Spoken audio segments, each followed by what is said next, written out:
Dreamscape presents Death on a Scottish Train by Lucy Connelly. Narrated by Kimberly M. Wetherell. Chapter 1. I frowned at the beautiful silvery sequined dress hanging in my wardrobe. After a long day of seeing patients, the last thing I wanted to do was pull on my Spanx and dress up in 1930s garb for a Friday night party on a train. Most of my Friday nights were spent on the couch watching UK mysteries. I preferred it that way. We were at the end of tourist season in the small town of Sea Isle, Scotland, and with the increase of tourists injuring themselves in surfing and boating accidents, it was the busiest time of year for the practice. Guilt edged its way into my brain. I'd promised my friends I'd be there for them, and I didn't want to let them down. That, and I had spent a small fortune on my outfit. Come on, Em. Let's do this. After dressing and taking a quick look in the mirror, I went downstairs. I lived and worked in a 400-year-old church, and while it had its quirks, I'd grown to love it. I headed to the kitchen to make myself a quick espresso. Nothing like a jolt of caffeine to get me through the evening. My phone dinged with a message from my bestie, Mara.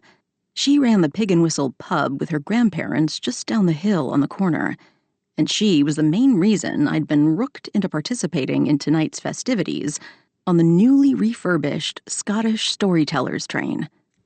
The locomotive hadn't run in the last 50 years, but Mara and a group of volunteers had helped to refurbish it, and it would be a new connection between Sea Isle and Edinburgh twice daily. I liked the idea of that, so I didn't have to drive on the wrong side of the road in the city.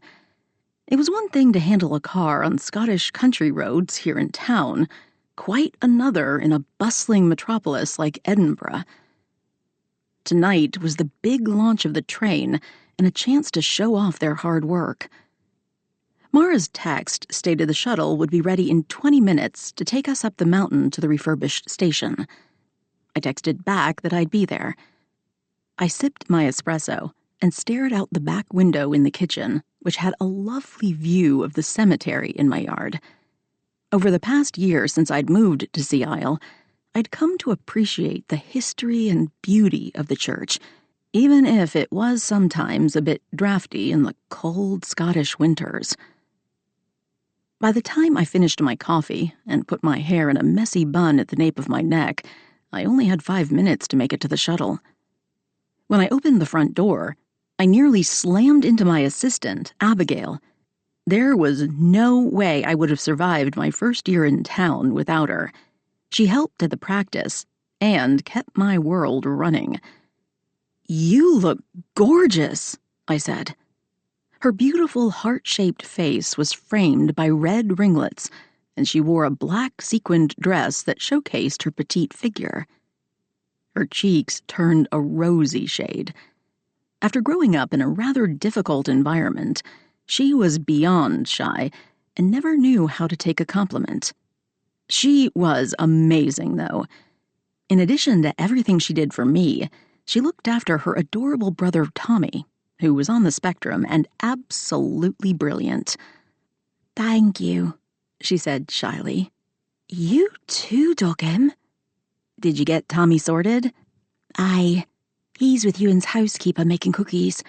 Then she's going to play one of his video games with him. That woman is a saint." Ewan Campbell was the laird, local assistant chief constable, and mayor. He looked after Abigail and Tommy like they were family. He and I butted heads more often than not, but even I had to admit he was a decent guy, and he cared about the people in Sea Isle like they were all related. "We should get to the pub," she said. I picked up a lacy shawl that matched my silver dress. Even though it was summer, Scotland nights were chilly. Sea Isle had 2 parts of the town. There were the beachside pubs and stores, and then up the mountain a mile or so was another quaint part of the town with more shops and restaurants. I'd grown to love the place and the people, even though the winter had been harsher than anything I could have imagined.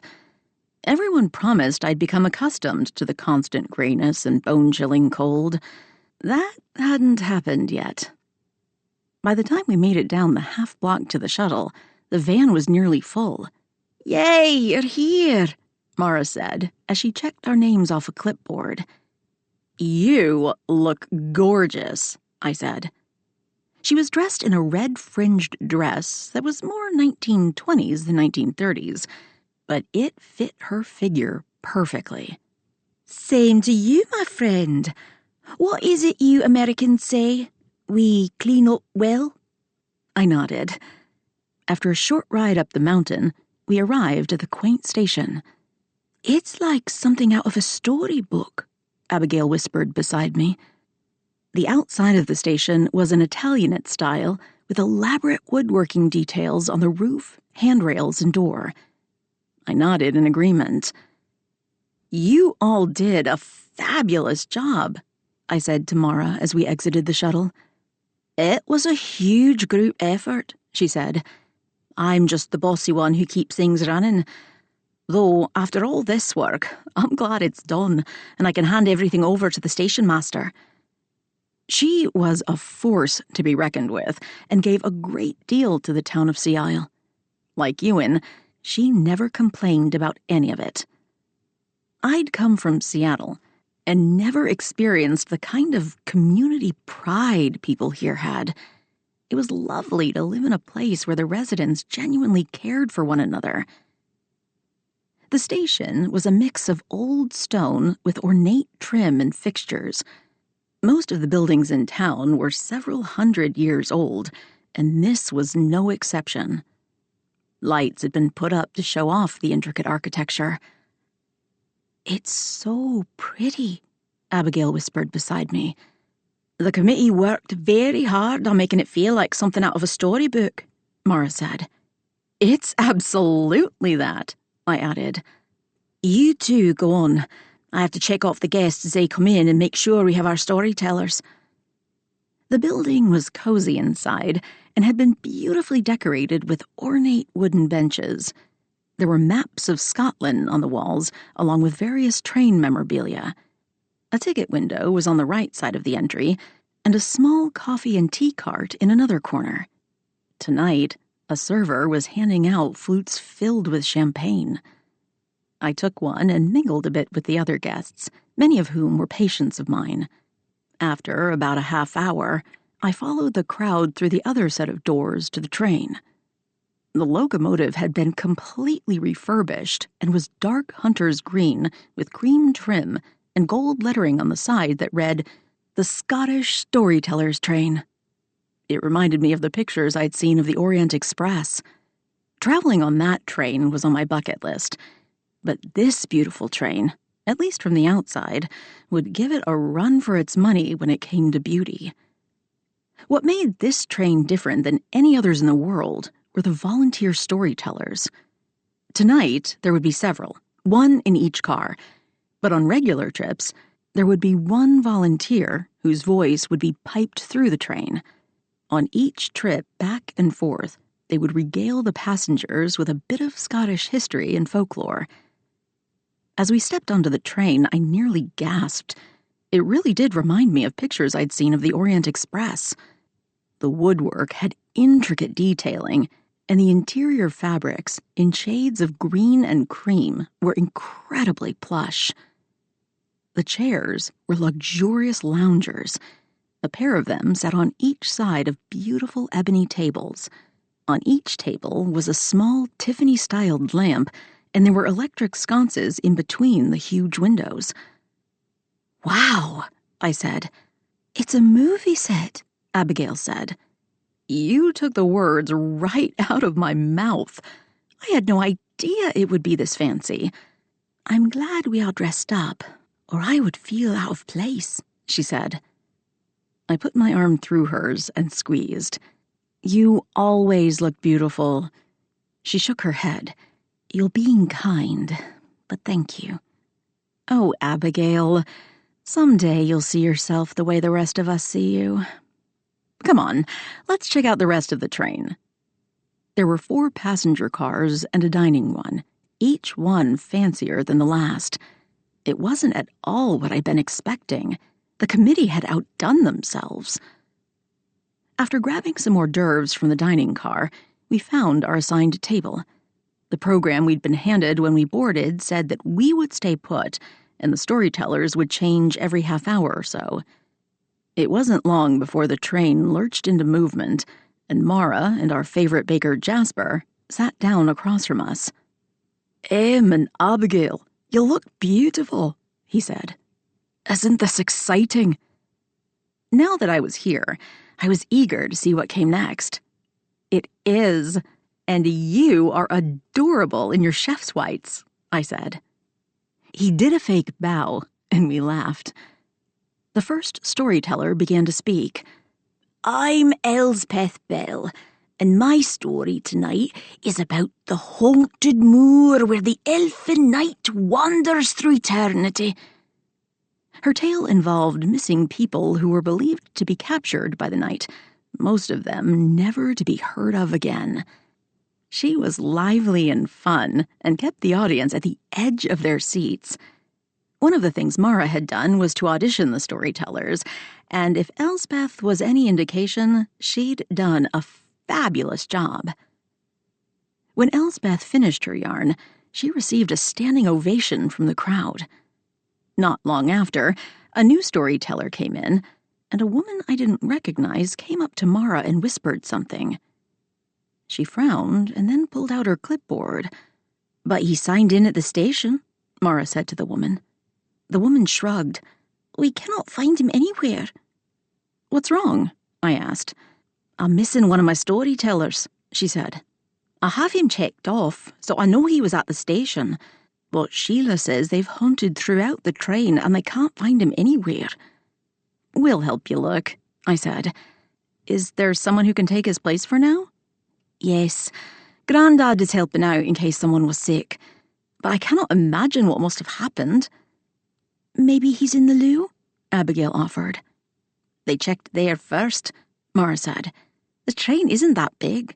There aren't many places to hide. Not that he's hiding, but maybe he has stage fright or something." "Okay, let's check methodically, car by car. What's his name?" "Donald Jacks," she said. Then she pointed to his picture in the program. He was older and slightly balding. He glared at the photographer as if he didn't know what a smile might be. "Okay, let's do this," I said. She and Abigail nodded. We started with the engine cab at the front of the train. Everything had been converted to electric, so there were only 2 engineers. There was a storeroom for luggage just behind them, and we searched throughout. So that we didn't disturb the storytellers, we waited to search each part of the train until after they'd finished, and there was a short 5-minute break for people to move around and grab snacks and drinks. An hour later, by the time we'd reached Edinburgh, the man was nowhere to be found. "I don't understand," Mara said. "I remember seeing him at the station. He was on the shuttle with us. I checked him off." She held up her clipboard and pointed to the man's name. "Maybe you're right about the stage fright, and he never boarded the train." She huffed. "Even so, that's so unprofessional of him. The very least he could do is let me know. Is there anyone at the station you can call? Maybe he just missed the train," I said. "No. We locked up and everyone boarded the train. He's just missing." I don't know why, but I had a bad feeling about this. My stomach churned, and that was never a good sign. Had someone thrown the man off the train? Chapter 2. Okay, a man being thrown off a train was a bit of a reach, but he hadn't just disappeared. I trusted my friend. If Mara had marked him off her list, he had been around at some point. "Do you think we should call Ewan?" I asked. Mara bit her lip. "Let's don't bother him yet," she said. "I want to check the station first. I did try to text Donald, but he didn't answer." Maybe he had stage fright. I would, Abigail said. And he might be embarrassed by it. If he's run off, I'll have his head, Marla snarled. I had every moment of this trip planned, and he's gone and ruined everything. I put a hand on her shoulder. Look through the window, I said. We were in the covered space between the train cars. Everything is just fine. From the faces of his audience, her grandfather had their attention. Well, I suppose you are right, she said. Grandad has always been able to tell a great story. Still, the missing man was one of the ones we hired on a part-time basis. I can tell you he no longer has a job with us. It's strange because he helped so much with getting the train ready. He was a peculiar man, but had good ideas on how to recreate what had once been. Maybe a bit hard-headed at times, but I cannot believe he would do this. She bristled. Mara was so easygoing, nothing much fazed her, but she was more than annoyed. I didn't blame her. Still, that churning in my gut meant something wasn't right. I'd long ago learned to trust that feeling, especially after I had solved a few murders. There was a bit of maneuvering with the train when we arrived in Edinburgh, and they moved the engine to the front of the train once again. While that commenced, small bites and desserts were served in the dining car. No one seemed to have noticed that one of the storytellers might be missing, which pleased Mara. "Why does my granddaughter look like she wants to throw someone off the train?" her grandfather asked. "One of the storytellers went missing, and that's why you had to cover." "Ah, I wonder what had happened when they asked me to tell some stories." "Abigail thinks the man was nervous and maybe ducked out." "Could be," Mara's granddad said before moving on. Jasper glanced down at me. "And what do you think? You have that look in your eyes." "What do you mean?" "The one that says there is a mystery you need to solve." I laughed. I had no idea I was so easy to read. "Only to your friends. Do you think something bad happened?" I shrugged. "I don't know about bad, but odd for sure. At the very least, he could have made an excuse that he wasn't feeling well before leaving." "Maybe it came on quickly," Jasper said. Jasper made a good point. On the way back to Sea Isle, Mara was notably fidgety. I could tell she was pretending not to worry, but she wasn't very good at hiding it. I didn't blame her. People didn't just go missing. I hoped that the man had a bad case of nerves and he was safe and sound at home. On the way back, the stories all focused on Highland fairy lore, which Scotland was known for, along with its rich oral history. While I didn't believe in fairies, people in Scotland talked about them like they were among us. It was part of the charm of living here and made for some wonderful tales. They had fairy stories for just about every moral lesson. When the train made it back to the Sea Isle station, I stood next to Mara and Abigail, doing my one job of the evening. We handed small gift bags to the travel writers and bloggers who had joined us for the ride. Inside was a replica of the engine and a pamphlet that gave the history of the train. As they disembarked, the guests had been extremely complimentary about the ride, and while everyone had told Mara it was a great success, the words didn't seem to help the lines of strain across her forehead. Once the last passenger was off the train, she turned to Abigail and me. "Will you two help me search the station? I can't imagine he's still there. He's probably at home, but I won't sleep tonight if we don't check. I was angry earlier, but I'm worried now that something might have happened to him. No one was more excited about the train launch than he was." "Of course," Abigail and I said at the same time. "I'll help too," Jasper offered as he came up carrying some of the catering trays. "I've already offloaded most of my equipment." She gave us a tight smile. "Thank you." Inside the station, we each took a corner. While Mara searched the ticket booth area, Jasper checked the area with the tea and treats cart. Abigail went into the restrooms, and I went through a door that led to a small office. I flipped on the light to find it empty and incredibly tidy. There wasn't a speck of dust or a paper out of place. I was about to turn off the light and return to the center room of the station when I noticed a skinny door at the back of the office. It was latched on the outside, and I undid it. When I did, something thumped inside. Nerves clawed at my throat. As neat as everything might have been, it didn't mean there weren't mice hanging out. I wasn't a big fan of them. I closed my eyes and whipped open the door.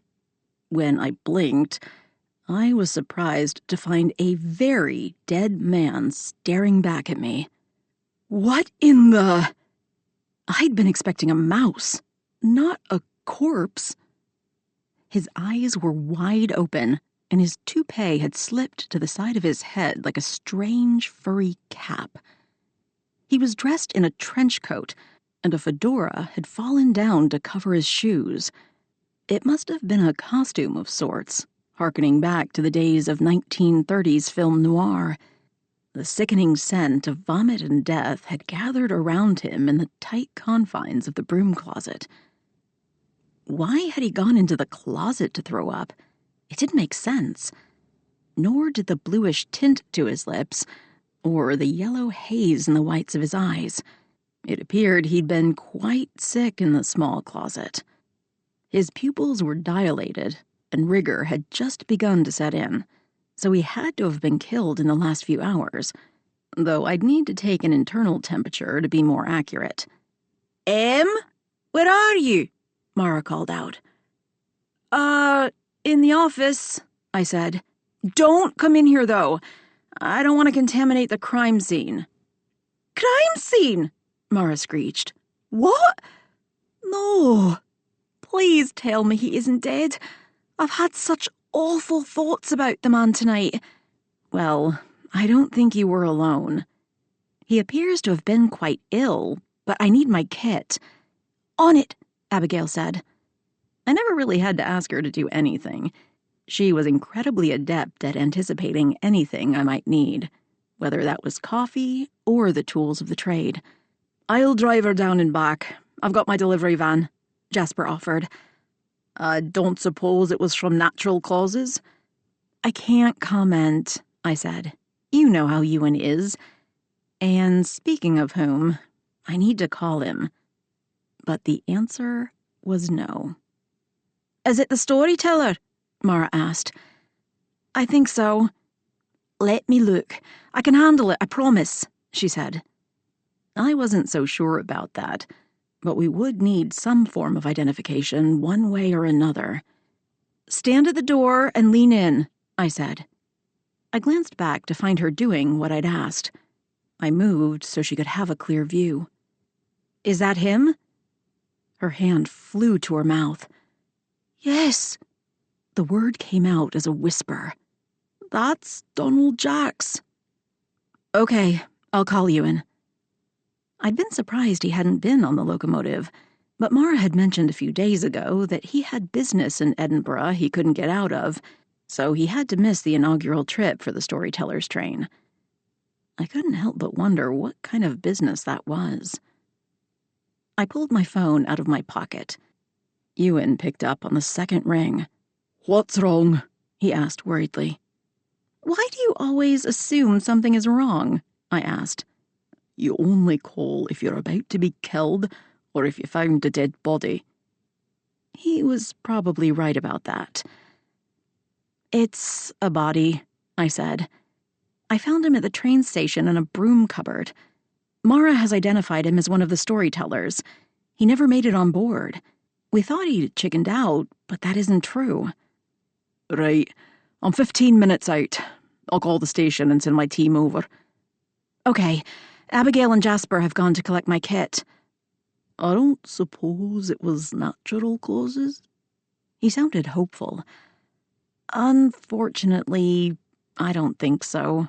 The cupboard was latched from the outside. Though, until I have some gloves and can examine the body, there isn't much more I can tell you. Other than that, from the time Mara signed him in until now, it has been about 4 hours. As I said, I can thoroughly examine him once I have my kit and get him back for autopsy. Right. Stay there, and I'll see you soon. It wasn't as if I was going anywhere, but he hung up before I could give him a smart retort. I liked Ewan, and I believed he, at the very least, appreciated my talents as a doctor, but we were always awkward with one another. What did he say? Mara asked. That he's on his way and is sending his team over. I can't believe this happened. This could ruin everything we've tried to do with the train. And yes, I know how selfish that sounds. I shrugged. It is understandable. You and the committee have worked very hard to make this something that would benefit the town. How could it even happen? You saw how crowded it was in the station when everyone arrived, and we all boarded at the same time. Since I'd been carrying an evening bag, I didn't have the notebook that I normally had on my person. I opened my phone again and hit record. Ewan might not appreciate it, but he was the one who taught me that it was important to get the facts quickly after something happened. People's memories weren't as reliable the more time passed. Can you tell me everything you remember about him? She was used to my prying. She left the office door and went to sit on one of the benches in the main room of the station. He was a part-timer we hired for weekend work, she said. I think he said he was an accountant or something like that, and storytelling was a creative outlet for him. Right. And you saw him come in when? He arrived with the first shuttle with us. I hadn't noticed him, but there were lots of people I didn't know in the van. All of the storytellers were asked to come in a half hour before everyone else, so we could sort out the schedule and they all knew what to do. I checked him off with the others. He was supposed to be on the second rotation and was telling 1930s detective stories set on trains. Do you remember seeing him get on the train? She shook her head. I was working by the front door at the station as guests came in and I marked them off.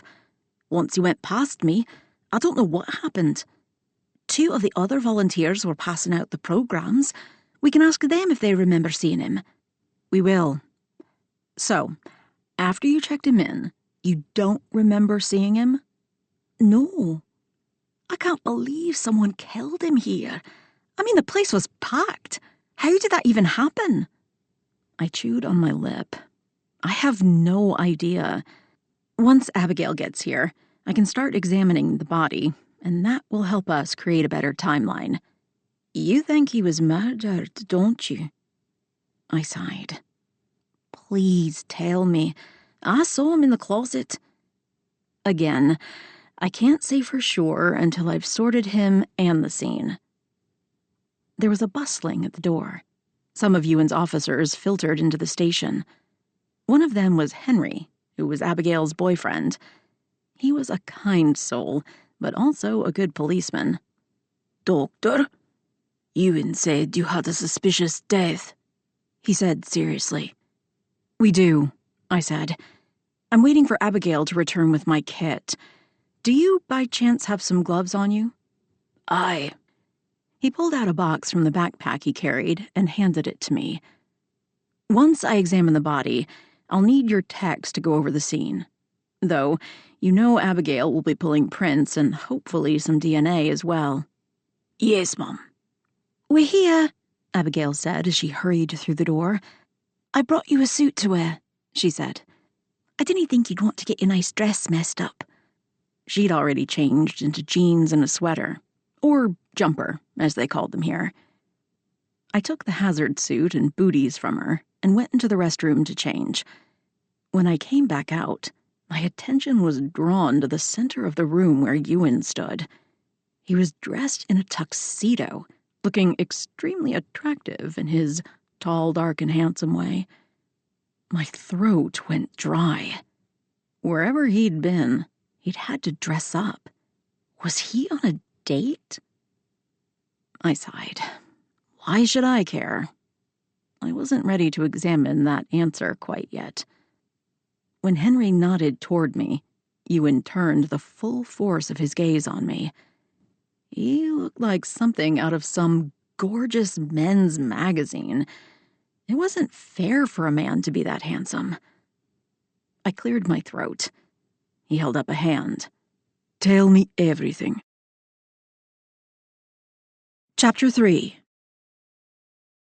Since anyone who might have been a suspect was long gone, Ewan decided to help Abigail and me with the initial examination. Once that was done, we'd transport the body to my office. Before we go in, Mara, we'll need a list of the guests. Give that to Henry, please. He turned to his team. It's late, but first thing tomorrow, we'll work on narrowing down the suspects. That is, if Dr. M says it is a suspicious death. We'll look for connections between the victim and the other guests. I was fairly certain the victim hadn't stuck himself in a broom closet, but Ewan worked with evidence and was never a fan of assuming anything. Henry, I need a full workup on the deceased tonight. Get his information from Mara. Yes, sir, Henry said. After suiting up, Ewan followed Abigail and me into the small office area, made tinier by his enormous presence.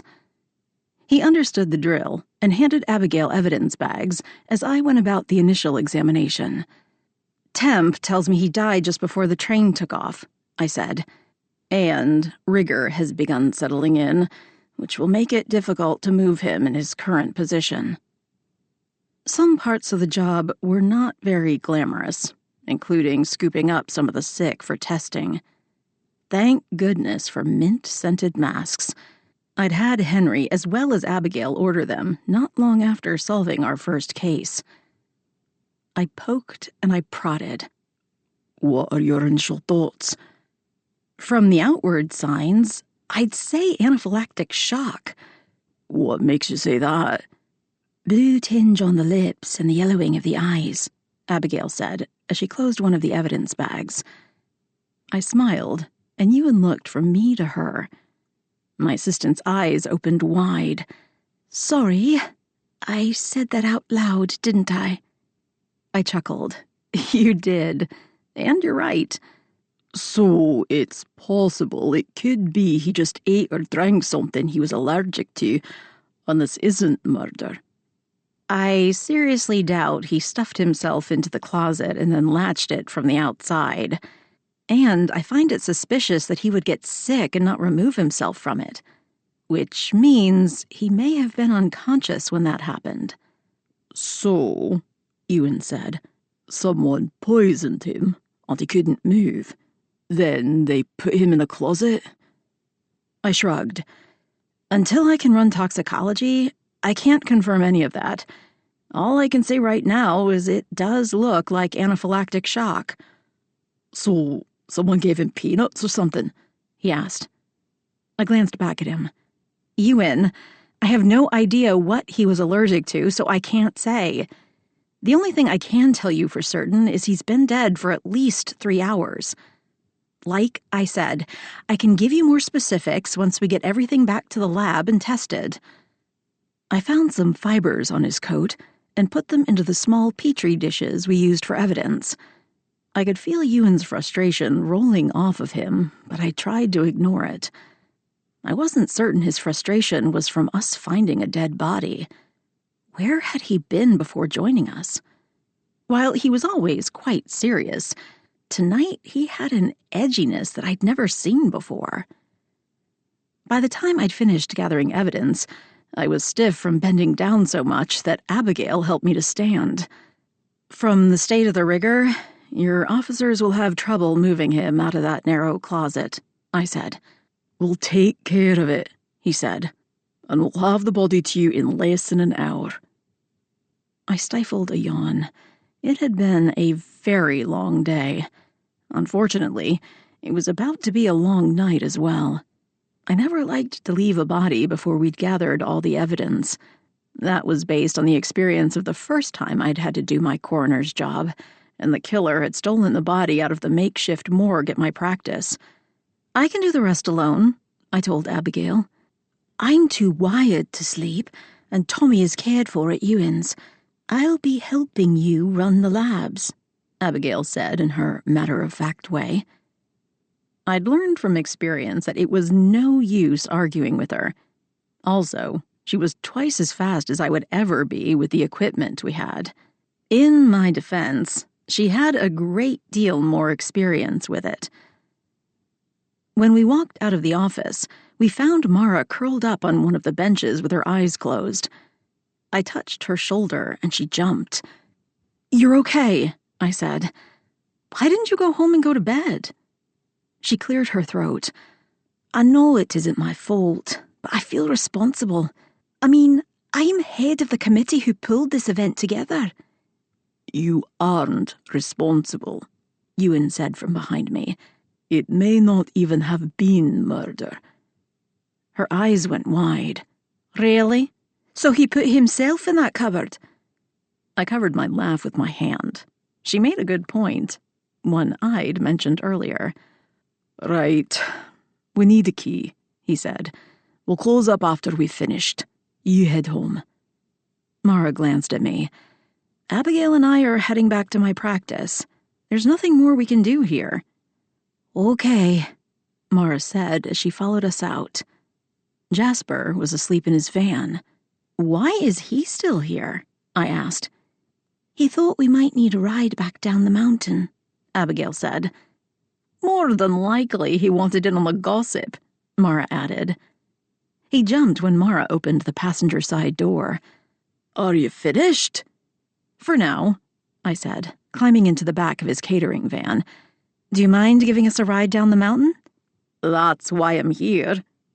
"I said it was because you'd want all the juicy facts about the case," Mara said. He chuckled. "Well, I'm a part of the Dr. M. Scooby Gang, so, yes." That's what my friends started calling themselves after helping with my first case almost a year ago.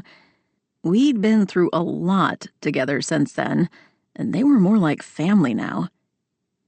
"True," I said, "but you know how Ewan feels about sharing information on cases." He started up the van. "But it isn't like I'm going to say anything." That was true. The man could keep a secret. "Did you by chance know the deceased?" I asked him. "Do you have a picture?" Abigail leaned forward and showed him a picture from the digital camera she used for crime scenes.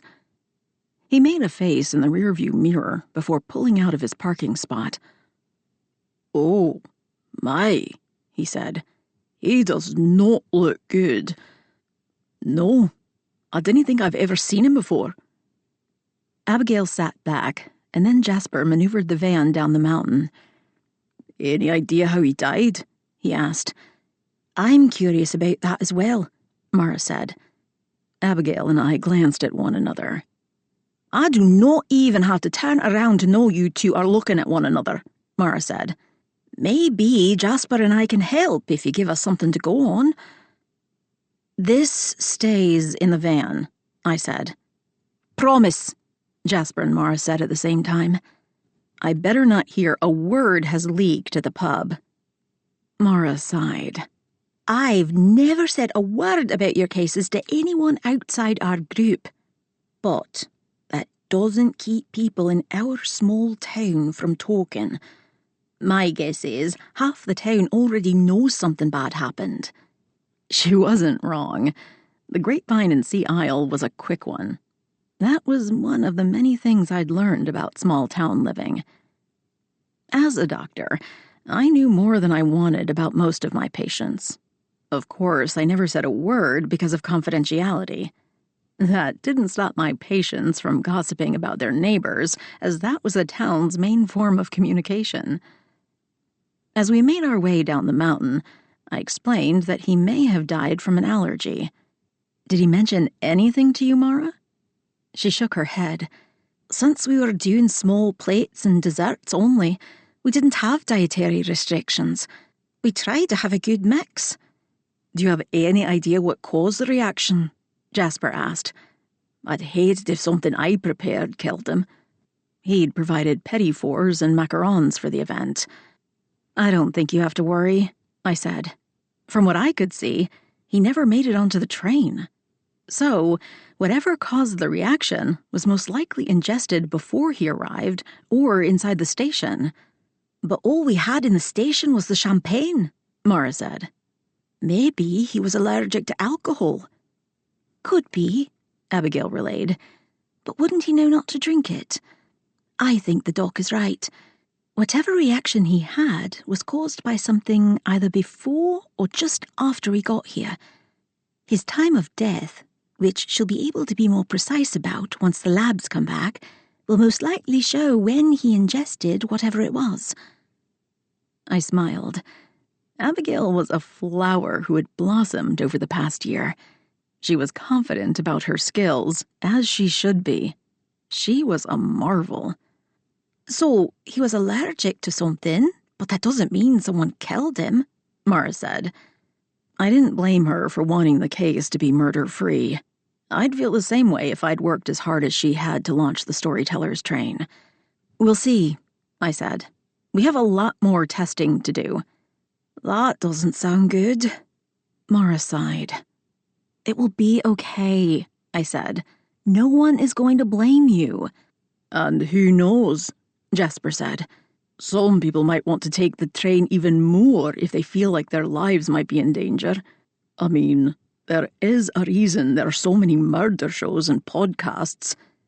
Not helping, Mara told him. We pulled up at the corner behind the pub, which was just down from my home and practice. Get some rest, I said to Mara. I promise to share what we find out tomorrow. Just please, I know, don't say anything in public. I nodded. Jasper drove us up the small hill to my home. Thanks for the ride, I said as I helped Abigail move my kit out of the van. Promise you'll let me know if you find anything out? I will, I said. As soon as we made it inside, I headed for my coffee machine. It was going to be an even longer night, and I needed a brain boost. While I made coffee, Abigail headed to the back of the practice to start the lab testing. The town was remote, and sometimes we were cut off from the outside world. Ewan had made certain the practice was equipped for anything that might happen. We had more up-to-date equipment than many small hospitals in America.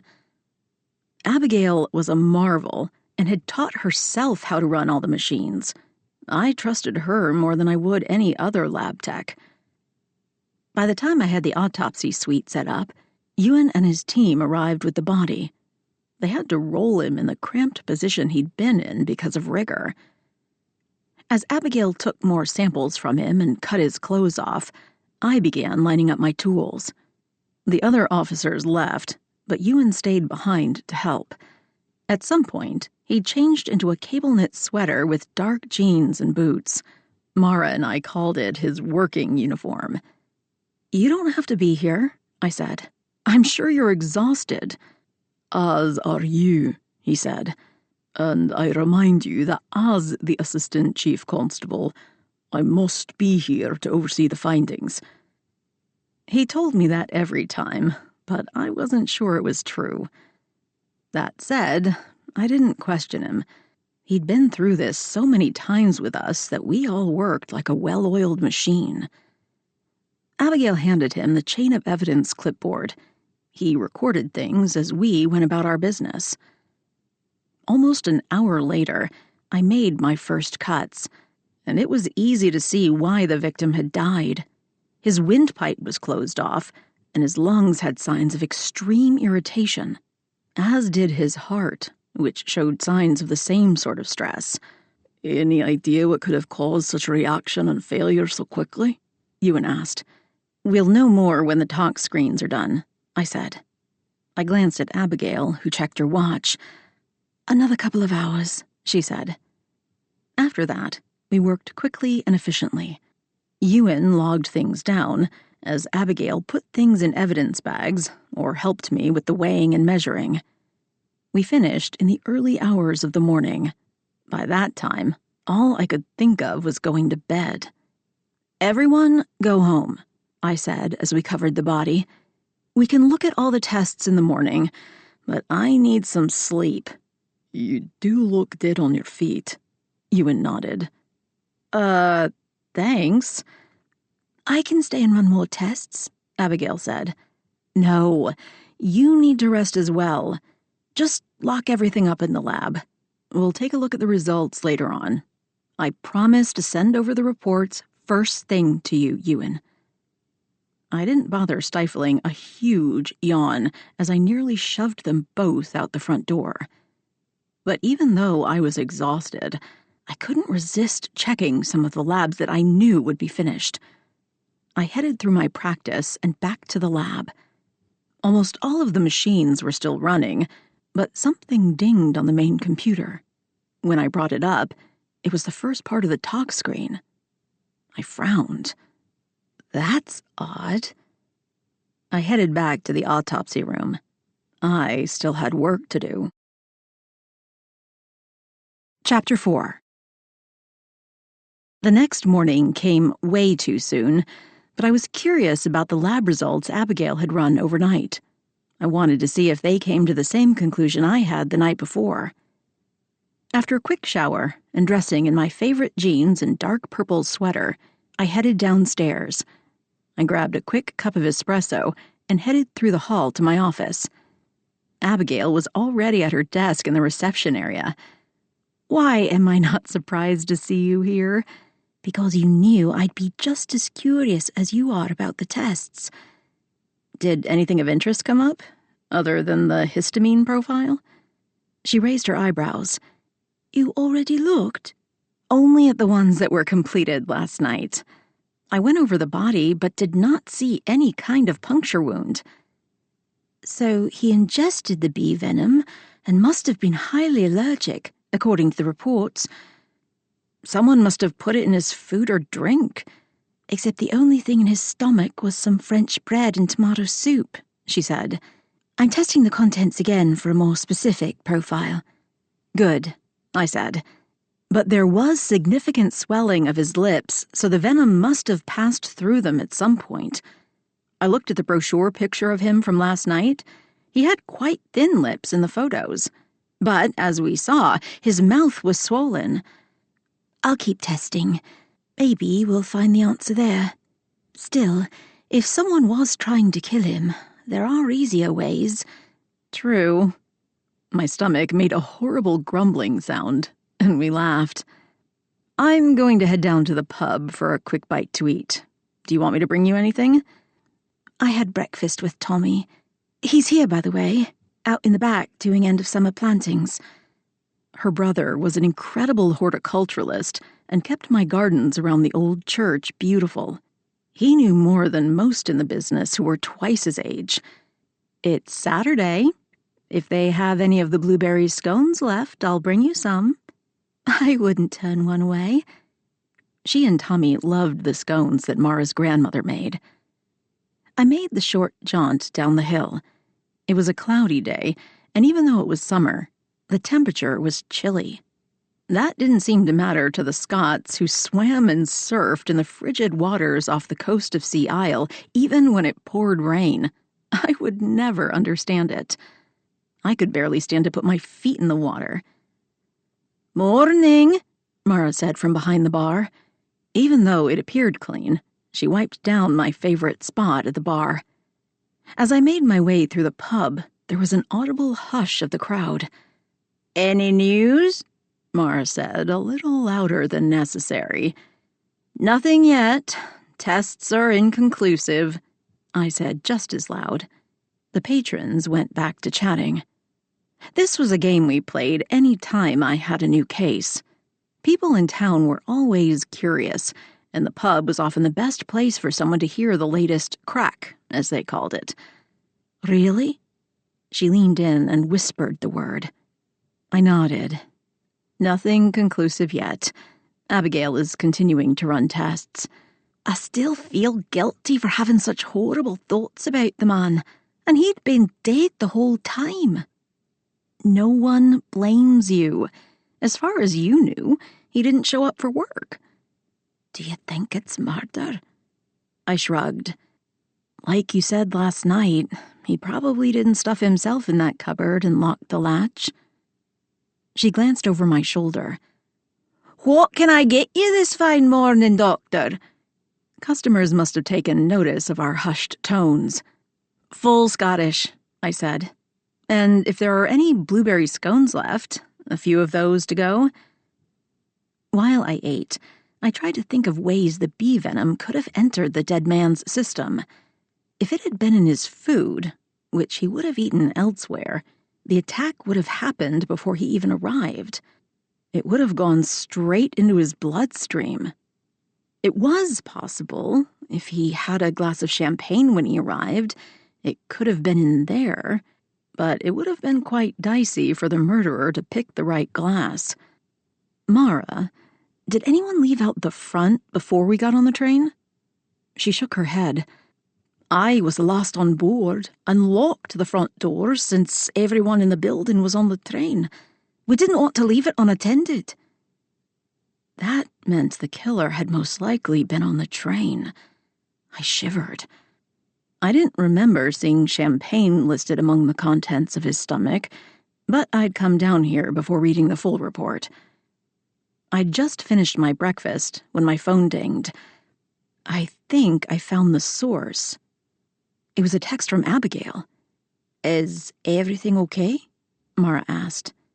My face must have given something away. Some more of the tests came back. I need to go. She handed me a paper bag.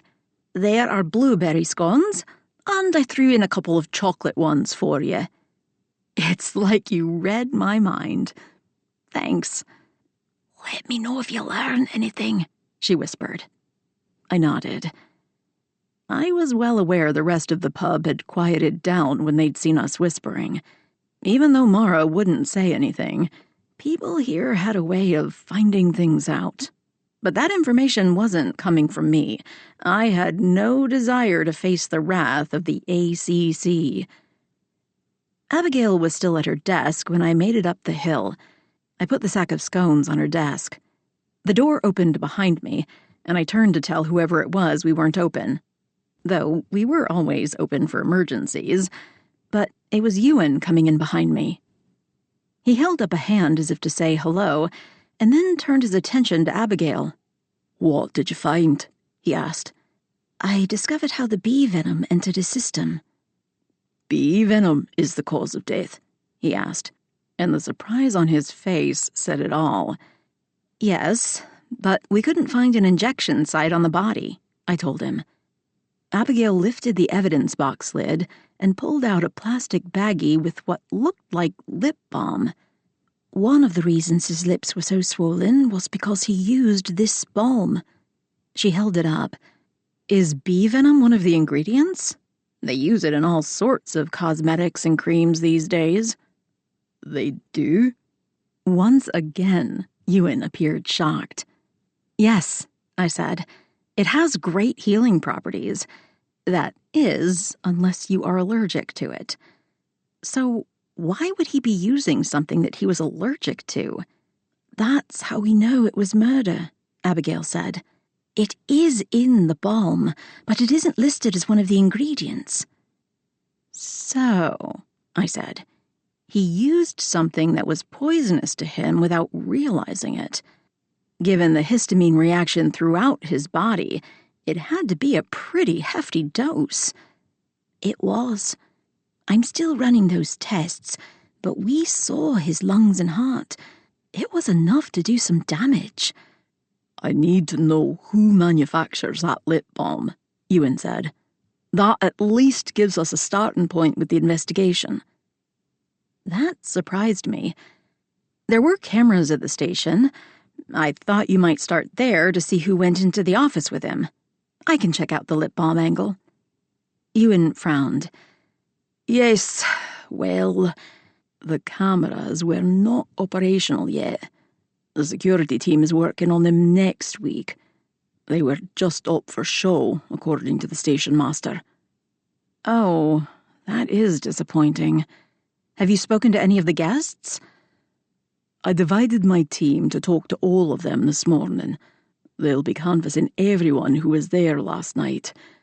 I stopped by to see if you had any other leads for me, and you didn't fail me. I'd like to come with you, if that's all right. I'm wondering if maybe the balm was mislabeled. I doubt he ended up in that cabinet on his own, but with that sort of reaction, he may have been disoriented and thought he was going into a restroom or something. And maybe the lock just fell into place. I never liked imagining there were killers running around our sweet town. It made me and everyone else very nervous.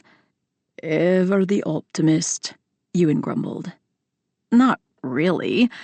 I just think it's an odd way to kill someone. I read the side of the balm. The company was a small one owned by one of my patients.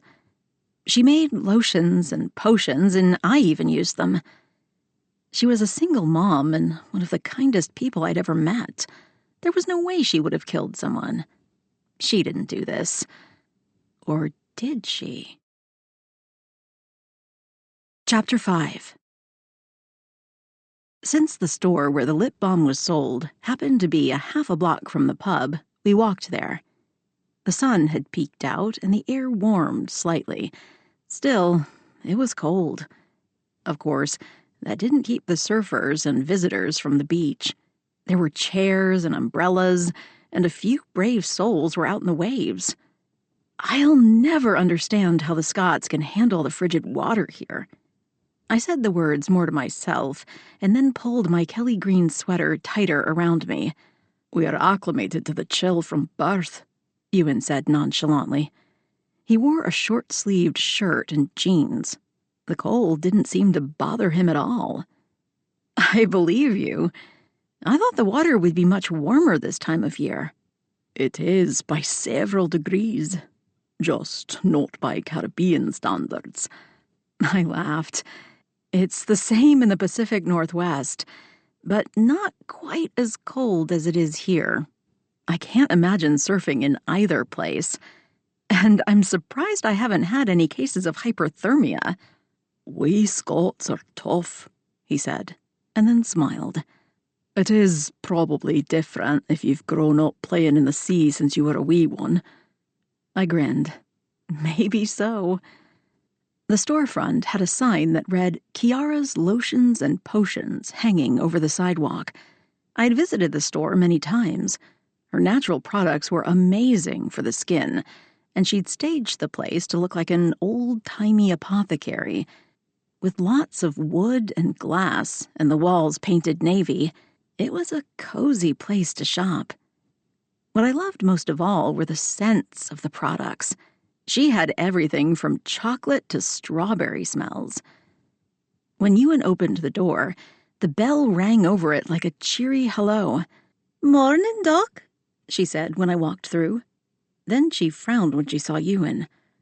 "Is everything okay, ACC? Are you two out shopping on this fine day?" Scottish people said that sort of thing, even when it was raining.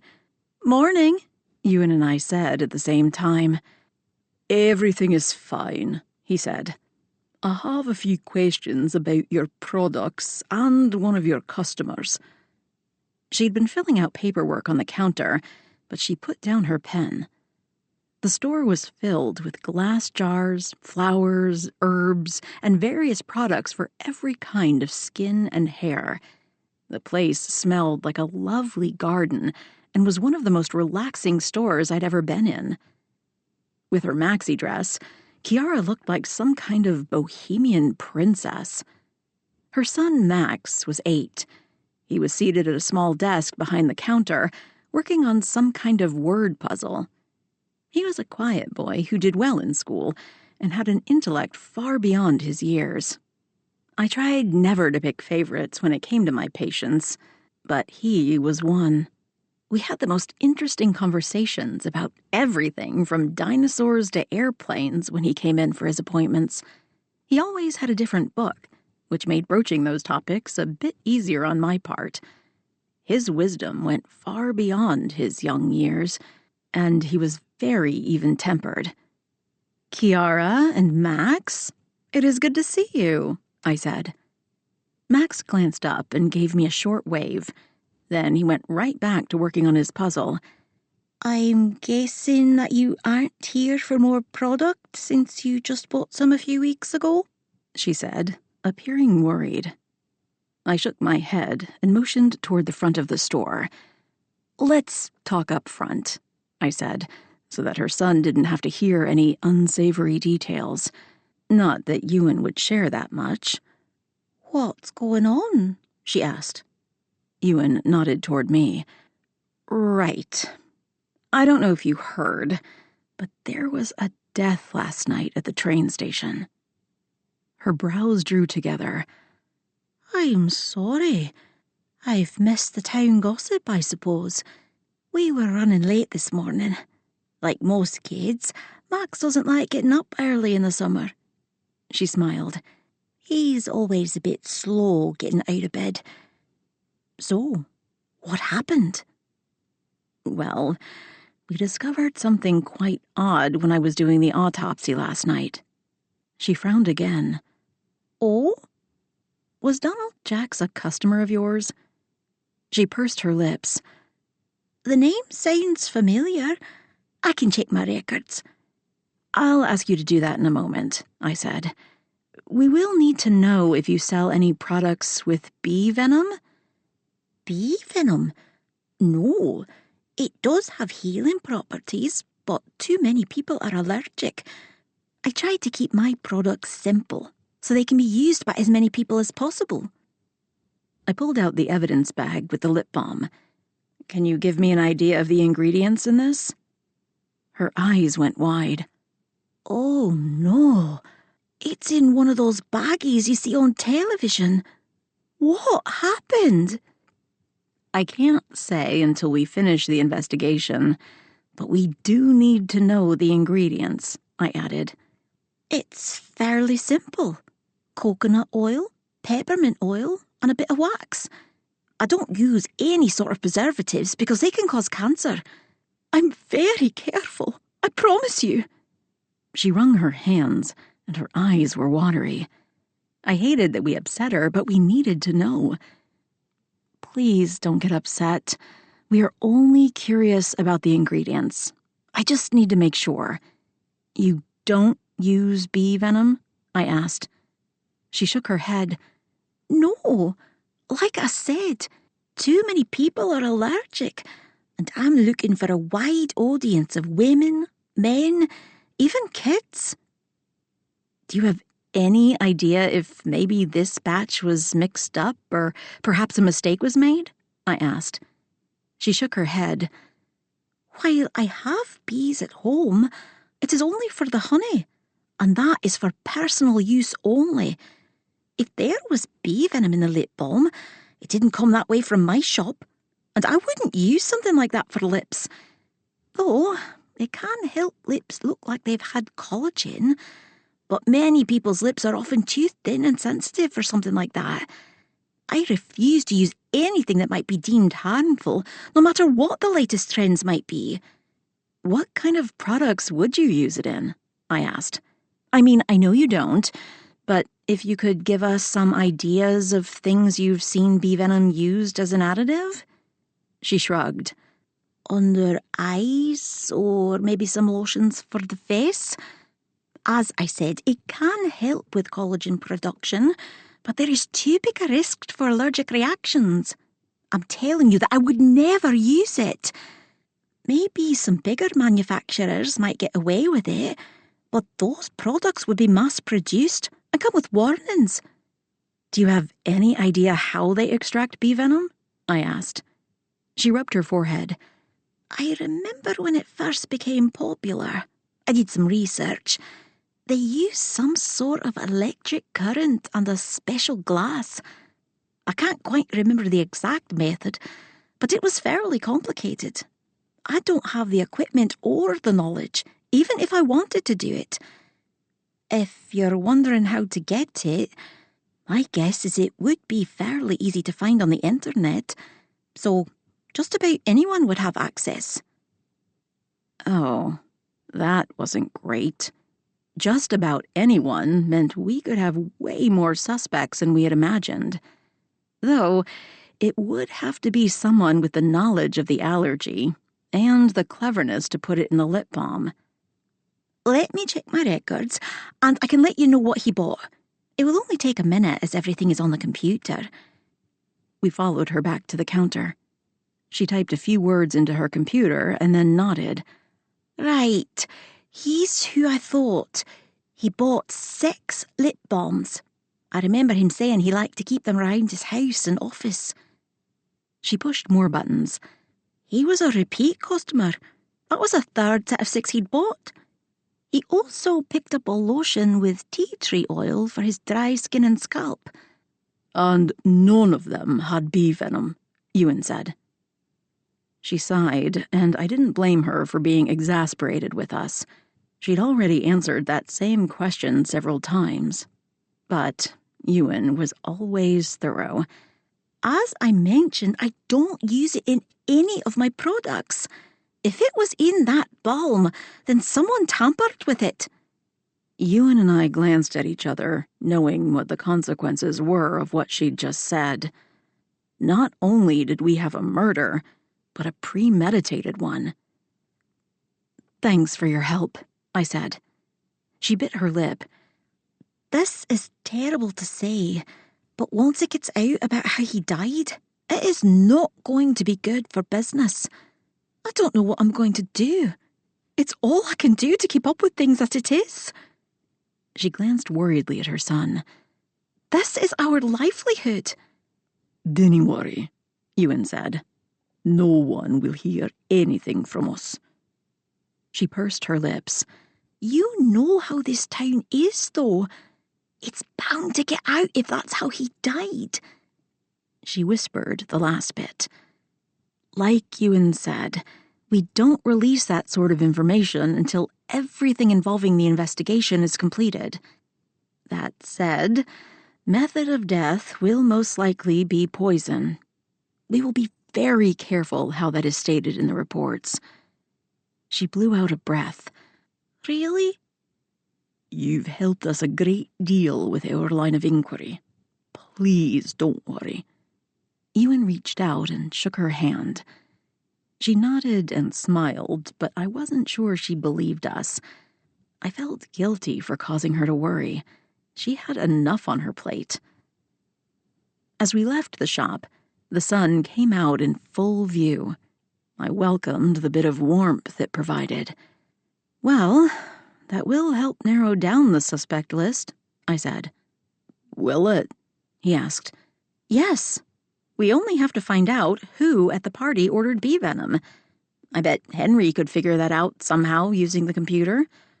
Except we didn't know for certain the murderer was at the party." He wasn't wrong. I forgot. You're right. He could have been poisoned before he ever walked into the train station and become disoriented after applying the lip balm. Perhaps one too many times. But I still stand by the fact it looked like he was stuffed into that cupboard. I suppose he could have done it to himself if he was out of his mind. There were no contusions on the body, which I admit would be strange if someone put him in there. I snapped my fingers. Unless he was already dead. Those bruises might not show up as clearly. "Do you need to head back to your office?" Ewan asked. "I'm going to meet Henry at the victim's home. Do you want to go with me?" I stopped. It was so unusual for him to ask me to help. Usually I had to beg to be included. "What's going on?" He paused with me on the sidewalk. "What do you mean?" "You never let me be involved in the active investigation. I usually have to figure things out on my own." "Well, I decided that perhaps it is best to involve you so that you don't find yourself in a predicament like the last few cases." "None of that was my fault," I said. That sounded weak even to me. I wasn't great about keeping my nose out of police business, and my life had been threatened more than once. While trying to investigate on my own, I sometimes found myself in jeopardy. As one does. Where is his house? Up the mountain.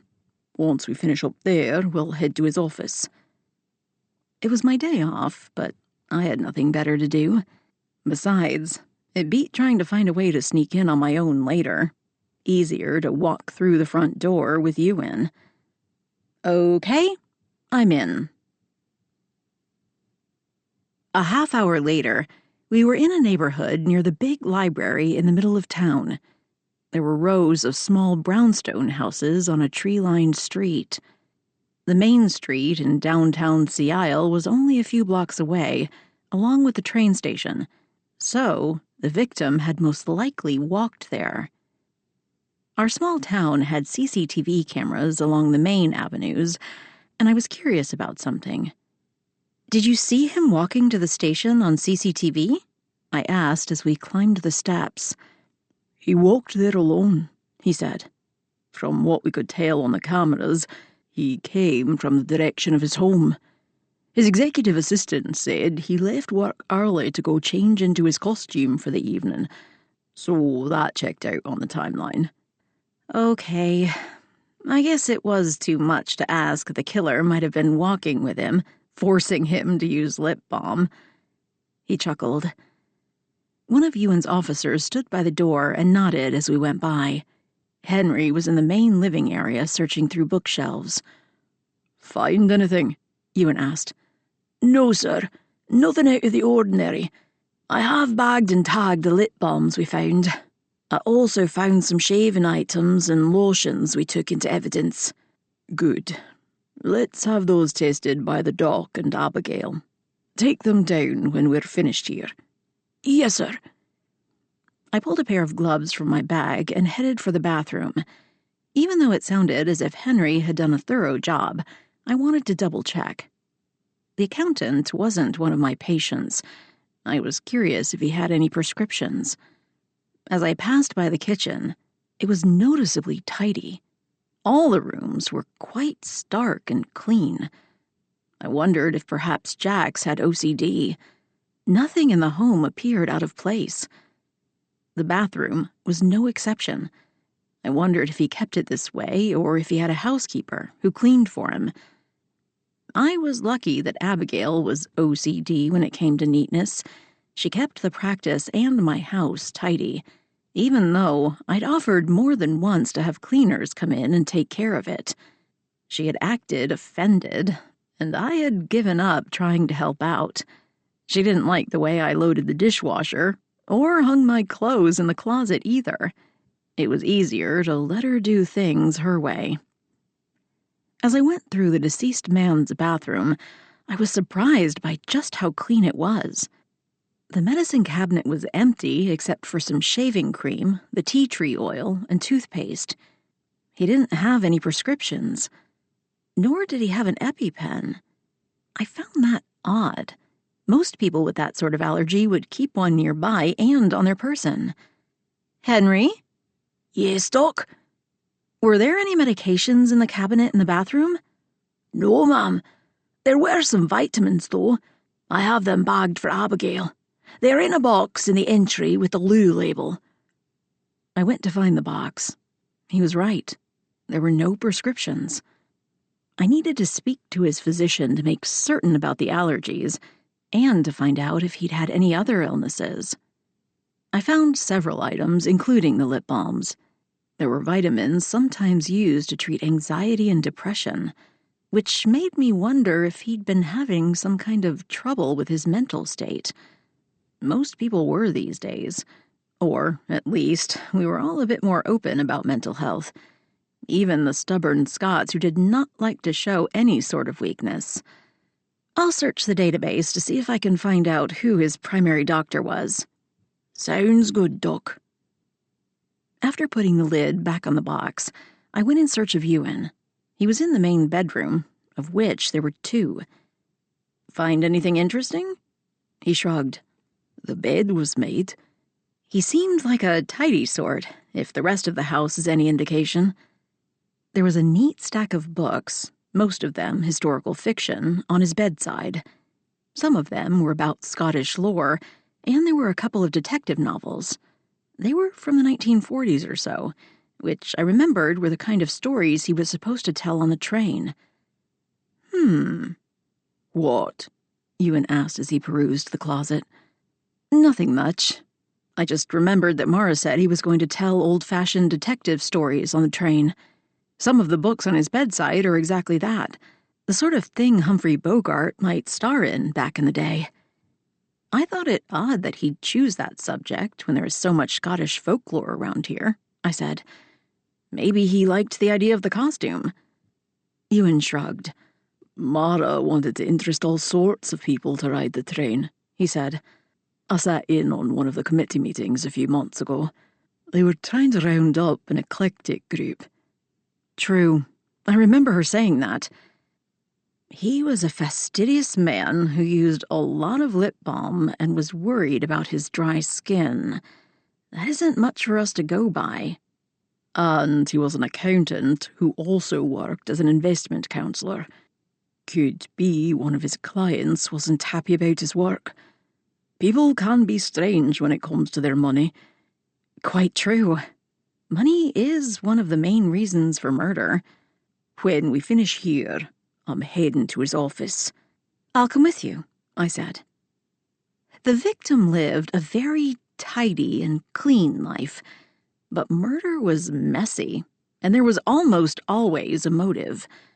We just had to find what instigated this one. Chapter 6. As we headed out, Ewan received a call. He sounded frustrated. When he hung up, he paused on the sidewalk. The trip to the victim's workplace will have to wait. I need to take care of something first. Is everything okay? He shoved a hand through his hair. A land dispute between two hot-headed neighbours who do not have an ounce of sense between them. Oh? Aye. They are brothers and are always fighting over something. I smiled. Family. He shook his head. These two seem to have become sworn enemies. We get a call a week about something. Unfortunately, I seem to be the only one who can deal with them. You go ahead, I said. There's something I want to check on the tests we ran. Come and get me when you're ready to go to the victim's office. No, I'll drop you off. That way you don't have to wait for one of the shuttles. In the summer, shuttles ran between the seaside and the town center every half hour or so. It cut down on traffic. A few minutes later, he pulled up in front of my office. You'll come get me before you head to his workplace? Aye. I'll text when I'm on the way. Okay. Thanks for the ride. Inside, Abigail was at her desk. I was about to call you. We have a possible fracture in room 1. A rollerblading accident. Is it a kid? Children doing crazy dangerous things were some of our most repetitive clients at the practice. Funny, it was the same when I worked in emergency in Seattle. Kids always seemed to think they were invincible. She hid a laugh behind her hand. I was confused. She seldom laughed, and especially not when a medical case was involved. Not exactly. She cleared her throat and straightened her shoulders. Then she handed me the tablet we used to update our patient info and to make diagnoses. My eyes went wide. I shook my head. I can't believe it. I headed into room 1. Sure enough, there sat Lulu. She was the owner of the shop where I bought most of my clothes these days, and she was my friend Angie's aunt. I adored her. Lulu had her own sense of style, and it worked for her. Today she was dressed in hot pants, which probably hadn't seen the light of day since they were popular in the 1970s. When I mentioned you should get some exercise at your last appointment, I meant walking, I said as I shut the door. You didn't specify, and walking is boring, Lulu said. She also wore her trademark blue eyeshadow. Her shop on the main seaside boardwalk had vintage and modern clothing and other gifts. It was one of my favorite places to shop. I didn't think I needed to specify, I said. Pool aerobics might have been a better choice.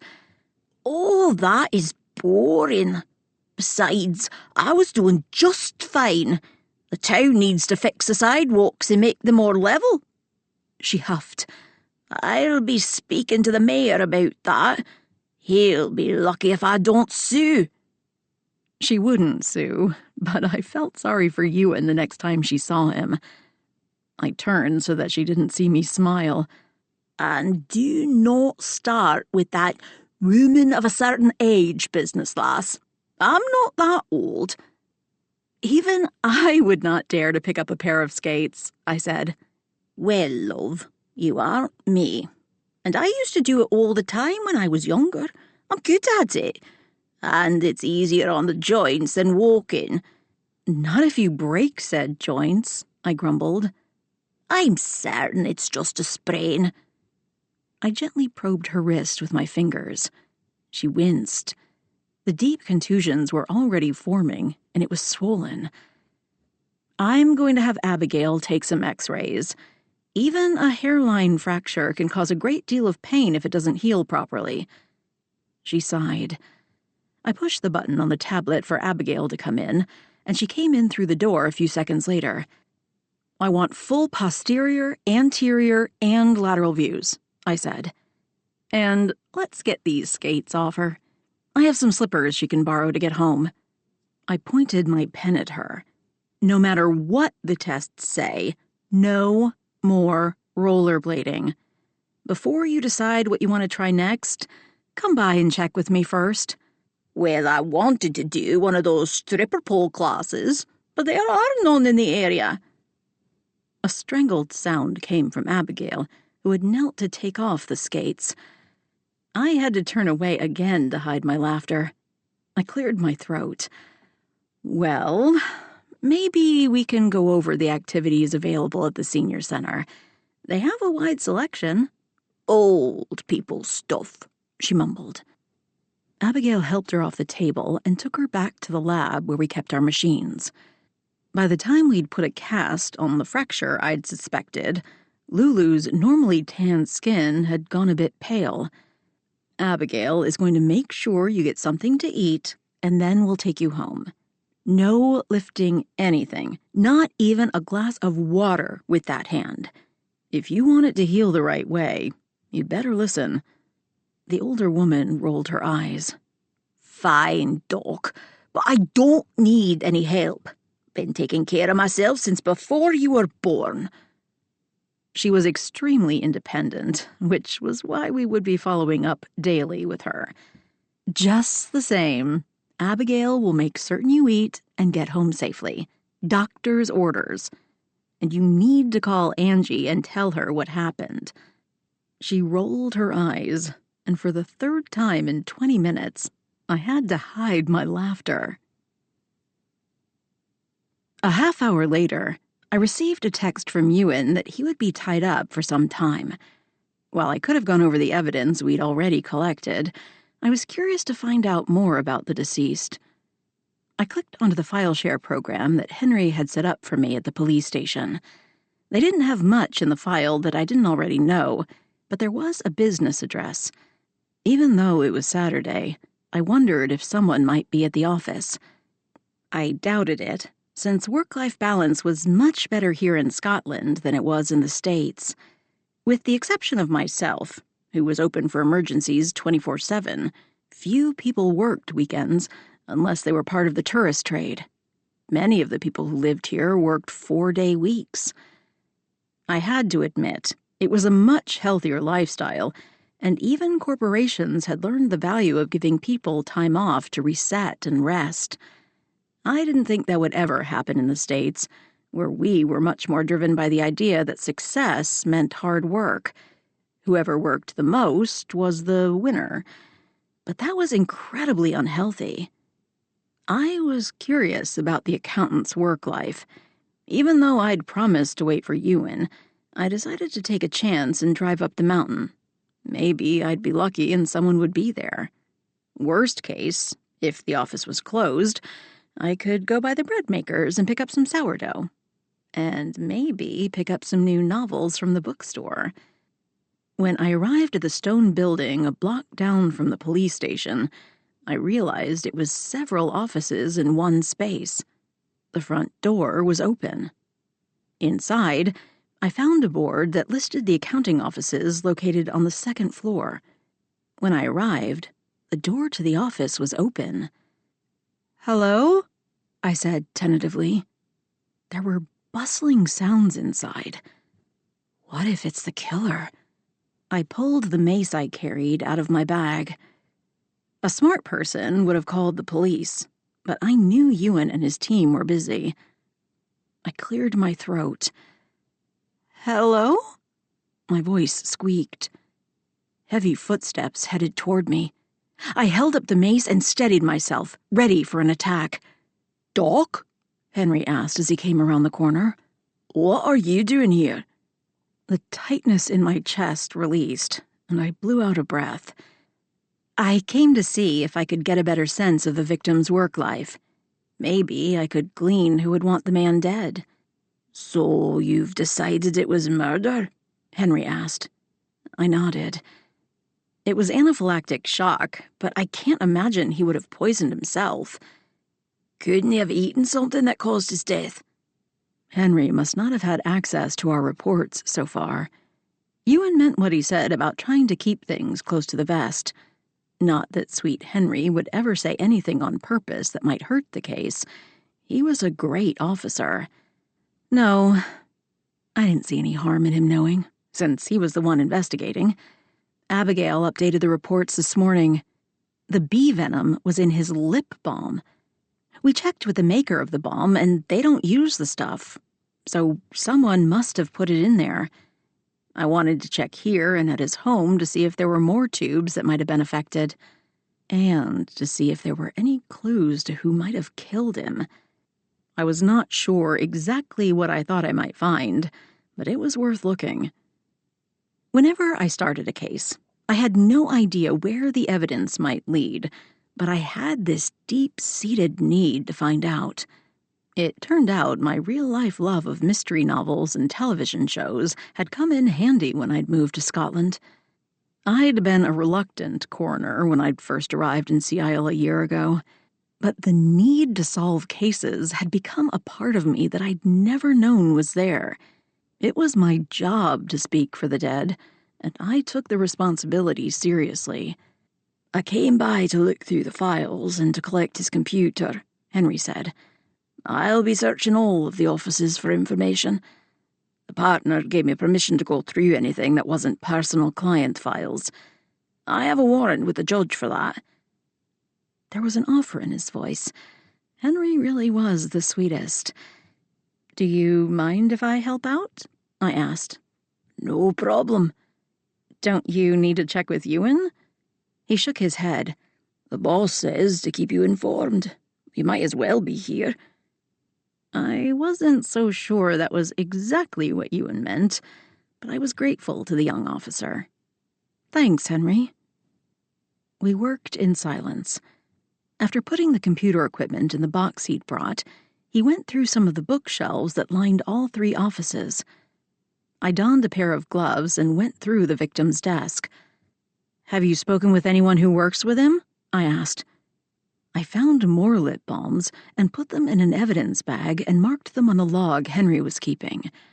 "Also, I'm taking these to the lab for Abigail to check. I marked them on the evidence log." He nodded. "I spoke with his partner, Mr. Burns. He is in Edinburgh for an event. He left early last week to take some vacation. He's speaking at the event, but plans to come back in a few days." Okay, so he wasn't here when his partner died. Still doesn't absolve him from possibly tainting the lip balms. "True, but he wasn't the one who put him in the closet at the train station. I followed up on his alibi, and it's solid." "There is that." Ewan had mentioned something earlier that made me curious. What if it's an angry client? We're looking into that, Henry said. In addition to being an accountant, he did a lot of family planning and financial advising. There is a chance if he lost money for one or more of his clients, they could have wanted him dead. True, money is one of the top motives. He finished my sentence. I'd said the same thing earlier. Great minds and all that. I continued to go through the desk. There was something weird about the spacing of the top right drawer. The drawer from the outside looked larger than the inside actually was. I took everything out and found a false bottom. That's strange, I said. Henry turned toward me. What did you find? A secret space in this top drawer. Anything interesting? I pulled out a stack of letters that had been rubber banded together. I took the band off, then I opened one of the letters. My eyebrows rose. What is it? I turned the first letter so Henry could see it. The message was typewritten. You stole my money. You will die. Well, that looks like motive, he said. If only they'd taken the time to sign it, I joked. Okay, it wasn't funny, but it was true. Henry grunted. I opened a few others. Many of them were the same tone. Someone was quite upset with the victim. I wonder if we found our killer. I'd just said the words when there was a noise in the front office. Henry pulled out his baton as he inched to the door of the victim's office. He held out his other hand to tell me to stay. He needn't have bothered.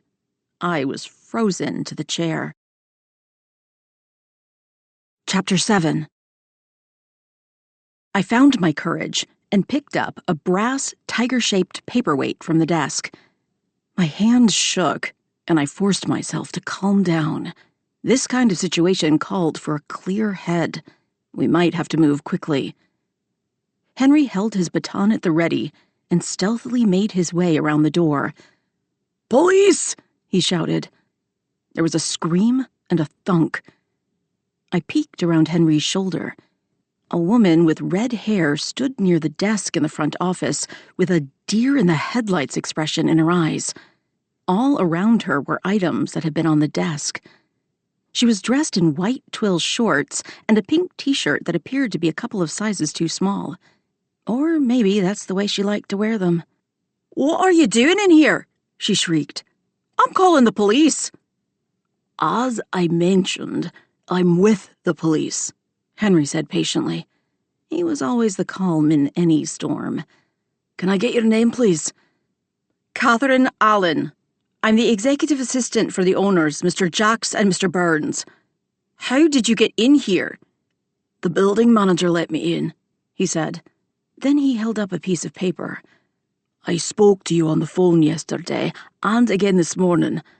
I advised you that I have a warrant to search the business and home of Mr. Donald Jacks. She frowned. Right, you're the one who told me he died. I just didn't expect anyone to be here today.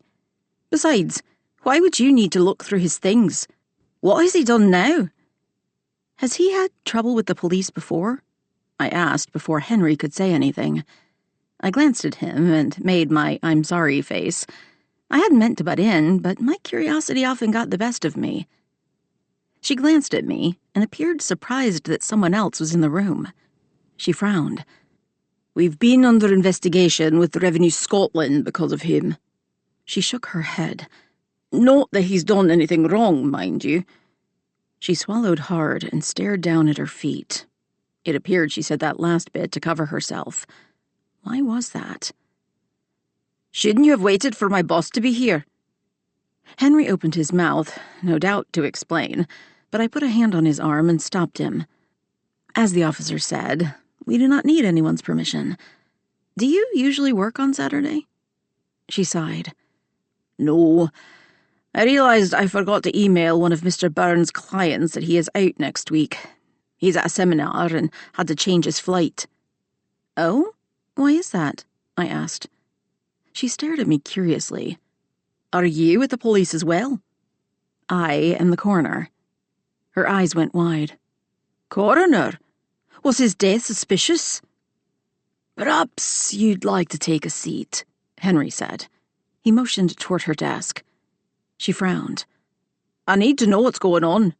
Why is there a coroner here? We will get to that, Henry said. When was the last time you saw Mr. Jacks? She shrugged. He left early yesterday.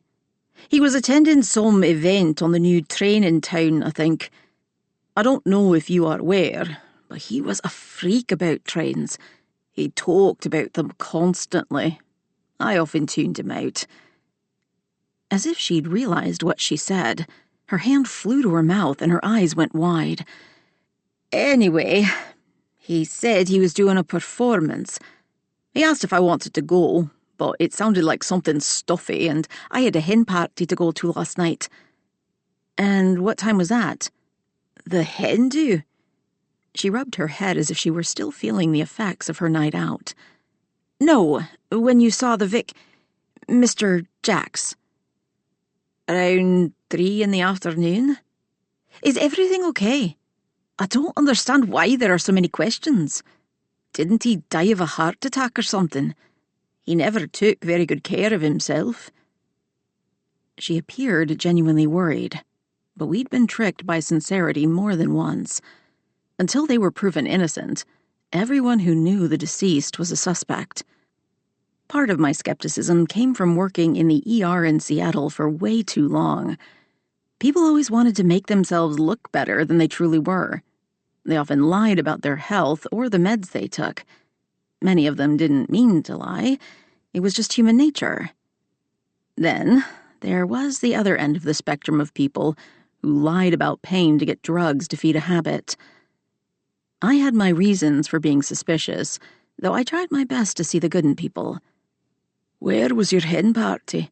And how long were you there? Henry asked. Her eyes went wide again.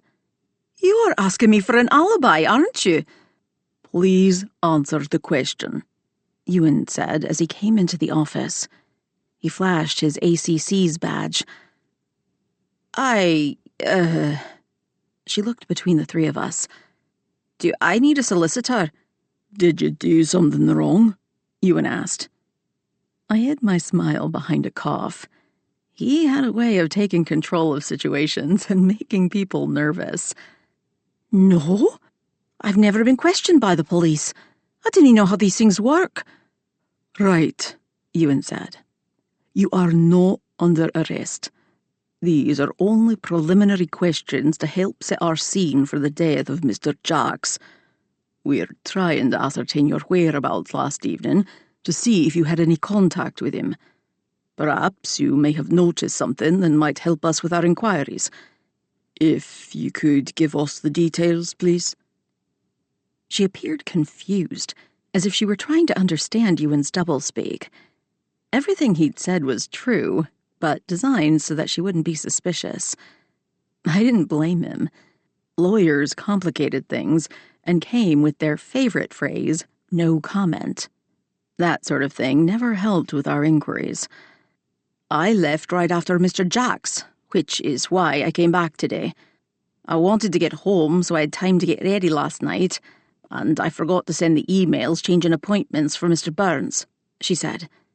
We were in Edinburgh at the Witchery. We all went in and rented one of the fancy suites and had the party catered, so we didn't have to worry about getting arrested for being drunk and disorderly like happened at Samantha's due. None of us had any idea who Samantha was, but it didn't matter. I had heard about the Witchery, though. I'd looked it up online after hearing someone talk about it at the pub. It was a cool sort of gothic hotel, and the rooms were not cheap. The hotel was on my list of places to check out. I left around 10 this morning when I realised what I'd forgotten to finish at work. Now, can you please tell me what happened? Even though her story sounded true, Henry or Ewan would be following up on her alibi. They never left a stone unturned. Mr. Jacks died last night at the train station, Ewan said. It is an ongoing investigation, so that is all I can say at the moment. She fell back into her office chair. I can't believe he's really dead. If you're asking so many questions, then it wasn't a heart attack. That's what I assumed. The surprise was evident in her voice. The coroner is still running tests, Ewan said. When did your boss, Mr. Burns, leave for his business trip? He's been in Edinburgh all week. He has an event. He left from his home. Should I call him? I already have, Ewan said. But he didn't tell me. Why wouldn't he call me? I asked him not to. Ewan wrote something in his notebook. Is there anyone who was upset with Mr. Burns or Mr. Jacks? She leaned her elbows on her desk and put her head in her hands. I do not know. I drank a great deal last night. I cannot think. I'll ask again. Were their clients happy? She sat back in her chair and shrugged. When you are dealing with money, few people are happy. I want to make certain that I understand the business, I said. Ewan just loved it when I interrupted. You do accounting for clients, but also financial planning and investments as well? I'm from America, and those things are usually done by different professionals there. We provide both services out of this office, which is why clients are not always happy with us. Though, according to Mr. Burns, Mr. Jacks had been off his game for some time. His investment strategies have landed our company in a bit of trouble. That's why you're being investigated by Revenue Scotland? I asked. Aye, she said. Though, I'm an assistant. I send out invoices and take calls. I'm not a financial expert like my boss is. I don't really understand what they do, or why they're under investigation. You'll need to speak to my boss about that. I wasn't so sure I believed her. I had a feeling she knew much more than she let on. I can't believe he's dead. We were only talking yesterday afternoon. Well, he was talking about his train ride. I only half listened. I was waiting for him to leave so I could get ready for the party. I feel so guilty for wishing he would just hurry up and go. Do you remember if he was taking anyone with him to the event? I asked. Like a date? She laughed hard. Why is that funny? Ewan asked. Her eyes went wide, and the smile dropped off her face. He was into trains and acting. He did some community theatre, but I've never seen him go on a date. He's the opposite of Mr. Burns, who has a different woman on his arm every week, even though he's married. She gasped and once again put a hand to her mouth.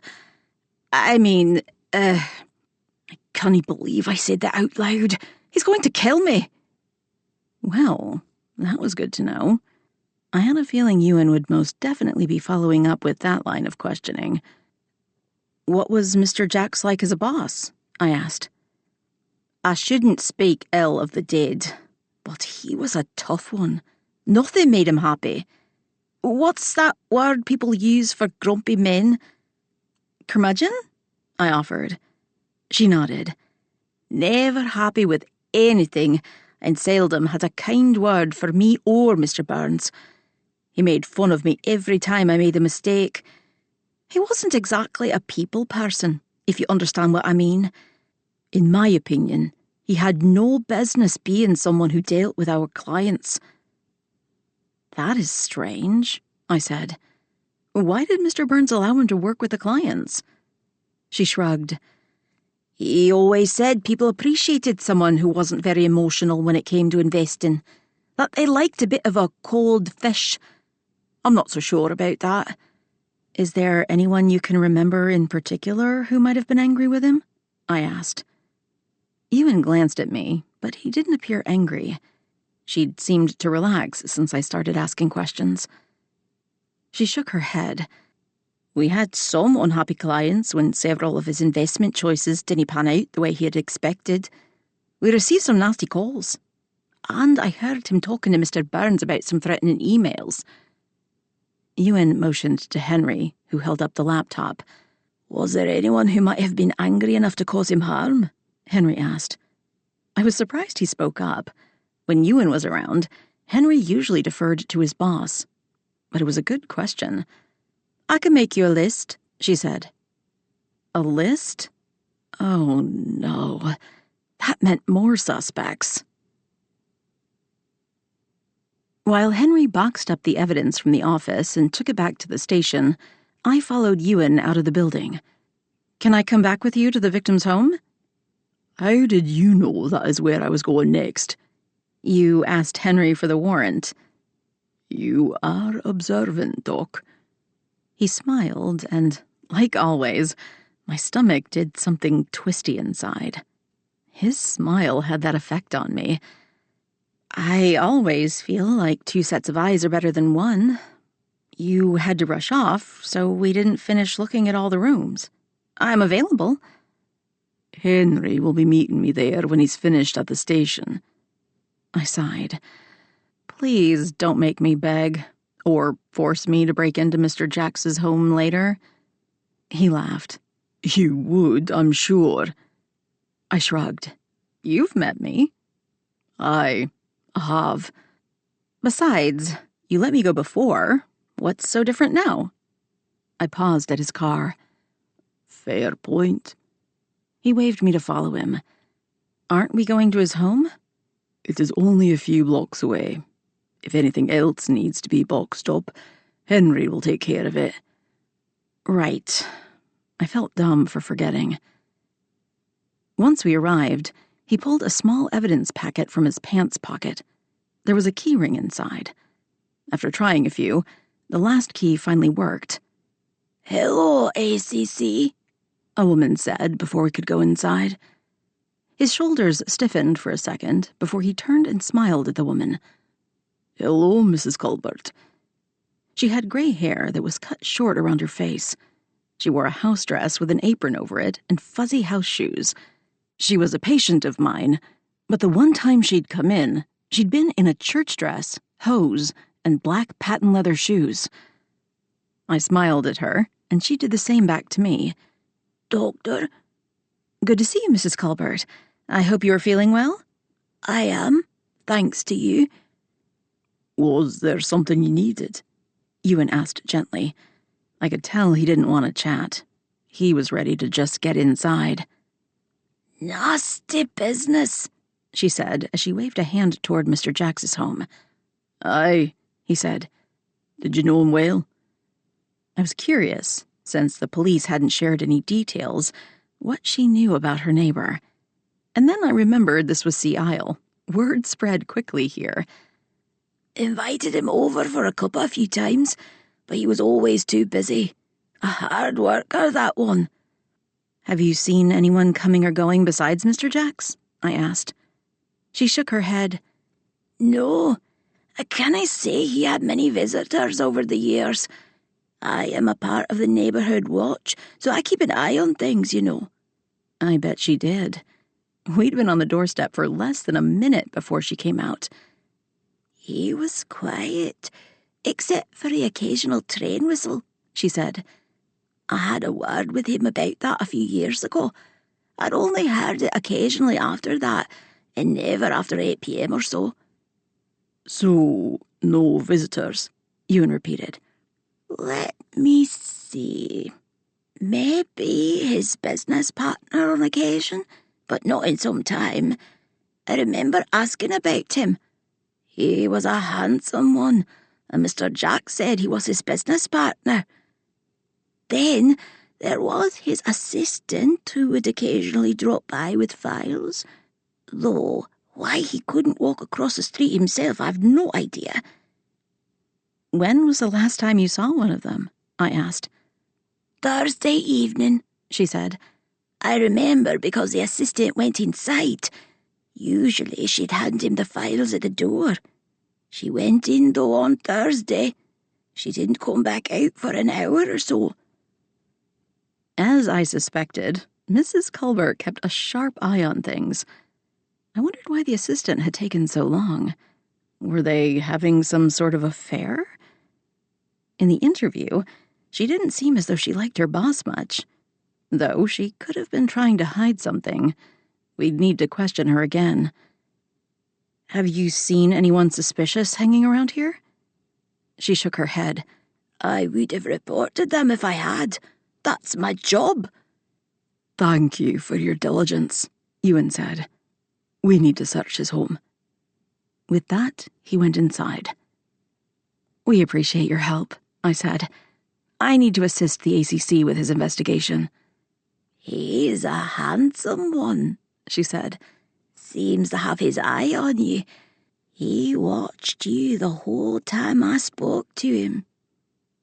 I'm sure my cheeks turned bright pink. The heat on them burned. He's a good officer, I said, quickly stepping inside. Why was it people tried to make more of my relationship with Ewan than was there? Mara and Abigail were always giving me a hard time because Ewan seemed to find excuses to come over these days. Sometimes it was questions about a case, other times it was to discuss things about the town. We were colleagues talking business, and that was it. Did he sometimes make me feel strange and warm? Yes. And did his compliments make me blush? Always. Did he stay after our chats and watch whatever mystery show I'd planned on watching? Every time. But that was just because we enjoyed the genre. We'd always been awkward with one another, but over the past year, a friendship of sorts had developed. I could admit that much. That, and we had an appreciation of each other's talents. I'd learned a great deal from him about investigating cases. And he'd reluctantly grown to trust my instincts when it came to the medical side of things. If I were honest with myself, I might have even admitted I enjoyed his company as we sat at my kitchen table drinking coffee and going over cases. But that was the extent of it. After my past experiences, trusting men was still a problem for me. My late husband hadn't been a bad man, but he was duplicitous, and I'd been clueless to the very end. I shook my head, as if wiping that cobweb of a memory away. Inside, the air was a bit musty. To the left, in what might have been a parlor or dining room, was a huge train setup. I couldn't believe I'd missed that before. The pocket doors must have been closed. I moved into the room. Our little town of Sea Isle had been brought to life in miniature. Even my church home was represented. Wow, I said. It is so lifelike and so tiny at the same time. Aye, he put some work into this, Ewan said. We walked around the table, taking in the seaside shops and pubs. And then, over the small hill in the middle, was the part of the town that sat up in the mountains. The buildings and settings had been carefully crafted to match nearly exactly. I've never seen anything like it, I said. Look at that. He's already recreated the Storyteller's train. The locomotive was parked at the station, and both were exact replicas. Mara said he was a part of the restoration work, I said. We should talk to the team of volunteers who were involved with the project. Maybe one of them saw something. Or perhaps he said something to them. Aye, Ewan said. Henry spoke with them last night and earlier today. What kinds of things did they say? He shrugged. I only glanced over the report. Most of those interviewed said the victim was quite enthusiastic about working on the train, as in, that was all he talked about. He had been excited about being a storyteller part-time. He took it all quite seriously. Did any of them notice anything strange over the last week? I keep wondering if his lip balms had been treated, if perhaps he'd had milder reactions. I promise you, Henry was quite thorough, and the reports are in the files you have access to. But to answer your question, I don't remember them saying anything like that. I only skimmed them a few hours ago. When Jax wasn't talking about trains, He kept himself to himself. Okay, good to know. Still, I would take a look at it later. It never hurt to have another set of eyes. So, he kept to himself and was a train enthusiast. Since he'd been looking forward to it, it's sad that he never had a chance to perform his stories. Aye, he said. Set back from the main part of town was a small row of townhomes. I pointed to the one where he lived. Is that a replica of him standing on his porch? Could be, he said, as we both squinted at the figure. I don't see anyone chasing him with knives or guns. That might have been helpful, I said. Ewan grunted, probably to hide his laugh. He'd grown to understand my odd sense of humor. I don't know if he appreciated it, but he understood. It helped to make jokes during dark times. Otherwise, life would be unacceptably dreary and sad. I wonder if his heirs would be willing to donate this setup. It would be great to have it at the train station. There's that corner over to the right that's sort of empty. When I looked up at Ewan, he gave me a perplexed look. What? Do I have something on my face again? I did a cursory wipe around my mouth. No, you look perfect. I just thought that was a grand idea. I'll speak to his sister and lawyer. Did he say I looked perfect? I nearly snorted. That absolutely was not true. The other side of the stairs was a library and office. Many of the books had to do with the history of trains, and the others were accounting books. Who knew there were so many books about numbers? Is it okay if I sit in his chair and go through his desk? Ewan nodded. He was going through the bookshelves. And the warrant gives us free rein to look at any client files he brought into the residence. I'm curious about why the business is being investigated. Is the Scottish version like the SEC or IRS in the United States? I'm not sure I could say, but they do not get involved unless they are certain a crime has been committed. I have a call out for when they get back into the office on Monday. There were a few client files neatly placed in a rack on the corner of the desk. I pulled out my notebook and wrote down the names on the files. I glanced through them, but numbers had never been my thing.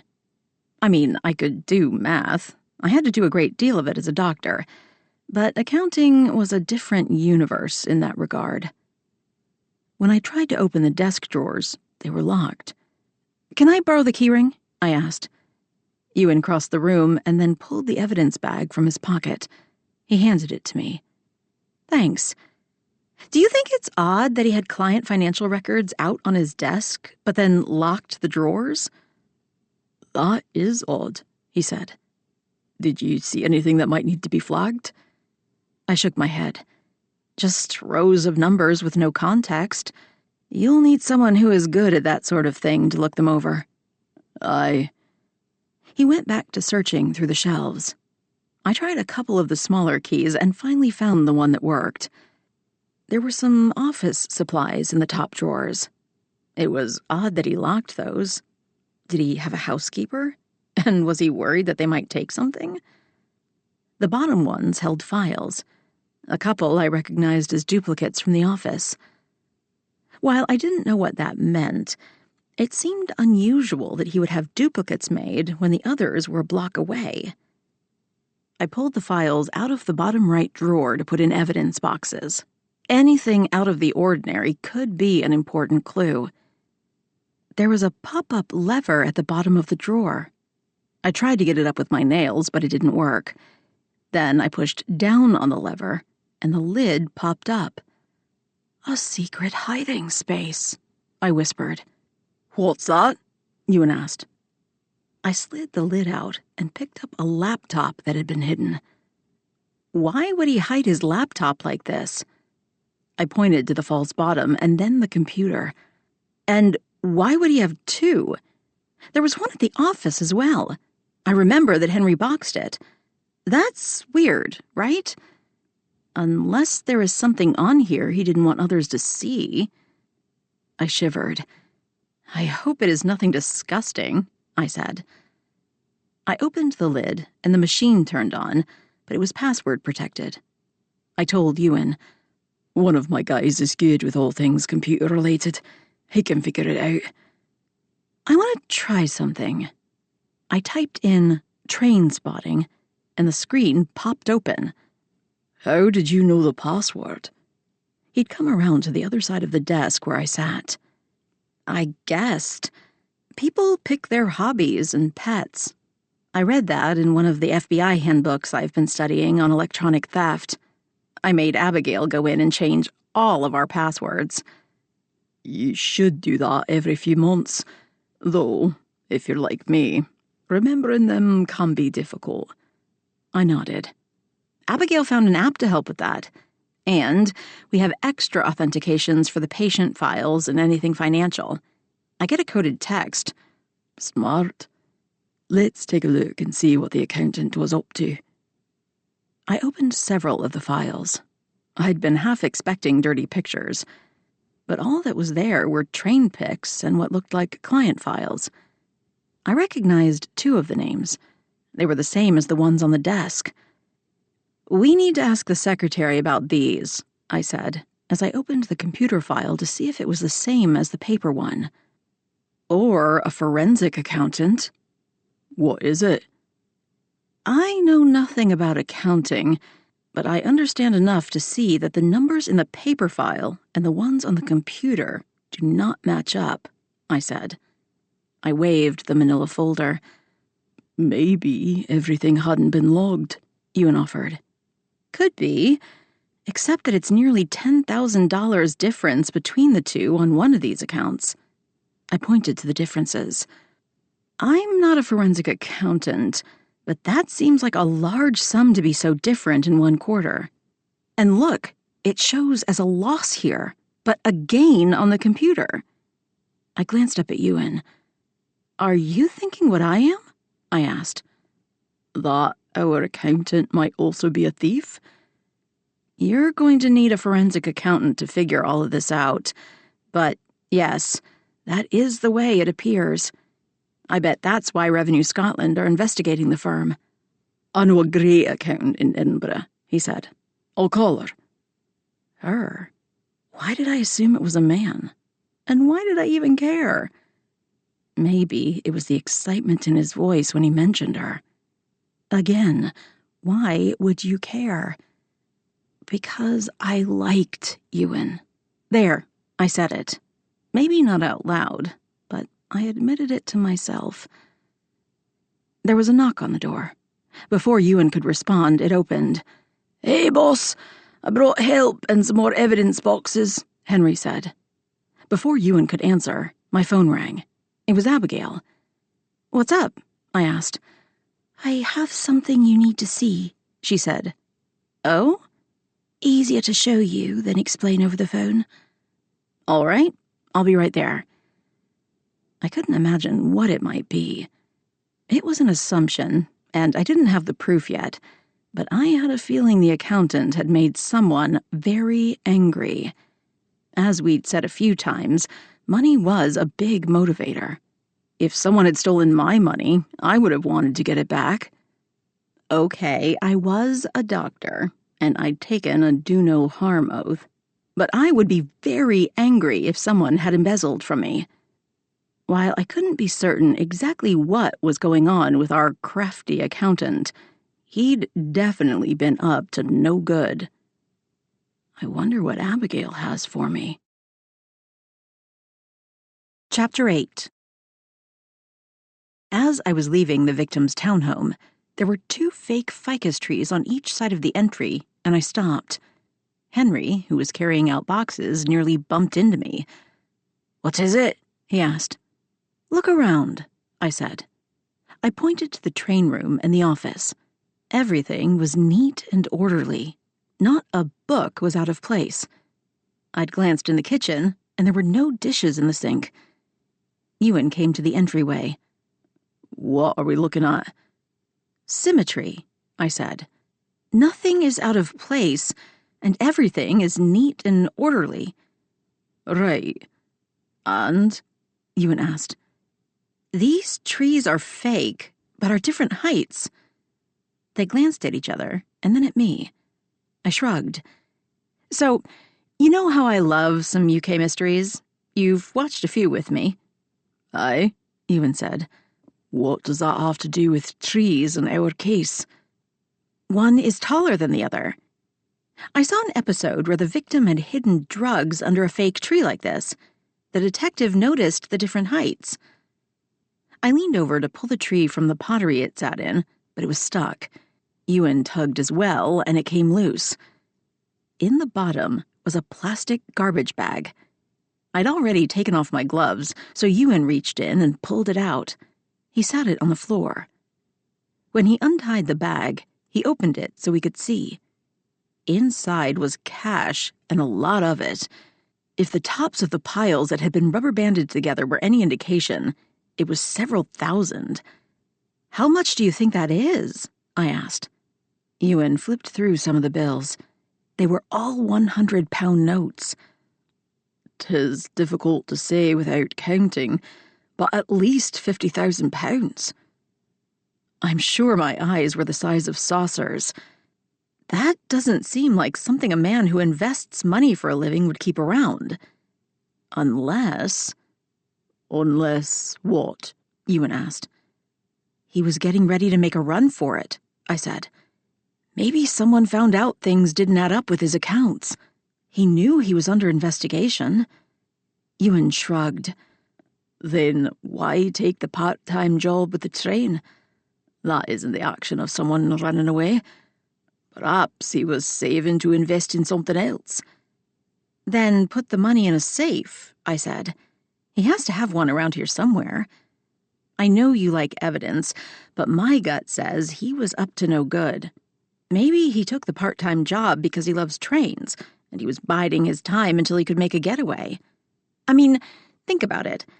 As the government closed in on him, he could don his costume, hop on a train, and be at the airport in Edinburgh in a couple of hours." "But someone got to him before he could do that," Henry offered. I nodded. Ewan sighed. "That is a scenario, but we deal with..." "Facts," Henry and I said at the same time. "Exactly," Ewan said. "I bet you a pint at the Pig and Whistle he has money all over his home. That amount isn't exactly enough to run away from the life he had and start a new one. I have to go.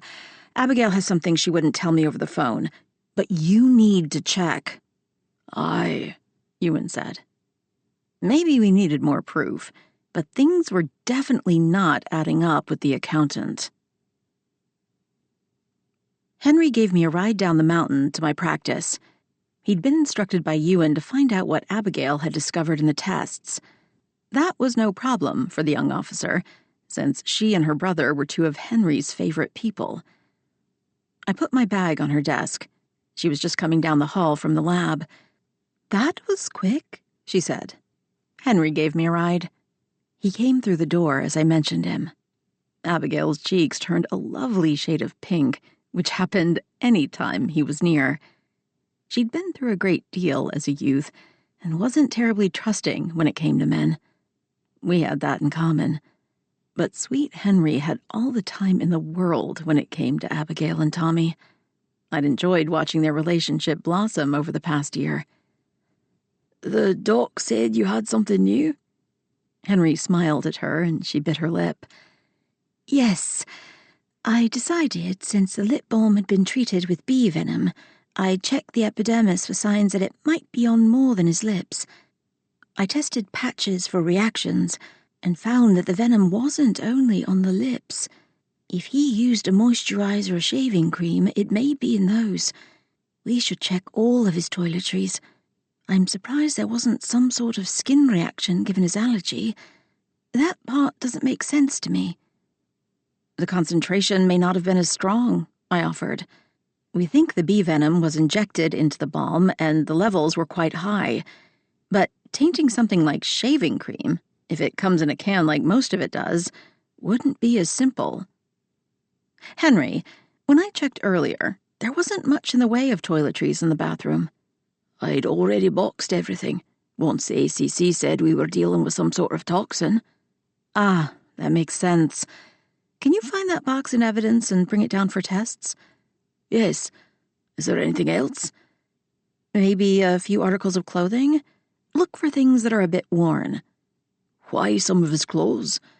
I'm curious how long this poisoning has been going on, and if perhaps the killer had upped their game. How would they poison the clothes? Abigail asked. I don't think the killer did, but I want to check. And they could have misted the bee venom on there.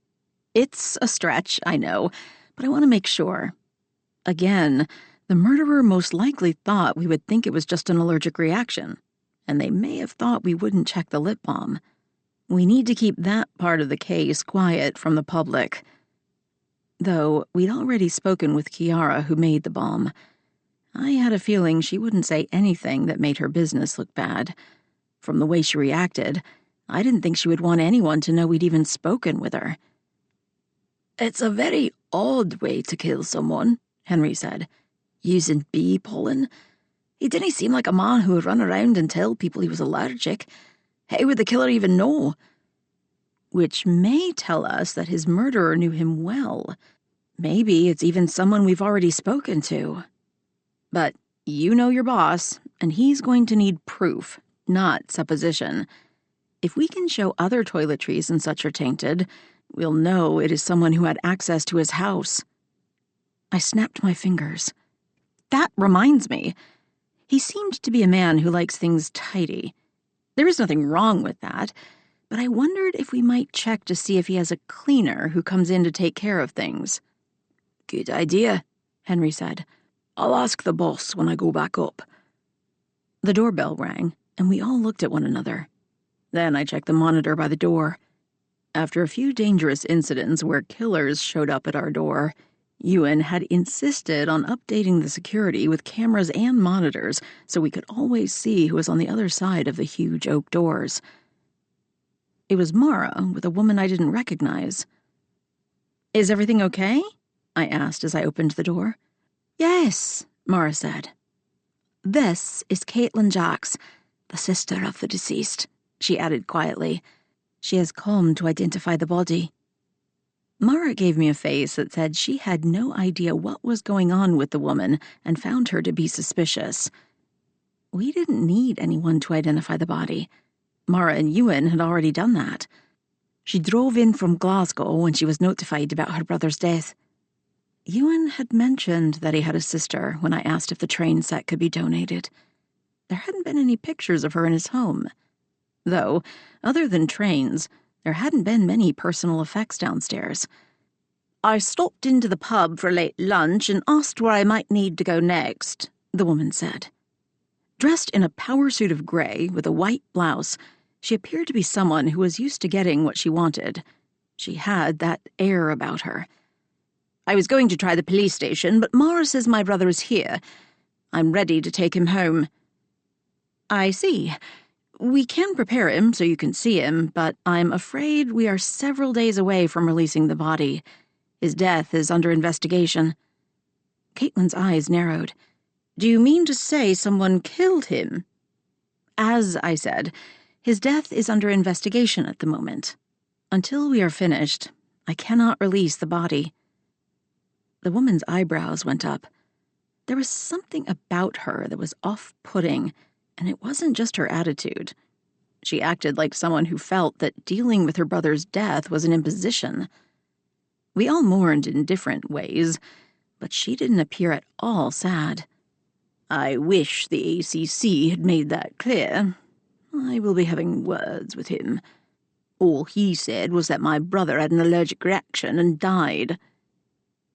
It didn't seem right to say yes, because his death was suspicious, but that was all Ewan could admit. Right. Until all the evidence is gathered and processed, we need to keep him here.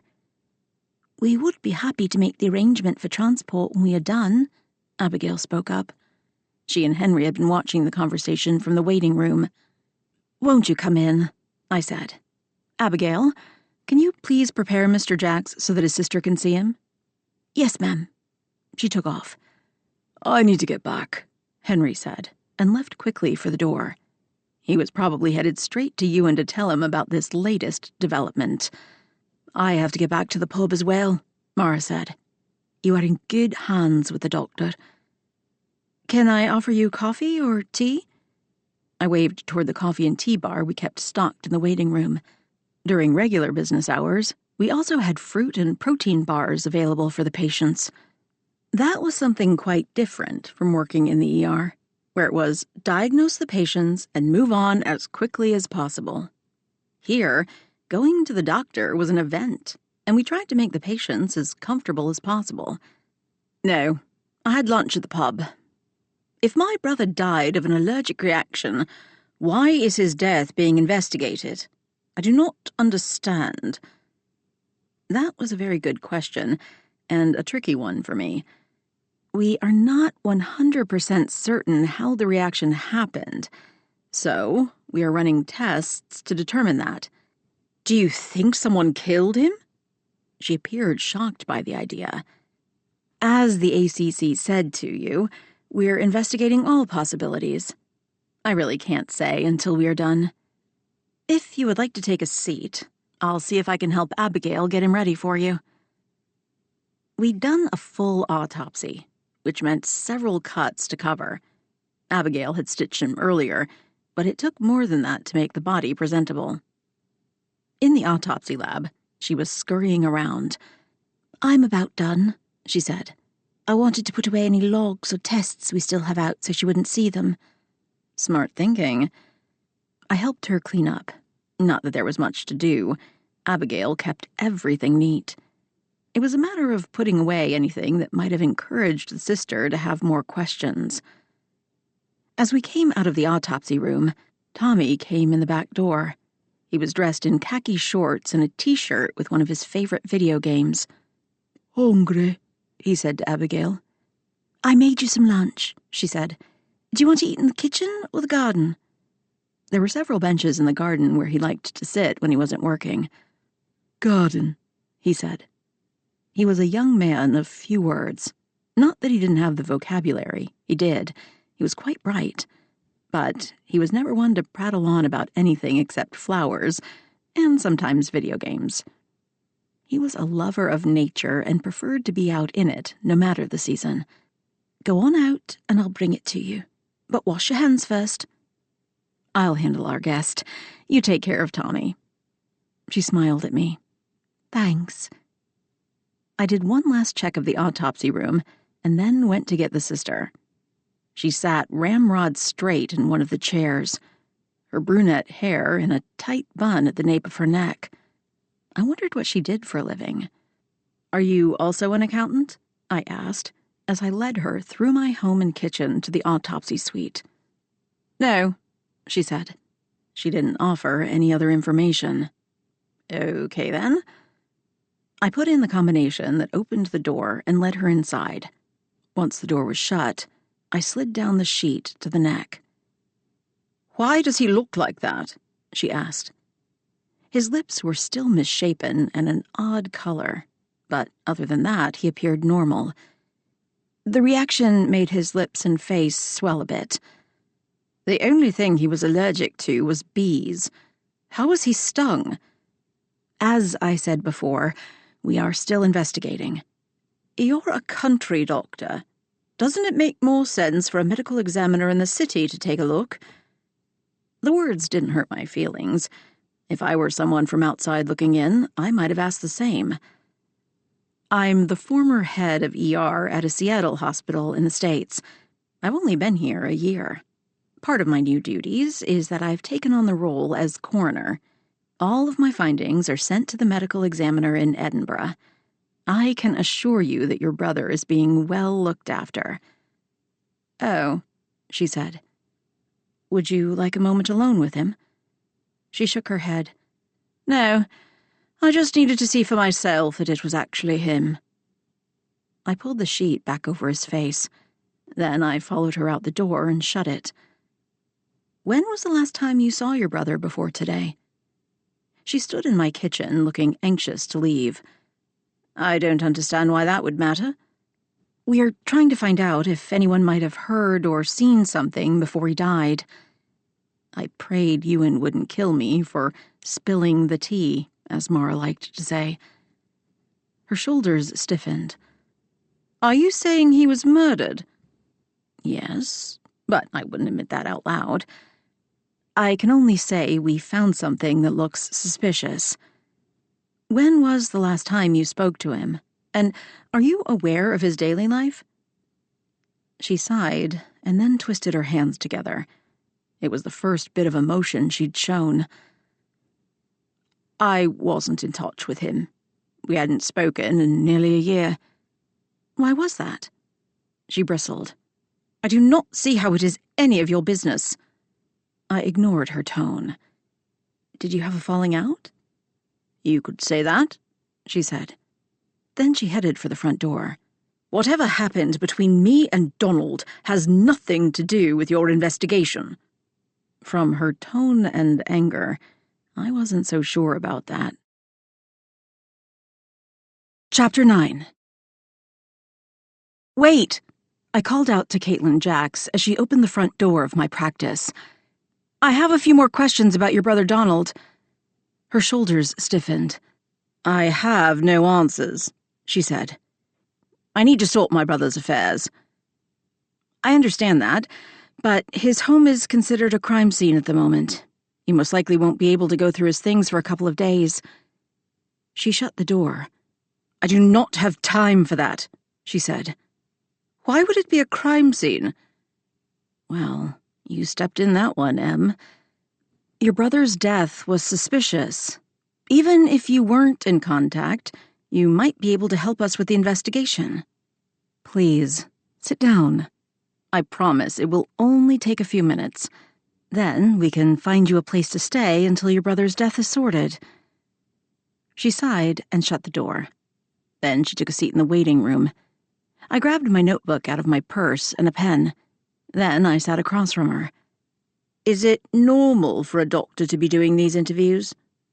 We do things differently here in Sea Isle, and I help the police directly with investigations into deaths. Okay, what is it you want to know? She asked. Has your brother always had an interest in trains? I thought starting out with something a bit more mundane might help. That's an odd question. Well, he was part of our new Storyteller's train, and I noticed he had an elaborate setup in his home. I've never been to his home, but that doesn't surprise me, she said. She'd never been to her brother's home? That seemed odd. Yes, since he was a young boy. He always had train sets and could be quite a bother about wanting to take train rides. Our father encouraged it and would buy him anything he wanted when it came to trains. You didn't approve? Her eyebrows rose.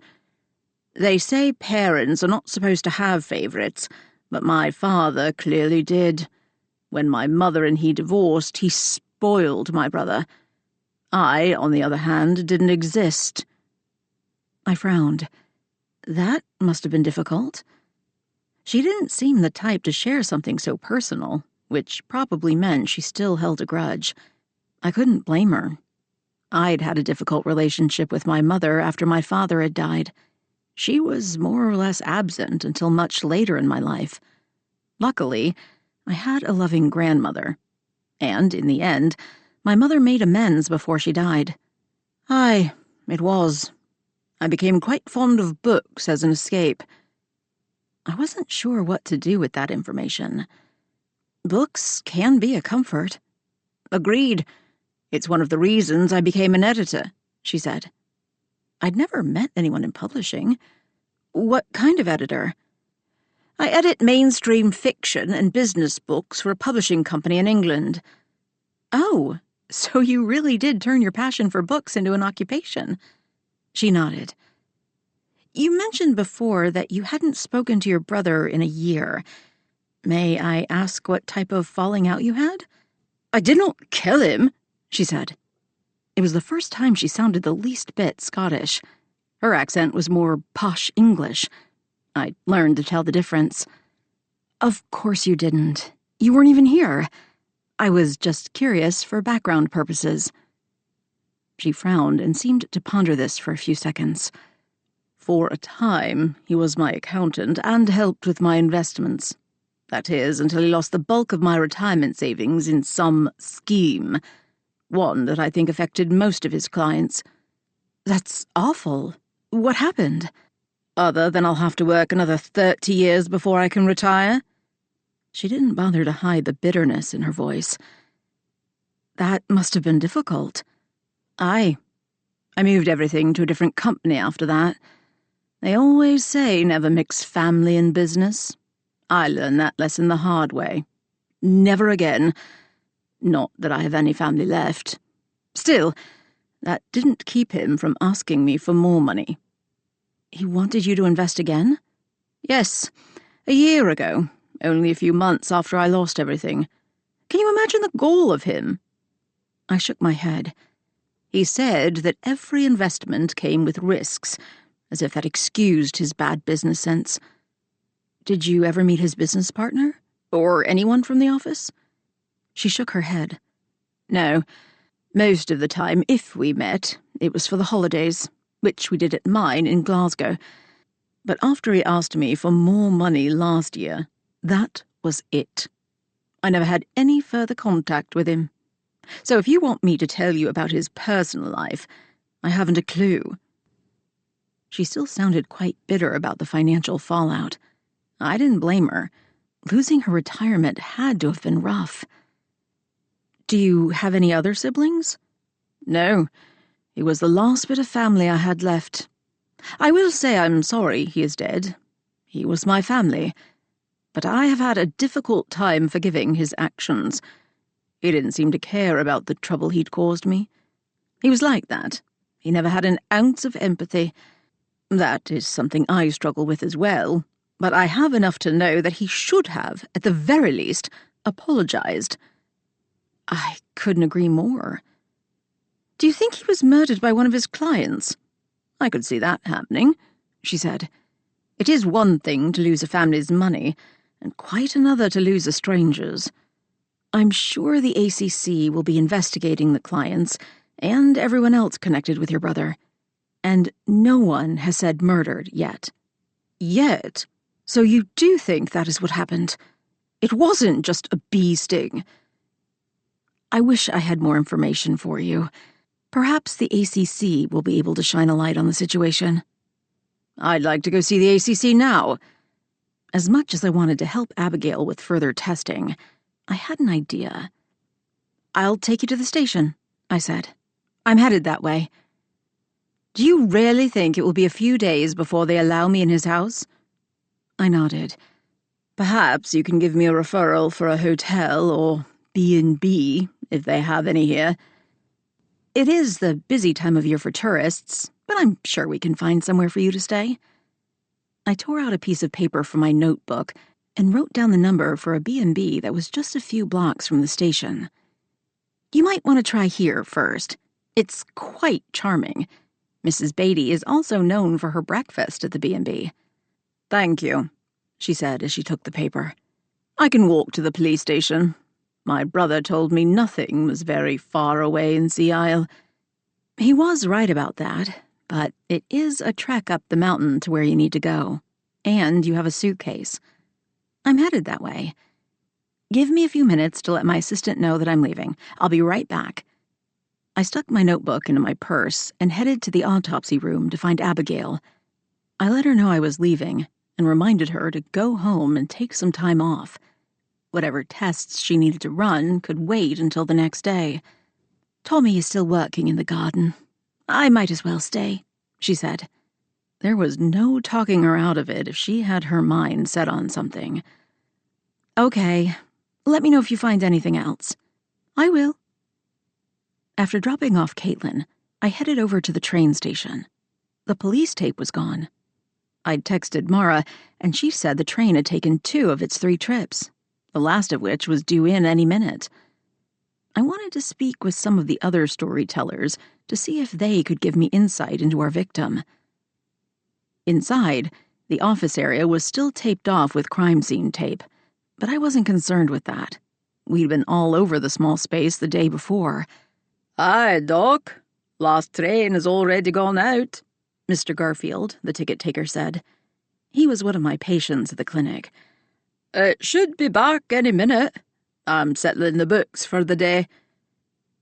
I don't want to bother you, but I have a few questions about Mr. Jacks, who died last night. "Aye. Can't say I knew him well. Still, a sad business." Did you two ever speak? He nodded. "A few times, about the train. He was quite keen on the restoration. He wanted to know where we found our period paints. Had them mixed special, we did. The Preservation Society, who helped cover the costs, demanded it be identical to the original." You all did an amazing job, inside and out. I've never seen a more beautiful train. "Thank you," he said. Did Mr. Jacks ask about anything other than the train? He scrunched up his face as if he were thinking. "No. He helped with the interiors, you know. Had a deft hand with the painting of some of the intricate woodwork. Hard to find that sort of craftsmanship these days. Told him he should quit the day job and go into restoring things. He told me how he'd recreated the town and the train in his home. Even invited me to stop by sometime. Didn't he suppose that will be happening now?" He did, and it was quite remarkable. I saw it earlier today. I was curious if you had seen him last night, and if anything seemed different about him. "You were here, so you know we had quite the crowd. I do remember him coming in a bit early with the other storytellers. He seemed fine. Said he was excited about the first trip. That's why I was so surprised he never made it on the train." I shouldn't have been surprised that he'd known that fact. The more secrets one tried to keep in this town, the faster they spread. Abigail had even made a sign for our office because patients would say they'd seen certain people in the waiting room. The sign said, "What happens in the doc's waiting room stays in the doc's waiting room. Everyone deserves their privacy." Not that it helped, but at least we'd tried to protect the right to privacy. Did you notice anyone last night who maybe should not have been here? He shook his head. "I never saw the invite list. Our lass Mara kept up with that. She would know better than I would." I don't remember seeing you on the train. Did you stay here while it went out? "No, I was on there. I was helping in the engine room. One of our lads was sick. I got on right before we left." As far as you know, no one stayed behind? "No. I locked up the station before getting on the train. And before you ask, I thought I'd locked the office where they found the poor lad. But I was rushing, and I may have missed it." The door had been unlocked when I'd tried it, but I didn't want to make him feel bad, so I kept that bit of news to myself. Do you remember seeing him get on the train at any time? "No. From what I've heard, he died before we took off. Though, you would know more about that than me." He was digging for information, and I wasn't about to give him any. Ewan would have my neck. Right. Before yesterday, did he have any arguments with anyone associated with the train? He crossed his arms. "Let me have a think. He was at all the committee meetings. He stayed quiet unless there was something he didn't agree with, I suppose." "Like what?" "The uniforms for the staff. They wanted to wear costumes from the time period or their own clothes. He insisted, more than once, that they should wear the proper uniforms." "The ones with the jackets and pants?" "Aye. He won out in the end. The storytellers can wear anything, but the train staff had time period uniforms. I can tell you he liked things a certain way and believed we should be proper." "You sound like you agreed with him." "Aye, I did. If we are going to do something, it should be proper." I understand that I asked this already, but I'm wondering if you noticed him acting any differently last night? "I only saw him from afar, and he seemed fine." Was he talking to anyone in particular? "I can't say I took notice. He was here at the start when everyone arrived. I did see his costume, though. He looked like something out of a Philip Marlowe novel. Trench coat and fedora, I believe. He spoke with some of the other storytellers as they arrived. I could not hear what they were saying. Mr. Garfield continued. As you saw, even though we weren't selling tickets, I was at my station until it was time to help out the engineers. When I got on the train, no one was in the building. Except for a very dead Mr. Jacks stuffed into a cupboard. Chapter 10. A half hour later, the train arrived from its last run. I waited for the passengers. There were quite a few who exited. That was good news for the town. It was important they recoup the costs of this latest venture. That was one of Mara's main concerns. After the last passenger disembarked, the storytellers and staff climbed down the steps. I knew quite a few, as that was one of the pluses as the town doctor. Many of them were patients or their family members were. But I decided to home in on Sarah Billingsley. She was the head of the train committee and a bit of a busybody. She always seemed to know what was happening in town and didn't mind sharing every bit of gossip she heard when she was in the office.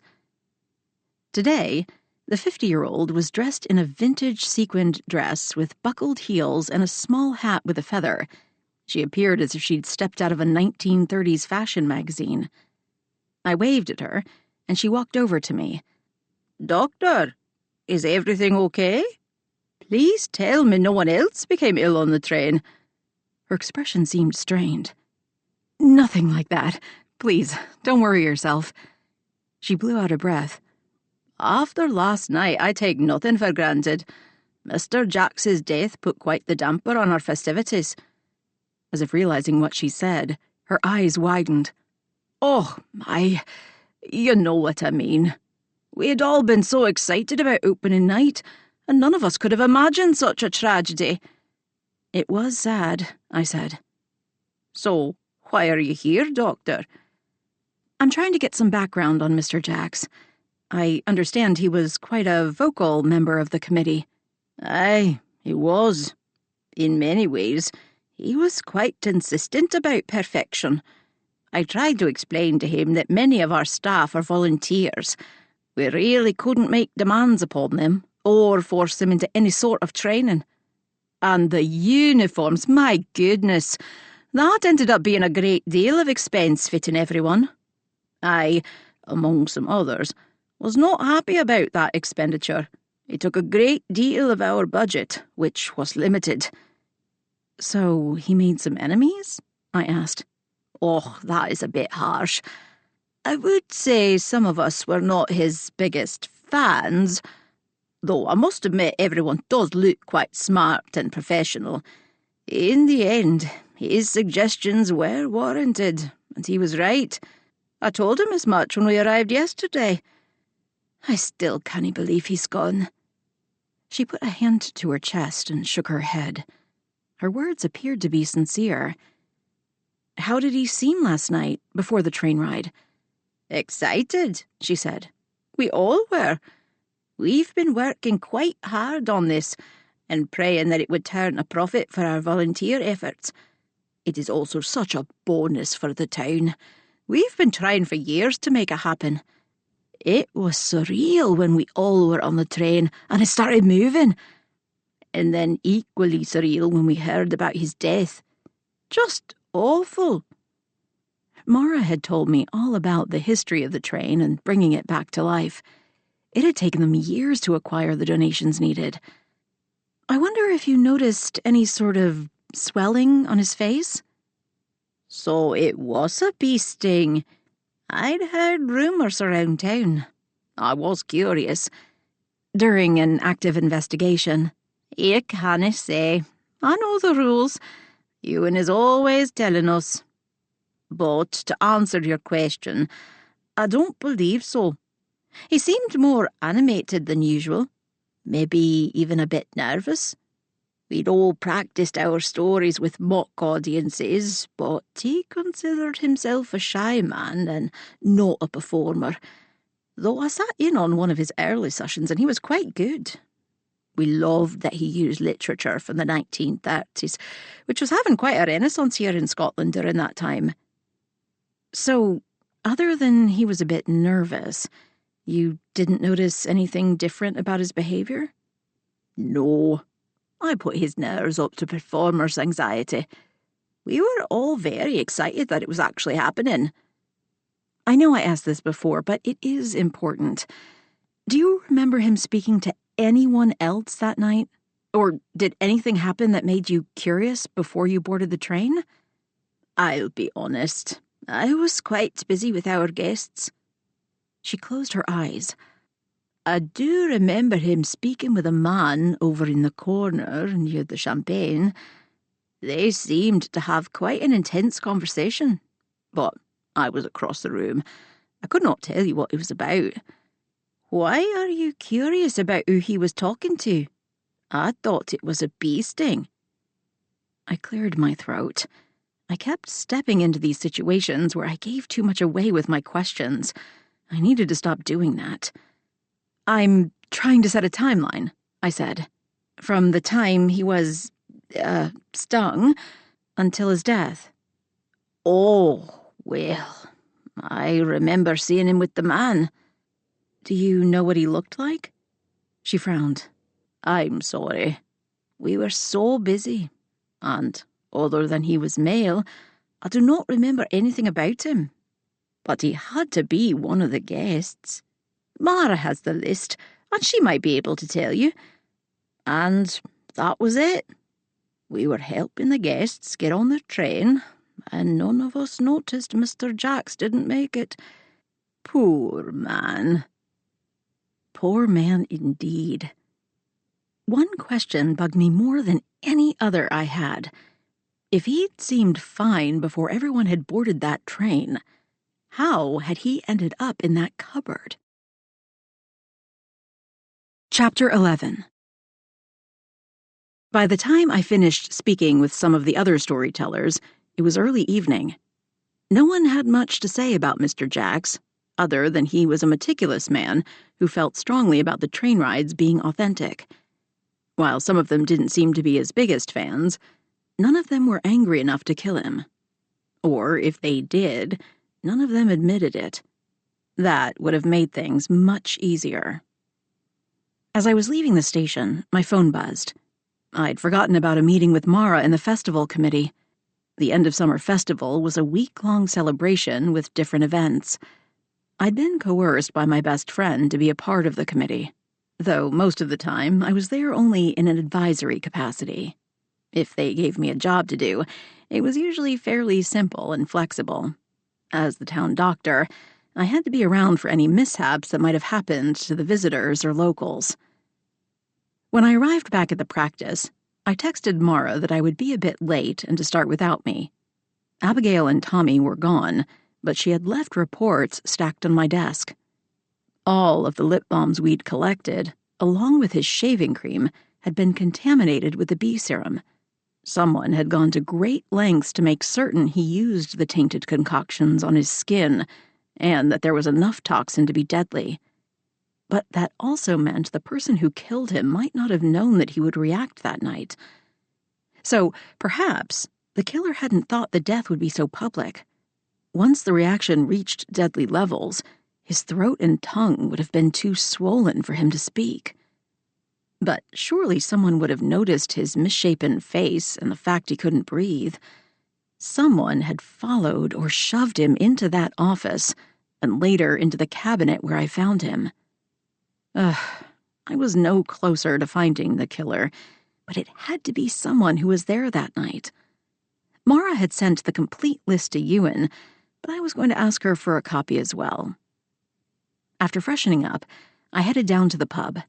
It was Saturday night, so it was more crowded than usual. It was unusual for the committee to have a meeting on Saturday night, but Sunday was the kickoff to the festival week. It started with ferry boat rides on Sunday afternoon for visitors. I was scheduled to go on the 5 o'clock boat, which promised views of ferries on one of the nearby islands. I had had no idea what a ferry boat was. At first, I thought they were saying fairy in that delightful Scottish accent, but they had meant the kind that fly around and are magical. They spoke about fairies as if they were real. Like many things in Sea Isle, it sounded charming. I was also curious how the boat captains could guarantee fairy sightings. When I arrived at the pub, Mr. Wilson, who was behind the bar, motioned me to head out back to the patio area. A private party sign was above the door leading out to the area. Since it was cool at night, Mara had turned on some of the courtyard heaters that stood like soldiers around the place. The 10 committee members were there at a long table. Many of them had served on the train board as well. They had drinks and plates of hors d'oeuvres placed down the table. Mara's love language was food, and that was one of the many things I adored about her. Mine was eating said food. She had a black and tan waiting for me in a space next to her. Next to me was the assistant chief constable, who was also the mayor. He didn't always sit in on the meetings, but my guess was he wanted to make certain we had adequate security for the various events. No one would ever say Ewan wasn't conscientious. I sat down next to him. He always smelled of fresh pine, and tonight he wore one of his cable-knit sweaters with jeans. He was incredibly handsome, but he wasn't one of those guys who acted like he knew it. He was self-assured, but never boastful. And even though we'd butted heads more than once over various cases, I knew him to be kind and caring, especially where his townspeople were concerned. He looked out for everyone. "Evening," he said as I sat down. "Hi," I whispered. "Did I miss anything?" He shook his head. "We're just getting started."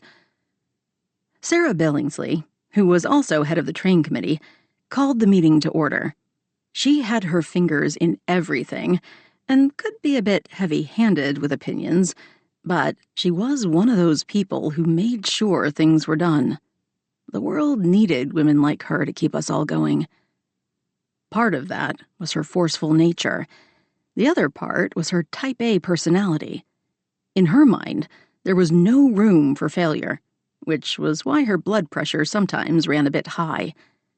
"Thank you for giving up your Saturday evening to help us," she said. "I called this meeting to make certain we have everything set for our week of fun." She handed out small, collated binders. "Thanks to Mara, we have a comprehensive list of each event with the volunteers and times of everything." With the exception of Abigail, I'd never met anyone more organized than Mara. They went through the larger scheduled events. Everyone agreed to take on their part of the bigger plan. This was a team of efficient organizers. I was just along to help out however I could. "First night, we have our ferry boat rides starting at 4 and going until 9, Sarah said. "The volunteer boats have been decorated, and we have designees to be the lore tellers. Everyone will be following the same script, so visitors do not feel they are missing out if they are on a different boat from their friends." When I'd done my research, I discovered Scotland has as much fairy lore as Ireland, though I noticed many of the tales I'd read that were set in Scotland happened to be much darker in nature. Sarah went on for several minutes about the various days of the festival. "Does anyone have any questions?" I did, but I was too embarrassed to ask. I would wait until they were all gone and ask Mara. "While I have you here, I have a few questions about the night Mr. Jacks died," Ewan said. Most of the people around the table grimaced, and a few of them shivered. "ACC, this isn't the place. Besides, we've spoken to your men," Sarah said. "Aye, you have," Ewan said. "I was wondering if perhaps something had jogged your memory. Maybe you saw Mr. Jacks going into the office at the train station. We are still trying to find witnesses who may have seen if someone entered the room with him." "Are the rumours true?" Sarah asked. "I'm not sure what you mean," Ewan said. "That he was possibly murdered," she said. There wouldn't be such an intense inquiry if he had died of natural causes. And Anne-Marie's husband Jed says he saw Mr. Jacks's face, which looked like someone had beat him up. I hate to think of that sort of crime happening in our town. 'Tis best if we do not listen to rumour, as it can distort the actual facts, Ewan said. He was much better than I was at keeping things close to the vest. Did any of you see him go into the office the night of the event? I asked, trying to help Ewan bring the inquiry back to his original question. Everyone shook their heads. Mara pursed her lips. I've already told you that I remember checking him off the list. At the time, he seemed fine. But I do remember his lips appearing plumper than usual, almost in a way that I thought he'd gotten lip filler or something. I remember now because I thought it was strange for him to do that. I mean, plenty of women do it, but maybe I'm being sexist. So, when he checked in, you noticed swelling? She nodded. I glanced at Ewan. We both understood what that meant. The reaction had already begun before he'd even arrived. I can't believe I didn't think of this earlier, but did he have a +1? I asked. He didn't arrive with anyone else, Mara said. I can go check the paperwork to see if someone else was his +1, though. It's possible they arrived later since the storytellers had to be there early. I can't imagine he would have had a date, Sarah said. All heads swung her way. I said that out loud, didn't I? She laughed nervously. I only meant he didn't seem the type to date. He cared more about trains than people. That much was obvious from the meetings he attended. His whole life seemed to be focused on trains, apart from his job. At least that was how he appeared in our discussions, she said. I know I told you he was a perfectionist about the uniforms for the staff, and he dressed quite creatively as a detective. I'm sure I mentioned that earlier. Did you notice the swelling on his face? Any of you? Ewan asked. Jasper had been unusually quiet throughout the meeting. He was usually up at the crack of dawn to get things ready at his bakery. I assumed he was tired this evening. He raised his hand tentatively. You do not have to raise your hand, Ewan said. I've been thinking all day that I may have seen him when I was washing my hands in the loo. Before I set everything up in the train, I was in there. I remember because he was coughing and wheezing a bit. I thought he shouldn't be at a party spreading germs if he was ill.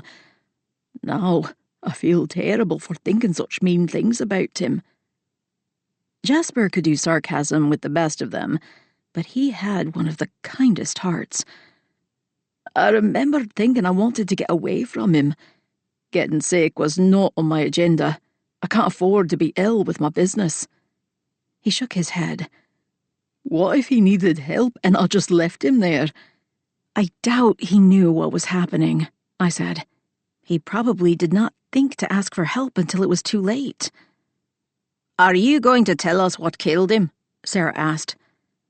I know it isn't what you want to hear, but we really are still running tests, I said. I looked at Ewan and cocked my head. He nodded at me again. I can say he had an allergic reaction of sorts. What we can't figure out is why he went into the office rather than seeking medical help. Maybe he was searching for the first aid kit that is kept in there, Sarah said. Per the laws, we had to make sure we had to set up on the train and in the station. He and our station master set up the office while we were all volunteering to refurbish everything. He would have known. He had a checklist for that area. The Scots in Sea Isle were very fond of their lists. Maybe he had gone in looking for an EpiPen. Most people with severe allergies kept the pens on their person or nearby in a backpack or bag, but we hadn't found one on him or at the scene. At least we had part of our answer as to why he was in the office in the first place. Maybe he'd been searching for an EpiPen, but it didn't tell us who had stuck him in the cupboard. Not long after, the meeting was dismissed. It had been a busy couple of days, and I was ready for bed. But as I went through the pub, I noticed the victim's sister sitting in the corner alone. She stared out the window. "Who are you looking at?" Ewan said from behind me. I hadn't heard him come up. "The sister," I said. "I have some follow-up questions for her. Do you want to come along?" I stared up at him with surprise. I don't think I'm ever going to be used to you asking me to be involved. Like I said before, better to just allow you to be a part of it so you didn't get hurt. He makes a good point. I snorted as I followed him across the pub. "Ms. Jacks, do you mind if the doctor and I join you? I have a few follow-up questions about your brother." She frowned, but then motioned for us to sit down. The noise in the pub died down as people became curious about the ACC and me sitting with someone they probably didn't know. As I had said many times, we lived in a nosy village where gossip was currency. The whole town would know soon enough about this little encounter. "I'm not sure what I can tell you," she said. "Nothing has changed from earlier. My brother and I didn't talk much." "Right," Ewan said. "Your estrangement was over money?" "Aye. And the fact that he liked his trains and numbers more than people. We had never been that close for those reasons, but when he lost my savings on a bad investment, I was angry." Her eyes went wide as if she realized what she'd said. "Though not enough to kill him, mind you." "When was the last time you saw him in person?" I asked. She blew out a breath. "About 6 months ago. We attended the funeral of our great-aunt Minerva. I'd forgotten about that. I don't think we said a single word to one another. He steered clear of me." "Was he embarrassed about the financial losses?" I asked. Ewan nodded as if that was a good question. "No. If he had been, maybe I could have forgiven him more easily. He said that investments were always a risk, and that I should have been prepared to lose it all." She bristled. "That wasn't at all what he said when he'd asked for my money," she added. "Back then, it had all been a sure thing. He had said there was no way to lose my retirement." "That would have made me angry as well," I said. "If he had not been so nonchalant about it, or had even apologized, things would have been better between us. If you think his death was suspicious, I would look at his clients. If he acted that way with them, they would have been furious. But he was my brother. I might have been angry, but I couldn't have killed him or anyone." She made a good point about the clients. I'd been thinking along those lines as well. "Were you aware of his allergy to bees?" She nodded. "He had to be careful all of his life. When he was about 12, he ended up in the hospital after he was stung twice by some bees in our grandmother's garden. In fact, after that, he didn't play outside much. He fell in love with trains and was always adding to his collection." "So the last time you spoke with him was at your aunt's funeral?" "Aye. Well, I saw him. We didn't really speak. But we were aware of one another." "And there were no phone calls or any other communication since then?" For some reason, Ewan didn't seem to believe her. "Not that I can recall," she said. "We had no reason to speak. As I said, I'd been waiting for him to apologize. Though I have to admit, I'd given up on that ever happening." "I'm curious. Why all the questions? Are you saying someone killed him? I'd heard that he had an allergic reaction. You mentioned the bees. He'd had a problem his entire life." "It is an ongoing investigation, and we are still waiting for a complete autopsy from the doctor," Ewan said. "We are nearly done," I promised. "Right. But I don't understand what is so suspicious if it was a bee sting. You know he was allergic." Ewan and I glanced at one another. "What are you not telling me?" she asked. "We will have more information for you soon," I said, "as soon as we complete our tests. It takes a few days." She sighed. "When will I be able to get into his place? His lawyer has already contacted me." I'm his sole beneficiary, which surprised me. Oh? That was news. Aye, I had no idea. Though, now everything falls to me, I suppose. I should put together a wake. And then there is the packing up of his belongings. I would like to get started with that soon. I need to get back to my job. We are almost finished with the investigation at the house, Ewan said. I'll call you when we are done. They had been checking the house for additional stores of cash. I was curious if they found more. I'd be checking the files on the computer when I went home. She nodded. I am confused. I asked before, but I would like a straight answer. Do you think someone killed him over money? Hopefully, we will have answers soon, Ewan said. I have your information. I will call when we are finished with his home. And, if you would like, there is a volunteer women's group in town who sometimes help pack the belongings of deceased family. He handed her a card. They'll also help you find places to donate items to those in need. She took the card from him. Small towns are so different, she said. In Edinburgh, I barely know any of my neighbours. Here, everyone seems to know me, even though we've never met. Ewan and I smiled. Word does travel fast, I said. And I will alert you to our findings as soon as we finish and Ewan gives the okay. I'd said that already, but I wanted her to understand that we did care and would not leave her hanging indefinitely. I can't help but think you are hiding the fact that someone may have killed my brother. She held up a hand. I realize you can't tell me now, but if someone did hurt him, please catch them and bring them to justice. We may have been arguing, but he was the last of my family. Ewan nodded. We were already on the hunt for a killer, and had more than one suspect.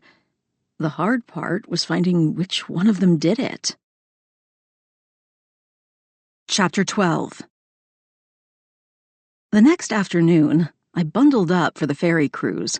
The weather had taken a turn. It was overcast and drizzly, which wasn't unusual for the summer months in Scotland. I'd moved here from Seattle, and the amount it rained here in Seattle was on par with my former town. It was just much colder, even in the summer.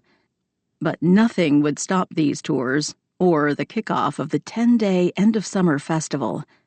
I had hired one of the private boats so that Tommy and Abigail could come with me, Mara, Jasper, and our friend Angie.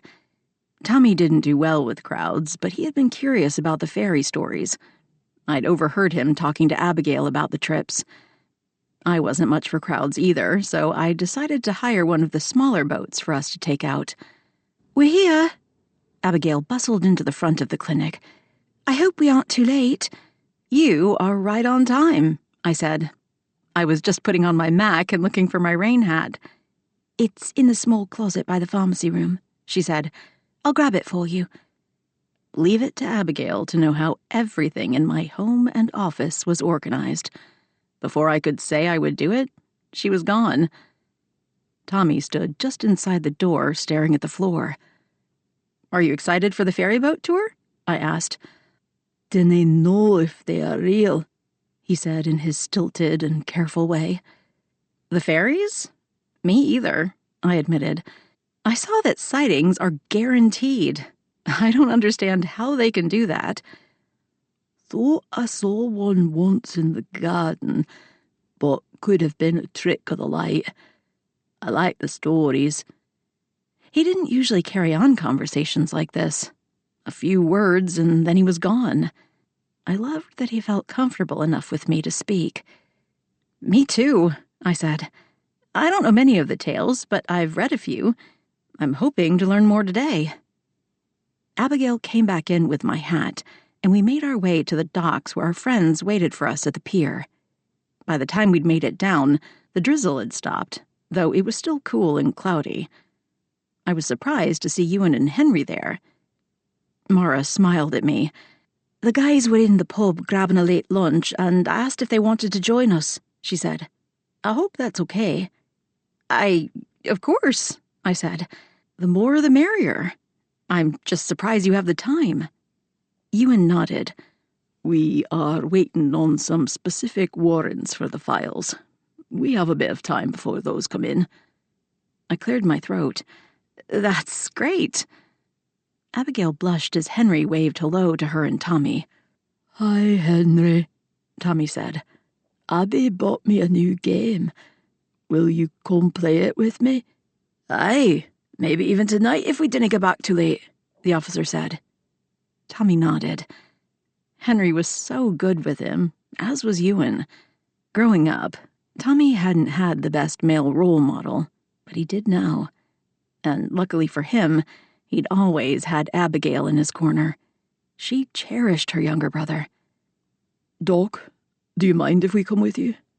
This is the first time we've made these excursions as part of the end of summer festivities, Ewan asked. I wanted to check out the format. As the Laird, Mayor, and ACC, he had his hands in everything. Of course I don't mind, I said. We're happy to have you. Hello all. I'm Captain Gillespie, said an older gentleman with white hair and a Santa Claus-worthy beard. He wore a blue and white captain's hat. My vessel is the Galbraith, and we are heading into fairy territory. This is my daughter Isabel. She is a master storyteller and knows all of the folklore for our islands where many a fairy and wee folk live. Welcome aboard. Isabel motioned for us to step onto the craft. She was dressed in jeans and a cable-knit sweater, but had a pair of fairy wings attached to her back. The boat was bigger than I'd imagined, for which I was grateful. There were benches facing out to sea, and a small cabin with more seats in case the weather turned rough. As the captain headed up top, we sat down on the benches. I was surprised when Ewan took the seat next to me. "Any news?" I whispered. He shook his head. We're waiting for a warrant so we can go through the business files. His partner is acting suspiciously, and I'm curious what we will find. I thought you already had a court order. Only for the deceased, he said. I want to see if there are improprieties with the business as a whole. I was thinking about that. He lost the sisters' money, but I'm sure that at least some of his other clients had to be involved. I know we spoke about it before, but money is a good motive. Aye, it is, he said. But this murder seems personal, and the killer, or unsub, as you Americans say, would have had to have access to the lip balms. That would take someone who was a part of his everyday routine, or had access to him. Does that mean only the people he worked with? That narrows down your suspect list. Unfortunately, no. Several of those he volunteered with remembered that he was addicted to his lip balm. When asked, they all said he'd used it in their presence. And he'd invited some of the volunteers to his house to show off his trains. One of those people could be involved. Oh, bummer. Yes, it leaves us with a fair number of suspects, all of whom were at the event that night. I scrunched up my face. Of those who were there, did he lose their money as well? We're cross-checking, and that is why we asked for the warrant for the business, rather than just his papers. I think I mentioned I'm bringing in a forensic accountant to help us go through everything. That's smart. Jasper and Angie stopped to hug me as they came on the boat. The newly married Angie was so busy with all of her stores and her husband, but she was determined to make time for her friends. "Thank you for inviting me," she said as she squeezed me tight. She was a few decades too late for the punk era, but her wild outfits never disappointed. Today she wore a sequined sailor shirt with white leather pants and a rhinestone-studded cap. I'm glad you could make it. Where's your husband? She rolled her eyes. "In London again," she said. "Though things are finally settling down, and he was able to convince the shareholders not to jump ship. He promised another few weeks and we should be back to normal. They had their fair share of family trouble, some of which had nearly ended with us both dead. Jasper carried a basket. "I brought treats," he said. "I know how you are about your snacks." He pointed at me. Everyone laughed.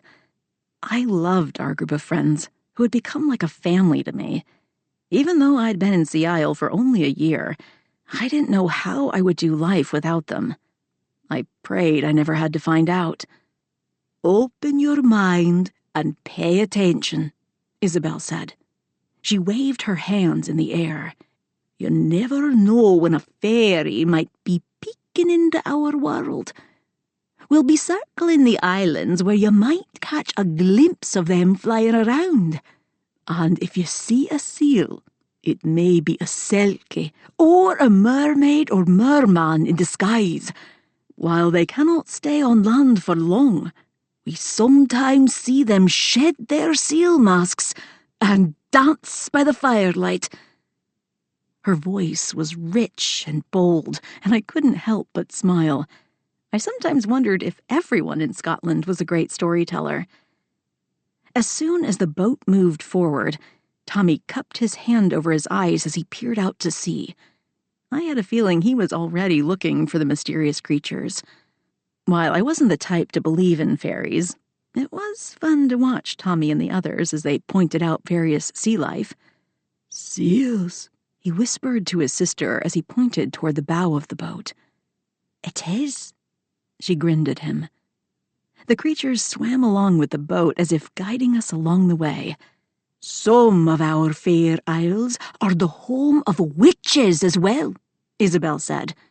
"Kind-hearted souls who would only wish you the best life has to offer, unless you try to double-cross them.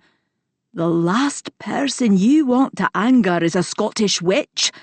They are powerful and always get their way." Her charming brogue made her stories come alive. She went on to tell the tale of the Witch of Fife, about a man with a witch for a wife. He wanted to find out what she did when she was away for many days. He followed her one night and discovered that perhaps he didn't want to know the truth when he was nearly burned by magic. After that, he left his wife to her own devices.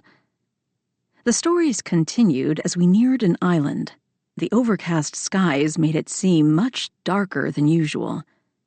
On the island, there were flicks of light, like fireflies dancing through the trees.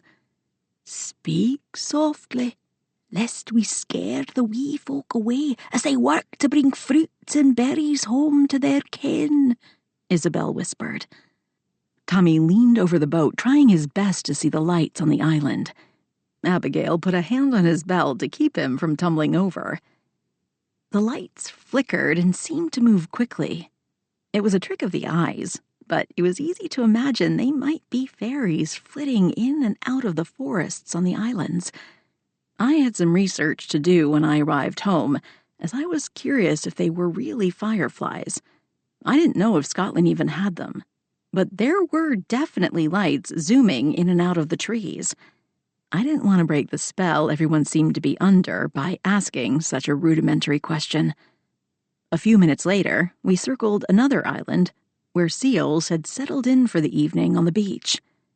"It takes a trained eye to see fairy folk in their true forms," Isabel said. "If you squint just right, you might be treated to a glimpse, though they are smart and know we are looking. So dinna feel bad if you only see the seals." Isabel's stories were wonderful and fun, and she had a couple for each island we circled in the boat. On the way back, she offered us warm cups of apple cider. While I considered it a drink for fall, I didn't complain. Out on the water, it was colder than it had been on the shore.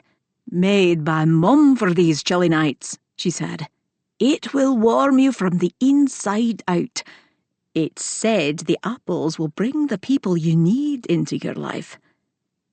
She wasn't wrong about it warming me from the inside out, and the beverage was just the right amount of tart and sweet. I could have had a gallon of it without blinking an eye. While we traveled back, Isabel continued to share folk tales about the islands we passed.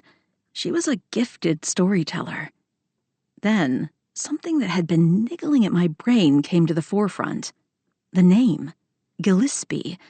I'd seen it on one of the files when we'd been in Donald Jacks's home. I climbed the steps up to where the captain stood at the helm. "This has been a wonderful experience," I said. He smiled and nodded. "My Isabel is talented with the stories. I think she should be an actress, but she loves the sea like her da." I grinned. "Well, your passion for it shows. You two have made this really fun." "Glad you are enjoying it." "I have a strange question for you, and I hope you don't think I'm being too forward." "I'm happily married, Doc. You've met my wife, Cecile." We laughed. "I have. She's lovely. This has more to do with my job of investigating deaths." He frowned. "That sounds serious. Tell me how I can help." There was a noise, and I glanced back to see Ewan on the steps leading up to where we stood. I was certain he stopped to listen. "Right. When we were searching Donald Jacks's home, I remember seeing your name on one of the files." He frowned and shook his head. "Aye, he was our accountant. Emphasis on was." "You don't seem to have liked him very much." "Shifty fellow," he said.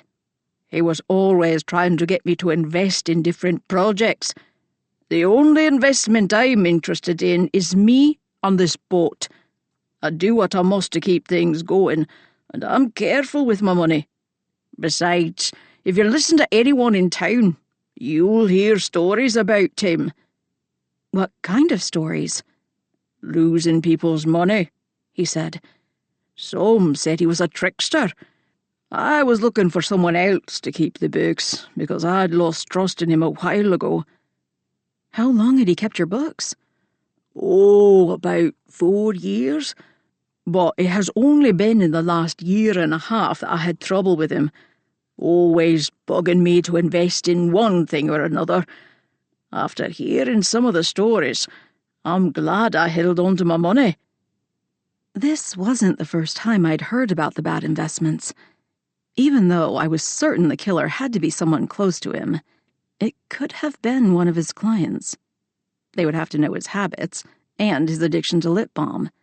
We lived in a small town, and the victim seemed to be ruled by his daily habits. By the time we made it back to the docks, some of the other boats were coming in from their tours. As we disembarked, I heard someone arguing. I turned to see Kiara, from the lotions and potions shop, having words with Sarah Billingsley. The conversation appeared quite animated, but as if they realized at the same time that we were all staring at them, they closed their mouths tightly. Kiara ushered Max down the main pier, doing her best to ignore Sarah, who stomped along behind her. I was more worried about Max, Kiara's son. He was sensitive, and the arguing might have caused one of his rashes. He was prone to hives when he encountered any sort of stress. I glanced up at Ewan, who frowned. "I wonder what that was about," I asked. "No telling with Sarah," he said. "She likes to poke her nose into places it doesn't belong." He seldom said things like that about people in town, but Sarah seemed to push his buttons. "Do you think it has something to do with the case?" He shook his head. "No, and Sarah. She was trying to convince poor Kiara into working on one of the many committees she heads." I'd been at the other end of Sarah's pushiness, though I knew she meant well. "Probably," I said. A phone dinged behind us, and Henry glanced down at a message. "ACC? The warrant has come in," he said. "Should I head over now or in the morning?" "We'll go tomorrow," Ewan said. "It's late, and I'd rather surprise them first thing." "Yes, sir." "Can I go with you?" I asked. Ewan's eyebrows went up. "Do you know accounting?" I shook my head. "No." I thought I might look to see if he kept more toiletries at the office, and if those had been loaded with the venom. Henry gathered them up for you and Abigail to test, he said, and his brows drew together as if he were confused. I wasn't thinking of looking for those things in his office, I said.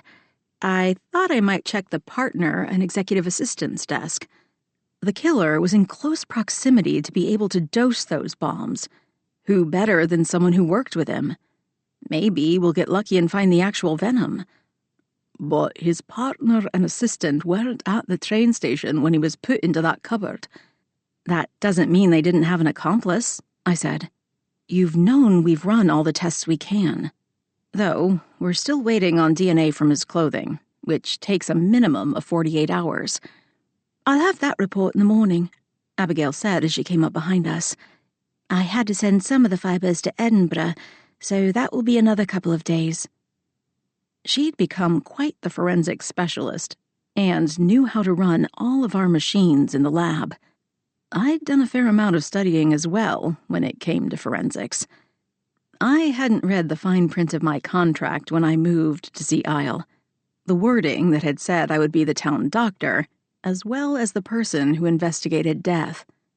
They didn't really have coroners in Scotland, but that was what I called myself. Since Ewan was the mayor and laird, he could appoint any political position he wanted in town. And when he'd sent the contract, I hadn't read the part about signing and investigating death certificates.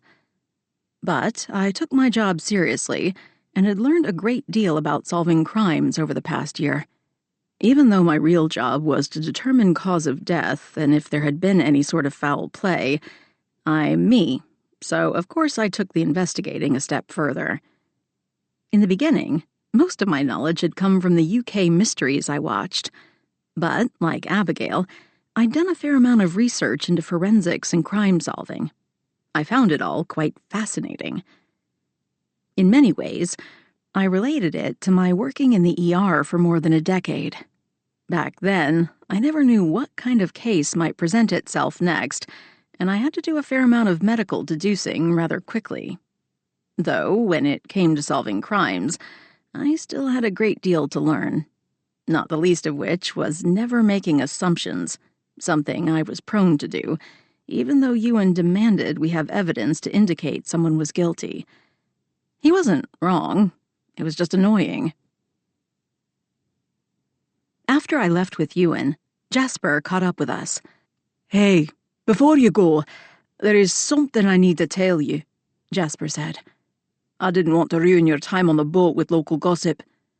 We moved up the pier, a little bit away from the crowds getting off the various ferry boats. What is it? I asked. I didn't realize where she works, but Catherine Allen was in the bakery earlier. She ordered several dozen petits-fours for the office. It seems they have some important people coming in tomorrow. While she was in the bakery, she was speaking quite loudly on her cell phone. I bit my lip to keep from laughing. Jasper didn't approve of people talking on cell phones in his bakery. He even had a sign that stated as much. If she hadn't made such a large order, I might have kicked her out.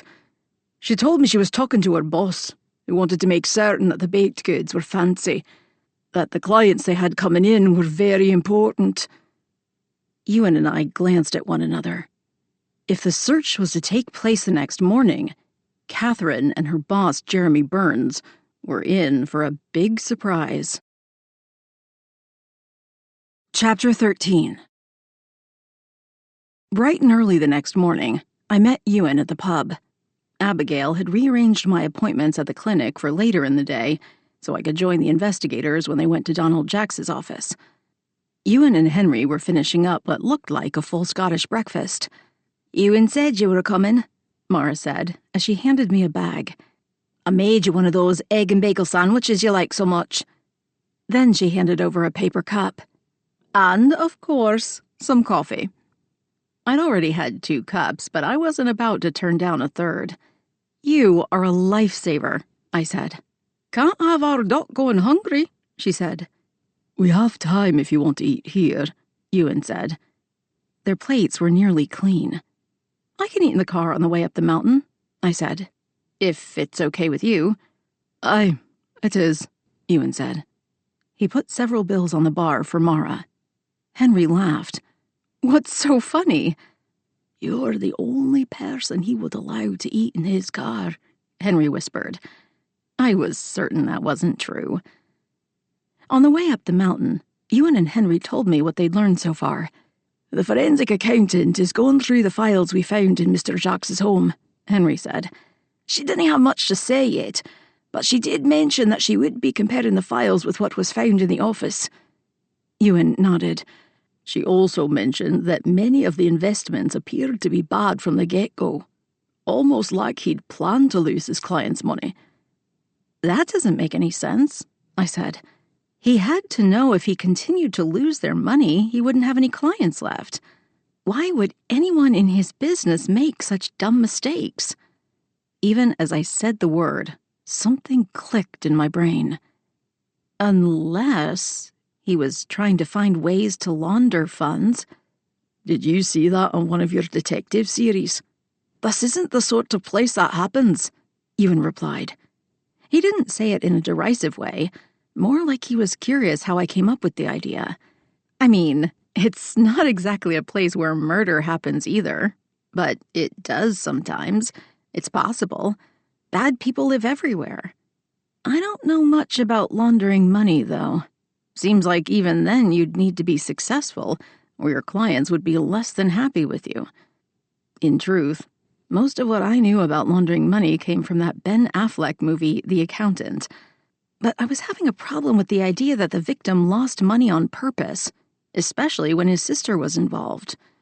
True, Ewan said. And you would be talking more about organised crime, and we haven't seen any sort of link to that in our town. Maybe in one of the bigger cities, but not Sea Isle. The ACC is right. That is something we keep a close eye on here. I took a bite of my sandwich. Mara had used thick Scottish bacon, which was so good. The over-medium egg was perfectly done, though it dripped down my chin a bit. I used the paper napkin in the bag to blot the mess. The last thing I wanted to do was lose my eating privileges because I'd dropped egg in Ewan's pristine vehicle. Do you have any solid suspects yet? I asked. I mean, anyone we should keep an eye out for while we're going through Jax's files? Other than the people he worked with, and those who were involved with the train event? No. Ewan shifted the gears as we went up the mountain. What about his clients? I repeated what the boat captain had told me the night before. I don't know if you heard everything he told me. We've said this before, but if he lost their money, and a lot of it, people have killed for less. True. What isn't clear at present was, did he lose the money of just his clients, or was the whole firm involved? Ewan said. That would open up the suspect pool quite a bit, and would give us a reason why they are already under suspicion. I finished my sandwich as we pulled up in front of the accounting firm. Some of Ewan's officers stood by the door leading into the offices. After tossing my empty bag into the trash can by the light pole, I followed Ewan and the others into the office. The shock on Catherine's face said it all. Her desk was piled high with boxes from Jasper's bakery. Her eyes were wide, and she appeared terrified. "You can't be here," she said. "We have important clients coming in this morning." "We have a warrant that says otherwise," Ewan said as he held up a piece of paper. "We're going to have to ask you to vacate the offices while we conduct a search." "What the blazes is all this commotion? I can't hear myself think." Jeremy Burns bustled out of his office. "What is all this? Why are you here, ACC? We've already answered your questions." "They have a warrant to search everything," Catherine said, as she pointed to the paper in Ewan's hand. "Let me see that," the other man said angrily. He read it over, his frown deepening. "I'm calling my solicitor." "I'd highly suggest that," Ewan said. "But the warrant means we can investigate all of your files without delay." "What does this have to do with Donald's death? You can't possibly believe one of us would harm him," he said. "He was a trusted colleague and brought in a fair amount of business. Then he lost some of his clients' money, Ewan said. Well, not some, a great deal of money. Markets go up and down, Burns said, but his eyes had gone wide when Ewan had mentioned losing money. That is the nature of the beast. When one is in the business, we understand that investing is for the long haul. He was doing that sort of doublespeak people used to confuse others. Burns glanced furtively at the door. I have important clients coming in any minute, he said. This will have to wait. I suggest you take your clients somewhere else, or use your conference room across the hall.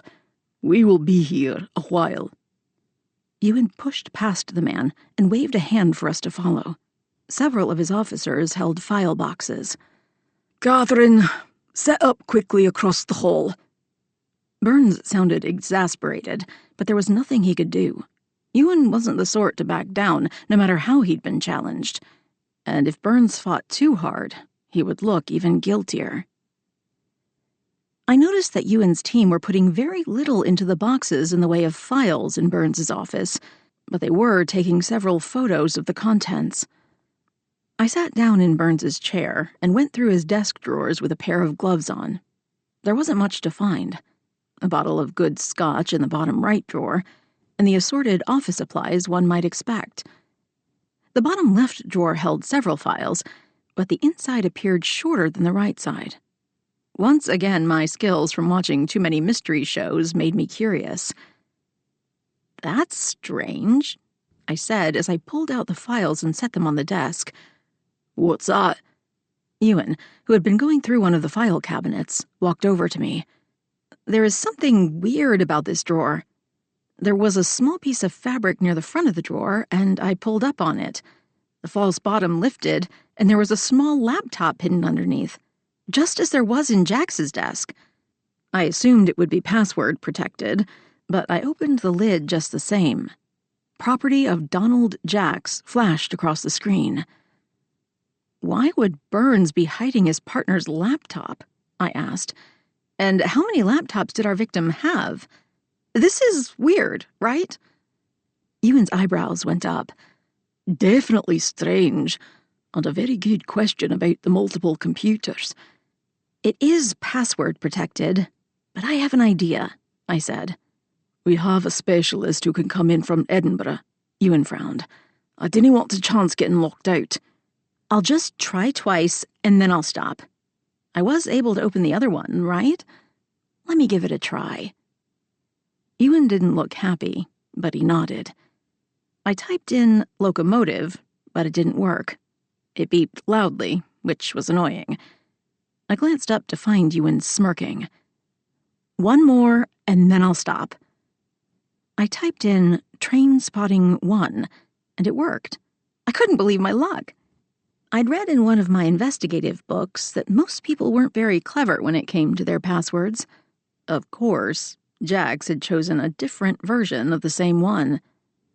I'm in, I said. I clicked on some of the files. They were spreadsheets with loads of numbers and what looked like accounts, but none of it made any sense to me. I went to his email, and luckily, he was still signed in and had several unopened ones. Do you mind if I look through his email? Flag any you think might be interesting. Will do. I was surprised by how many unopened emails he had in the last week. Some were ads, but many of them appeared to be from clients who wanted to know about their investments. His clients sounded worried. If things in Scotland were like home, people usually received monthly or quarterly statements for their investments. Some of the ones he'd already opened showed his clients were quite worried, and he hadn't bothered responding. One email had me raising my eyebrows. The note was from Bluebird 320, and the client was not happy about a recent turn of events where they had lost more than £100,000 in one of Jax's schemes. One phrase stuck out. You will pay for what you've done. The problem was there wasn't any sort of name on it. Still, it would be easy for Ewan and his team to figure out. Ewan had walked out of the office, so I flagged it as he mentioned, but I also took a picture of it with my phone. A few emails down, I found another threatening one. This one from Highland Farmer 26. Again, no name, but threats about losing some of their retirement funds.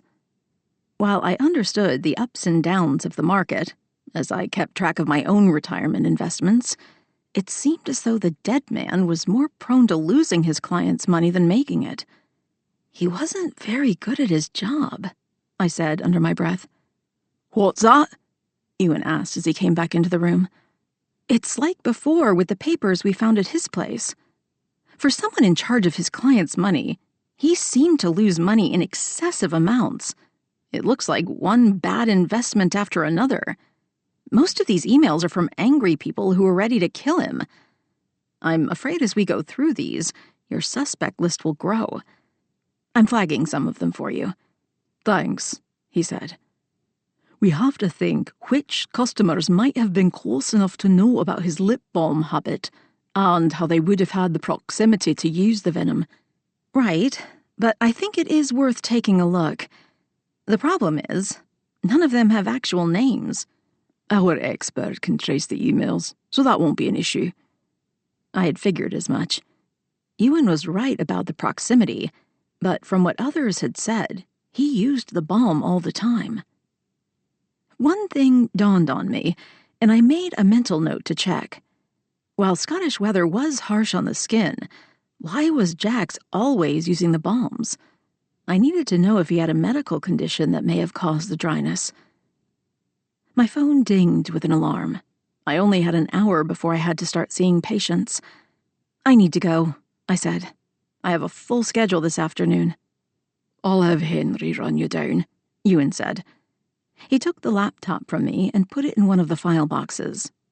Thank you for your help. Oh, can you write down the password? I found a sticky note in the desk and wrote it down. Then I handed it to him. Thanks. He smiled. You're welcome. Will you let me know if you find out anything else? Yes, he said. We'd come a long way when it came to trust. I used to have to pry information out of him, but now, more or less, he considered me a colleague. I didn't get the automatic response everyone else did about it being an ongoing case. As I was walking out of the building with Henry, Angie and her grandfather were going into the accountant's office. Her eyes went wide when she saw me. What are you doing here? Do you use this firm? She asked. I shook my head. They are part of the investigation of the murder I was telling you about yesterday on the boat. Oh. I didn't make the connection. She turned to look at her grandfather. One of the partners is a fellow who died at the station. Her grandfather shook his head. Poor fellow. What are you two doing here? I asked. It came out a bit harsher than I meant. Are you clients? She shook her head. Not yet. Now that Damien's business matters are more or less settled, we were thinking about making a move to Sea Isle. Well, at least buy a weekend place so I'm not always having to bunk with Grandad. I told you I don't mind, her grandfather said. They owned a tartan shop that sold all kinds of tartans, kilts, smacks, and other outerwear. They had shops all over Scotland, and Angie was in charge of the business. She might have pink hair, but there was a wicked clever brain in that head of hers. She crooked her arm in his. I know. Anyway, I thought I might check out an accounting firm here to help keep an eye on the business. Something must have flashed over my face because she frowned. Why? Is there something wrong with the firm? I was at a loss for words. I really need to get down the mountain. I have patients to see. She let go of her grandfather. You go on inside. I'll be there in a minute. He seemed confused, but she opened the door for him. Angie grabbed me by the arm and pulled me down the block a bit. I need you to tell me what is going on. Is there something I should know? I will get in trouble if I say anything, I said. You know how Ewan is. But as you can see, the firm is under investigation. She pursed her lips. Well, that's just because he was murdered, right? You don't think it was someone here at the firm? I shrugged. We honestly don't know. I shouldn't say anything. I'm fairly certain it is against the law. But you are one of my best friends. Just be careful with these people. Are they crooked? That's the last thing I need. That I can't say. I've looked over some of the paperwork in Jax's files. I can say several of his clients were not happy with him. I couldn't tell you about the other partner, though. Ewan is still taking a look at things. They've brought in an expert. She frowned. Okay, good to know. I wasn't crazy about moving the accountant to Sea Isle. It's just that Grandad likes to feel like he's a part of it all, and he doesn't like going to Edinburgh for the financial side of things. I honestly can't say whether you should trust these people or not. She pursed her lips. Answer me honestly? I will if I can. Would you put your money in their hands? I cleared my throat. No. That's good enough for me. I will sit through the meeting, but I won't use them. At least they have some of Jasper's baked goods. She smiled. Well, that is a plus. Please don't tell anyone I said anything. Mom's the word. After Henry dropped me off at the clinic, I headed back to the kitchen for some coffee. Then I grabbed my tablet to see who he had coming in. It was funny how much my life and medical practice had changed over the last year. In the ER, I often saw patients every 5 to 10 minutes. In Sea Isle, some appointments took more than half an hour and were scheduled accordingly. Nothing was rushed in this town, and I loved getting to know my patients. And it was a small town, so I'd often see them out and about in Sea Isle.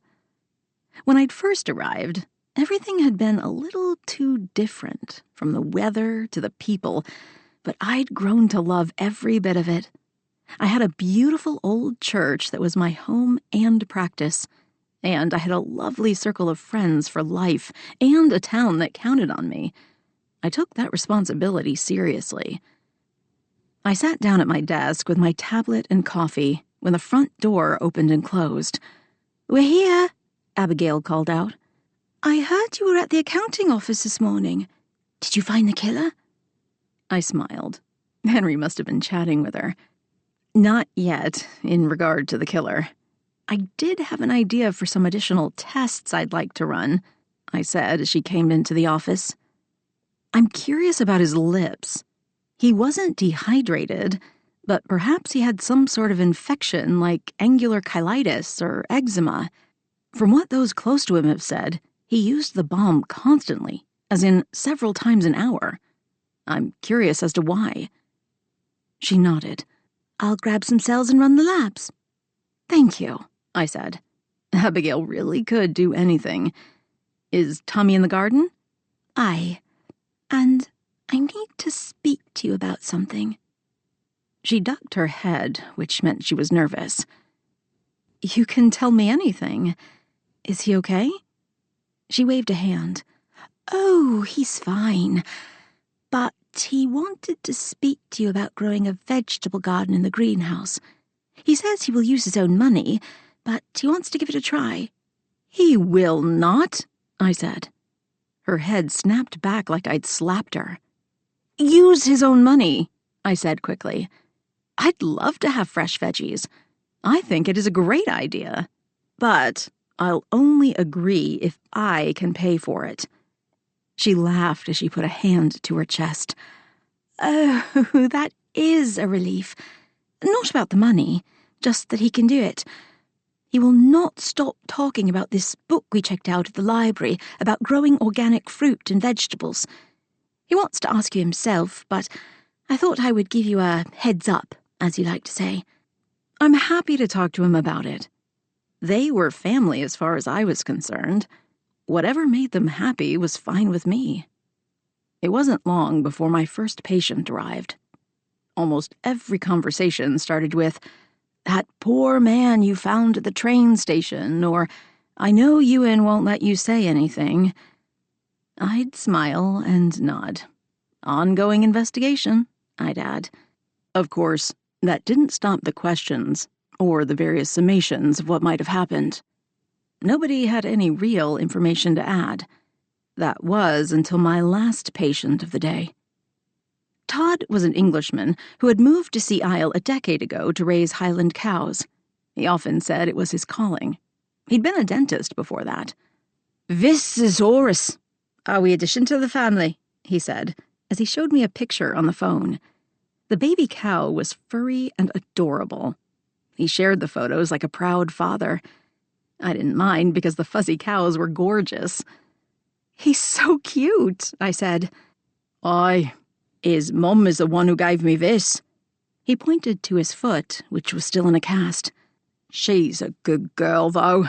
She didn't mean it. My foot was in the wrong place at the wrong time." I smiled. He spoke about his cows like most people did about their dogs. "Well, we'll take another x-ray to check, but hopefully we can get that cast off today. Though, I have a boot for you to wear for a few more weeks. It will help your foot to further heal.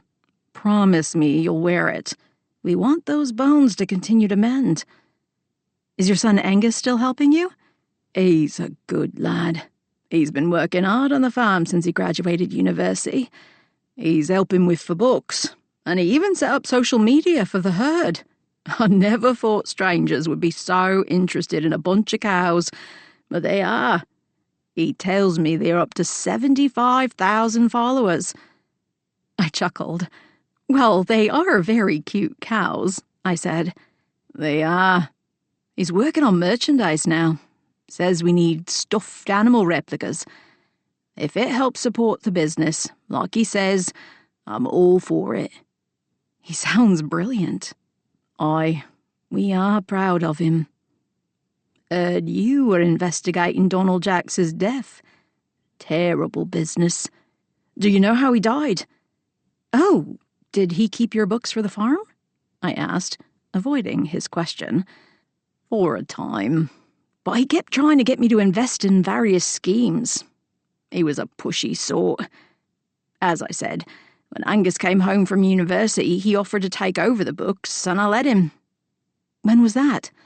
"Beginning of summer," he said. "Jax was furious and wasn't particularly kind when we made the change. He was a disagreeable sort." "Did someone try to kill him?" "I only asked because I heard some rumours in the pub that he was murdered." He held up his hands. I know it's an ongoing case, but I'm just curious. If he acted like he did with us to his other clients, I could see someone wanting to cause him harm." "Oh?" "He wasn't happy about us pulling our business. Said some unkind things to me and Angus. Made me angry, and I told him I'd be telling everyone I knew to pull their accounts from him." "What did he say to that?" I asked. "Threatened to take us to court," he said. "And he was serious. Said he'd sue if we besmirched his name. Those were the words he used." "Before all that happened, what was he like?" The farmer shrugged. "Bit of a cold fish," he said. "I thought it was because he was an accountant and he didn't like to talk. But now I know. He was an unfriendly sort." I nodded. "You and Angus were at the train celebration the night he died. Do you remember seeing anything?" "The police asked us the same. We didn't even remember seeing him there. It was crowded, though." "Maybe you did see him but didn't realize it. He wore a fedora and a trench coat, with black-rimmed glasses." He frowned. "What is it?" "I do remember seeing a man in a trench coat. I thought it was a bit warm for a coat like that indoors." "Do you remember when or what he was doing?" Todd's eyebrows went up.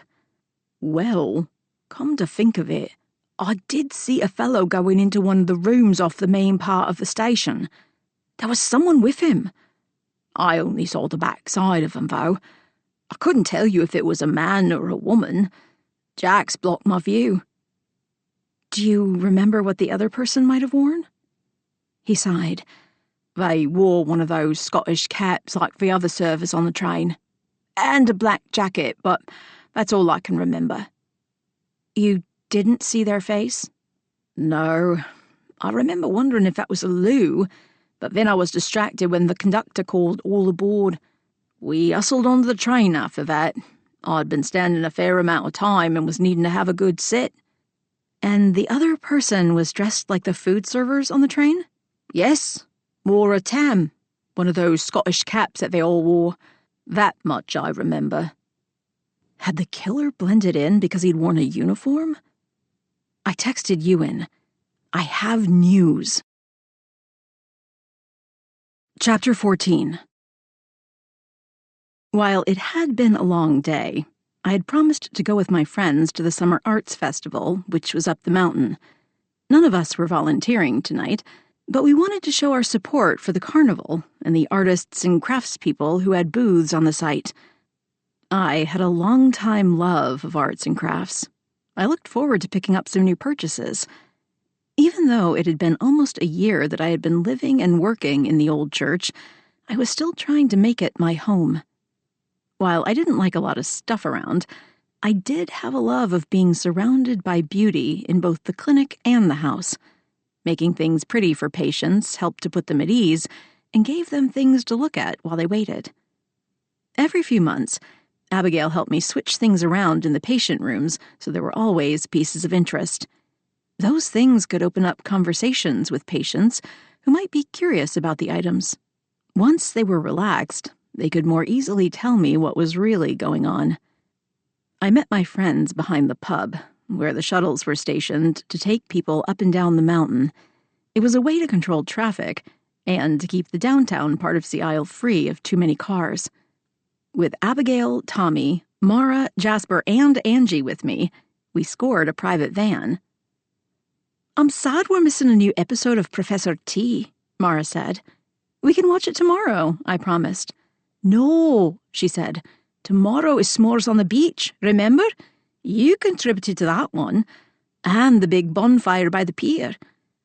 I forgot, I said. Maybe when this week is over, we can catch up with the good professor. We actually watched several different UK mysteries together. We called them wine and chill evenings, and we usually did them a couple nights a week. Even though I didn't believe in gossip, it was one of the best ways to keep in touch with what was going on in the town. Any news about the murder? Angie whispered so the driver didn't hear. I shook my head. Nothing definitive. One thing I wanted to run by you all is, did any of you see the victim with a server at the train party? The person wore one of those Scottish hats that has the pom-pom on top. They shook their heads. Why? Do you think one of the volunteers killed him? Mara asked. That's terrible. I have the list of servers if you need it. Well, I already gave it to Ewan. I spoke with him, and he and his team are following up, I said. I only wondered if one of you might have seen the face. The person who told me about the food server outfit only saw them from the back. And if it was our killer, there is a chance they borrowed the outfit for the night. The ones who wore those outfits came from the catering company, Mara said. I'll be honest, I wasn't responsible for checking them in, as they were part of the vendors. I only checked in volunteers and guests. So, someone could have snuck in without you knowing? She nodded. And if that person never made it on the train, I wouldn't know, she said. They could have gone onto the platform, but taken one of the paths into the forest behind the station. I hadn't thought of that. I'd been thinking the killer would have to go back through the front entrance. But the platform behind the station had steps on each side with paths going in different directions. That way, people exiting the train didn't necessarily have to go back through the building. That was how the murderer could have escaped. I wondered if Ewan had considered the same thing. Most likely he had. When I texted him earlier, he said he would meet us at the art fair. And, yes, he'd been joining our crime television nights. He sometimes made fun of the procedural elements on a few of the shows, and I'd learned a great deal from him when he explained what was proper.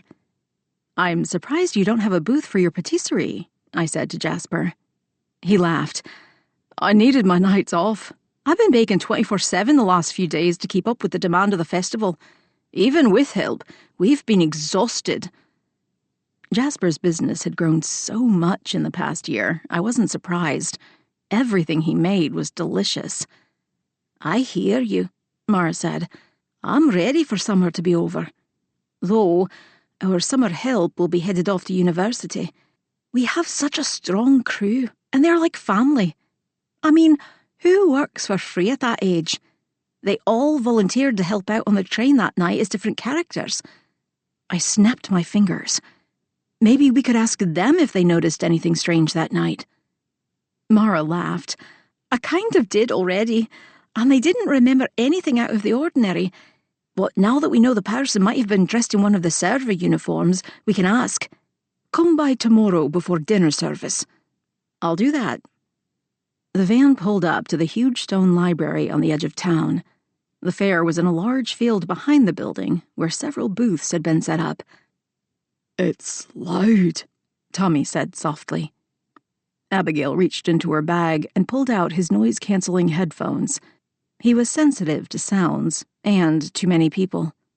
They would be sticking to the outskirts, except for the small Ferris wheel in the center of a small carnival. I'd drawn the straw for riding it with him, as his sister was not a fan of heights. It was her brother's favorite thing at the carnival. Come find me when he's ready, I said.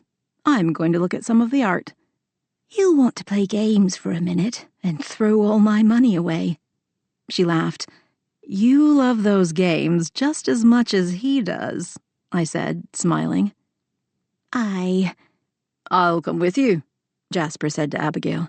Can we start with the ring toss? Tommy made a thumbs up. I laughed.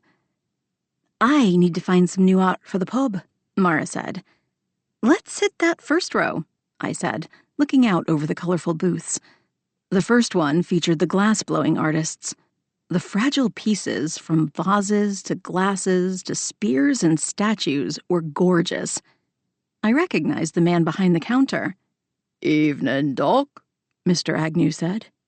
And Mara, they let you out of the pub tonight. We laughed. They occasionally let me have some free time. The joke was she enjoyed every minute she worked at the pub, and she had taken it over so her grandparents could travel more. After working in the corporate world for a while, she loved having her own business. Your work is beautiful, I said. We'd talked about his studio when he'd come in a few months ago. I'd meant to get up the mountain to it, but hadn't had the time. Dinna be saying that. It'll go to his head, his wife said. Mrs. Agnew was a hoot. While he was the artist, she ran the business side of things and was quite practical. They laughed as if that was the best joke ever. It was hard not to smile around them. In truth, many times she had told me how proud she was of her husband. I love these spheres, I said. The sparkling lights hung from booth to booth caught some sapphire ones that were mesmerizing.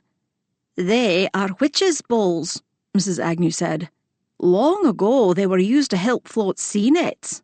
Nowadays, people put them in baskets or on a stand like this. She held up a brass one. I love these, I said. And I like the idea of having different colors in a basket. Lara, 5 booths down, makes the most beautiful baskets, Mrs. Agnew said. One of the things I so admired about this town was how people looked out for one another. I'm thinking this ship needs to go on the back of the bar, Mara said. I have no idea how you did that with glass. Lass, you have great taste, he said. And 'twas a tricky one. I have a glass box on one of the shelves with the liquor, Mara said. I know the one, he said. It will fit. We made our purchases, and Mrs. Agnew promised to deliver them the next day. We visited several more booths before Jasper came up. It's your turn with Tommy and the Ferris wheel. He laughed. I offered, but he wants you. I nodded. We've been talking about it for weeks. He thinks it is funny that his sister is afraid of heights. He calls her the bravest woman he knows, except when it comes to Ferris wheels. She is, Mara said. Who else do we know who has been through more and is as kind and smart as she is? You make a good point. I headed toward the Ferris wheel, where Abigail and Tommy stood waiting. He had an enormous stick of cotton candy, but handed it to his sister when he saw me. I'd loved roller coasters and Ferris wheels when I was a kid. While I'd never consider myself an adrenaline junkie, working in the ER all those years had the same sort of thrill. But I'd mellowed with age, and my new practice as a country doctor was just fine with me. The pace was slower and hours shorter most days. Helping to solve suspicious deaths in Sea Isle had helped that old adrenaline junkie, though. Even if the subject was sad, it was fascinating to be learning new skills at my age. That said, on the investigating side, I still had a way to go. When we reached the top of the ride, it paused for longer than normal. My guess was Abigail had asked the operator to do that for Tommy. It was one of his favorite things to be up high and have a view of the town's two parts. One part down the mountain by the ocean, the other laid out in front of us. The scene was like a painting. It was so beautiful everywhere I looked. Tommy pointed toward the sea, where the full moon was reflected over it. "Gorgeous," I said softly. I smiled. He saw beauty in so many places, especially in the garden, and many times he'd share it with me and Abigail. I took my phone out of my pocket and snapped a few pictures, one of which I would have framed for him. The ride jolted again and began to roll down. That's when I saw them. Jeremy, the dead man's partner, seemed to be arguing with Catherine, their assistant. He was shoving a finger in her face, and she slapped it away. I wonder what that is about. A movement caught my eye, and to the left of the arguing couple, Ewan stood with his back to them. But I had a feeling he was listening to every word. On the next round we made on the carnival ride, the couple had moved off, and so had Ewan. I tried to find him, but wondered if maybe he had followed them. I was curious to know what they had been arguing about. When we got off the ride, Tommy asked if I would go on the gravitron, where we would be sucked to the side of a whirling dervish as the bottom dropped out beneath. It wasn't my favorite ride, but I couldn't disappoint him. Once the ride took off, I had to remind myself to breathe. While it wasn't easy, I turned my head to the right to see Tommy laughing harder than I'd ever seen him laughing before. I couldn't help but smile at the pure, unadulterated joy on his face. I lived for moments like this, where my friends gave me so much happiness just by being themselves and with me. When the ride was over, we were both laughing. We stumbled out of the gate, trying to stay upright, and laughing even harder. Abigail laughed with us as she handed him his headphones back. "You're very brave, Doc." I'm not sure brave is the word I'd use. "Hungry," he said. We laughed. She'd told me that earlier, in addition to the cotton candy, he'd had 2 sausages and some Scotch eggs. "I have to feed the beast again," she joked. She'd been doing that more lately as she'd grown more comfortable around me. "I saw something earlier, and I need to find Ewan." She nodded. I went through the crowds and ran into Jasper near a booth that sold jewelry. Many of the pendants were on leather and were quite beautiful. "Hey, have you seen Ewan?" "Not lately. I was about to come and find you, though." "Oh?" "This is Malcolm. He used to have his taxes done by your dead man. And he has some interesting thoughts." He whispered the last bit. Malcolm was helping another customer, so I waited. While I did, I picked out some early Christmas presents for my friends. Okay, and maybe a couple of necklaces and bracelets for myself. Malcolm was young and totally Jasper's type, which was probably why he hung around. "This is my friend, Dr. M. I was telling you about her," Jasper said by way of introduction. "She's one of the ones investigating your accountant's death." I shook Malcolm's hand. "Was he killed?" he asked me. "Why do you ask?" "That's a rumour going around town," he said. "And the police do not usually investigate natural deaths. I've seen our good ACC speaking with several people tonight."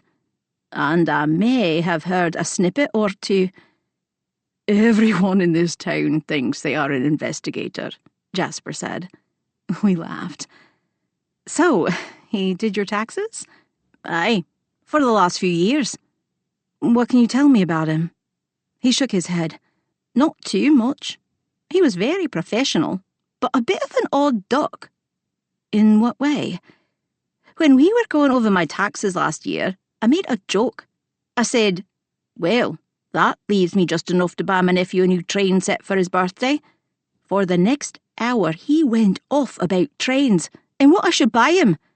It was the longest conversation, though one-sided, that we'd ever had. He wasn't what you would call a conversationalist until we started talking about trains. That didn't surprise me, since trains had been his passion. Did he ever try to get you involved in one of his financial schemes?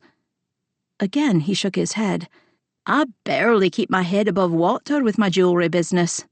By the time I pay travel expenses to various fetes, I break even. But that works for me. I didn't need much, and I get to do what I love. So he probably wouldn't have asked. I never have much extra, and what I do have I put into a very safe retirement account.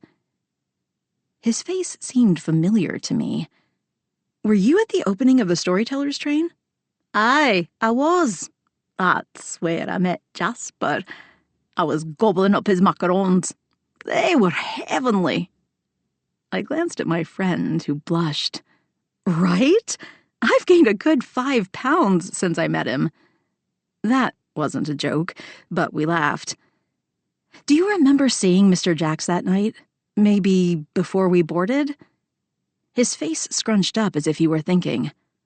Was he dressed in an old-timey detective outfit in a trench and fedora? I nodded. Then yes, I saw him across the room.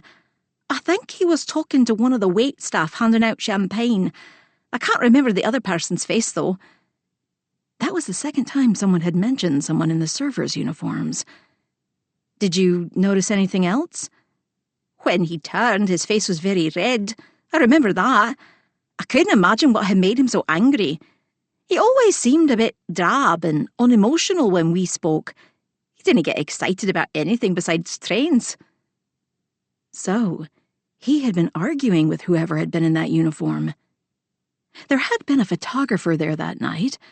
I wondered if he had perhaps taken pictures that might help us identify who had been wearing that outfit. It seemed unlikely the normally even-tempered accountant would get angry at a waiter over a glass of champagne. I made my purchases and thanked Malcolm. Thank you so much. He handed me a card, and then smiled as he gave one to Jasper. Feel free to call if you need anything. I grinned at Jasper, who had turned red again. It was sweet that he had a new crush. Like me, he'd had his heart broken. He had come to see Isle to heal and open his patisserie. I didn't know the guy who broke his heart, but I was grateful that Jasper had chosen to come back to the town where he grew up. He'd become one of my dearest friends. As we walked away, he had a silly grin on his face. Are you going to call him? His eyes went wide. He waved a hand. No, I'm not ready for anything like that. I didn't push. I couldn't blame him. I was still nursing a broken heart myself. My husband had been living a double life, which was something I only discovered the day he died. Trusting again had been difficult, though my friends here had helped, as had Ewan. But I would never tell him that. He was a good man and looked out for his town. We'd been spending more time together. Well, as a group. When he came over to watch our shows with us, though, I'd never been the one to invite him. Mara had. She also always included him if we went out together. While he and I often argued, we'd grown closer.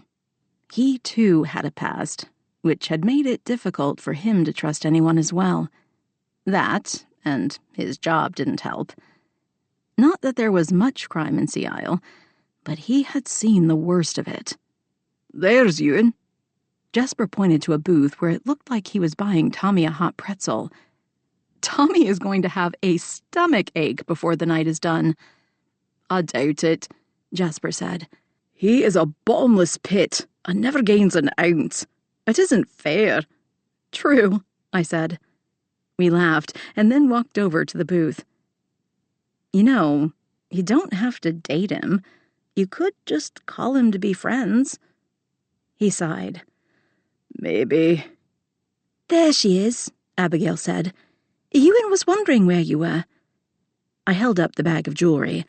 I was doing a bit of early holiday shopping. I was looking for you, I said. To go shopping with you? Ewan joked. I rolled my eyes.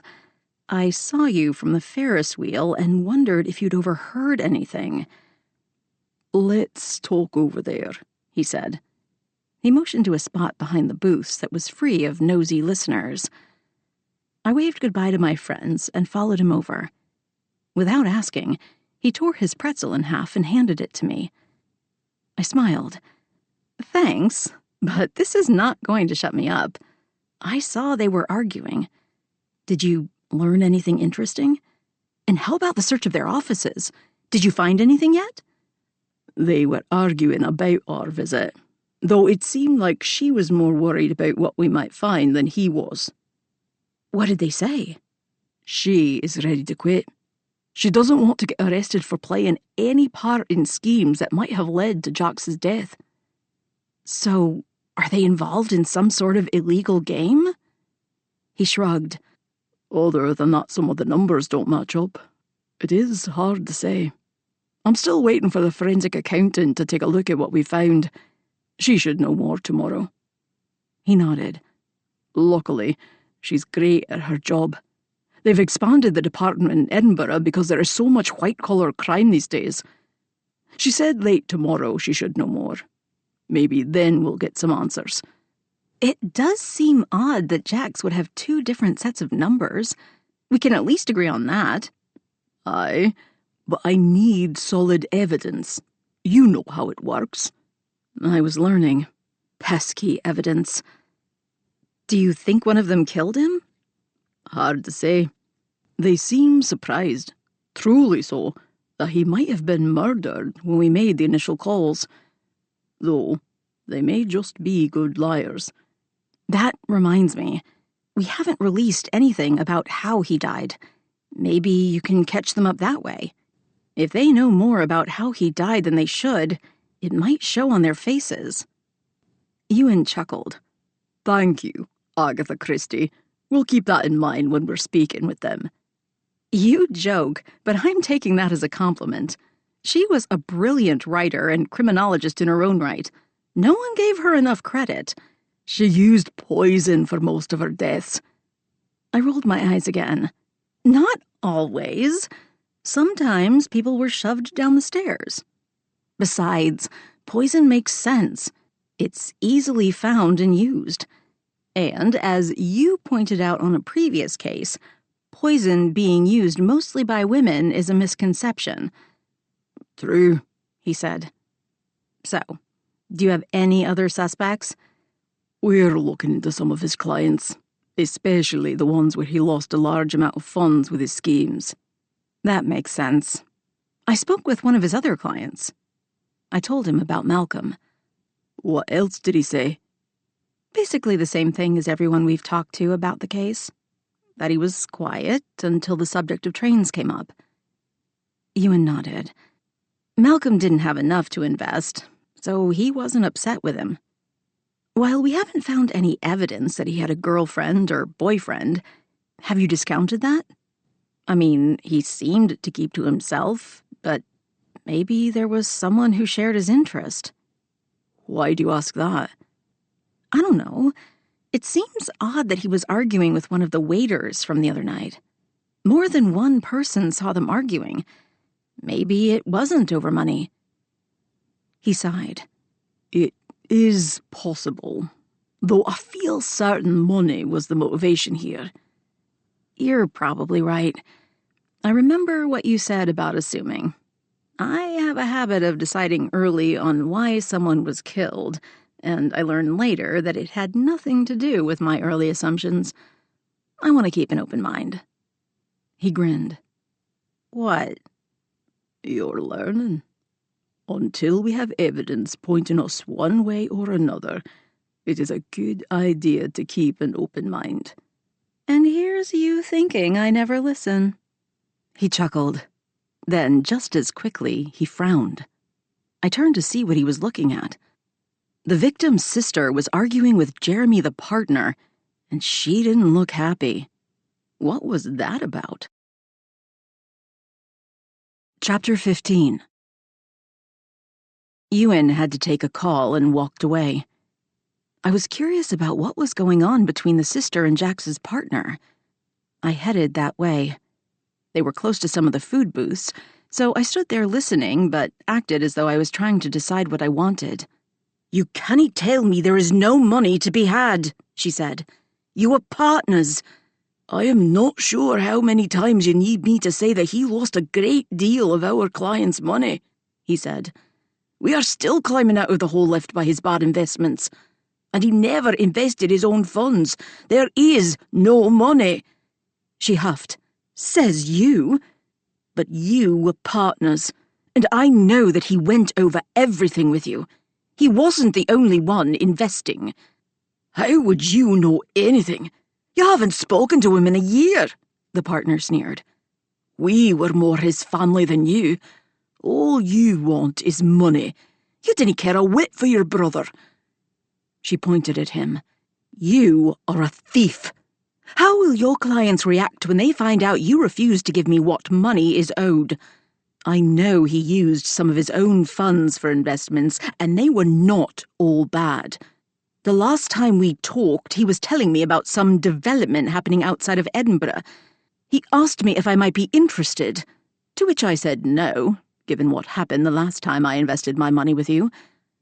"You have no idea what you are talking about," he said. "Yes, and there is a difference between short-term and long, where your money is supposed to accrue," Caitlin Jax said. "You wouldn't have used the firm's funds in your schemes. I know that because he told me. I want what rightfully belongs to our family, and I'll sue to get it if I have to." Burns sneered again. "He always said the only thing you cared about was money. When that investment went bad, he knew you would never let him forget it. But that doesn't mean he owed you anything." "We'll see what my lawyer has to say about that." He laughed, but it wasn't a happy sound. "Waste your money. Go ahead. He signed a contract when he joined the firm. You'll find you aren't owed a cent." His tone was vicious and unnecessary. He stormed away. He'd been smarmy when I'd seen him at his office. I didn't trust him. But was he a killer? And what would be his motive? Money. Maybe the forensic accountant would find something that would help us nail down the suspects. Caitlin bent over and put her hands on her knees. It appeared she was having trouble breathing. I went to her. "Are you okay?" "I'm having trouble catching my breath," she said between wheezes. "Come, sit down." I guided her to one of the tables set up for people to eat. Had Burns done something to her? "Do you have any allergies, like your brother?"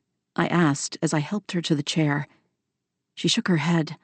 "My chest is tight," she said between trying. As the notes fade gently, let your mind feel lighter, ready to re-enter the world of the story.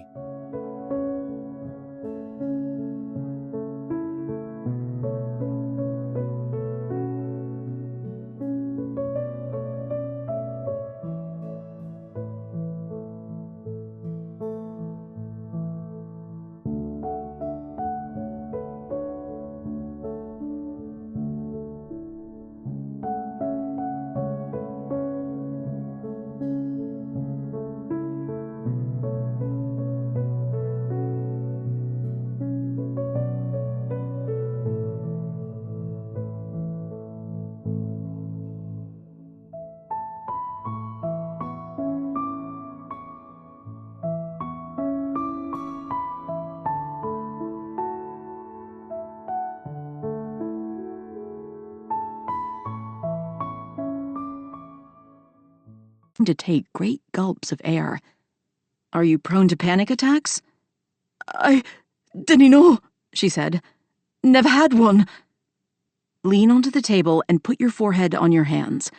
Count to 4 as you breathe in, and I'll do it with you.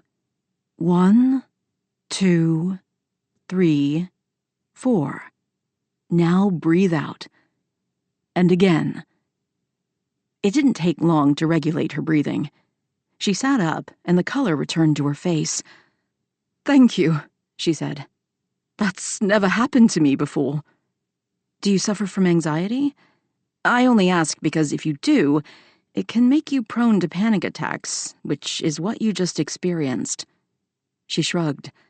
Not any more than the next person. We all have anxiety, right? I nodded. True, but sometimes it can affect us emotionally and physically. I saw that you were arguing with Mr. Burns. That kind of stress could bring it on. Do you want to talk about it? Not really. He's a slimy... I have no idea why my brother went into business with him. From what I understood, he never liked the bloke.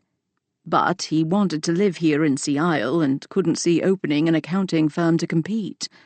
So they joined forces. That makes sense. We are a small town. But now he's saying the family is owed nothing. That cannot be true. Yes, my brother made some bad investments, including with my retirement fund, but he also helped the firm to make money. I'll be honest, I said. I have no idea how any of that works. I'm lucky to have a great guy who handles all of my investments in the States. I pursed my lips. I shouldn't tell you this, I whispered, but the police have a forensic accountant who will be going through everything. I'm sure if you're owed money, they will be able to figure that out. You should speak to the ACC, though, and let him know how you feel. That way, he can make certain you receive what you're owed if the evidence proves your allegations. I have no idea about the financial side of things. I'm only thinking about your brother. She gave me a watery smile. Thank you, Doctor. On all accounts. I thought I might have had a heart attack earlier. I nodded. It can feel that way when your chest tightens. Anxiety can often come out of nowhere. It has been a very stressful few days with the death of your brother and trying to deal with everything. Even if you had been on the outs, it is obvious you cared about him. She sighed and then shoved a hand through her hair. I know we weren't that close, but he was the only family I had left in the world. And, yes, we'd been estranged because of what happened with my money, but I couldn't quite write him out of my life. I liked at least knowing he was there. That makes sense. Do you know if they have any idea yet if someone tried to kill him? Even if I knew, I wouldn't be able to say, as I'm part of the team investigating his death. Yes, but that says it all, right? What do you mean? If his death hadn't been suspicious, why investigate? And why keep me out of his home? Those are good questions, and I wish I could answer. I understand you didn't speak much, but do you know if he had someone else in his life? Like a girlfriend? Or boyfriend? She chuckled. I wouldn't know, but I doubt it. He never dated, even when he was younger. Numbers and trains are all he ever cared about. Why do you ask? I shrugged. When we were in his home, he seemed to be a bachelor, but one never knows. Even if he was seeing someone, he wouldn't have told me. I had to ask, I said. Are you feeling better? She took a deep breath. Yes, thank you. Why don't you come by and see me at the office tomorrow? Oh, I'm not interested in taking medicine. I'm sure this is all temporary. I am as well, but I thought we might go over some breathing exercises in case it does happen again. Oh, thanks. That is kind of you. I handed her a card from my bag. You can make an appointment online or call. It is up to you. Any idea when I'll be able to take my brother back to Edinburgh? Once the investigation wraps up and we've finished with the testing, I'd say by the end of the week at the earliest. She nodded. It's weird. What's that? I've been so angry at him for so long, but now I'm sad. I wasted so much time being mad at him. I loved him, and I will miss him. I can imagine. I felt that way when I lost my mom and grandmother. They were the last of my family, and I felt so alone. Is that why you moved across the pond? I mean, it's obvious you are American. Moving here was one of the best things I've ever done for myself.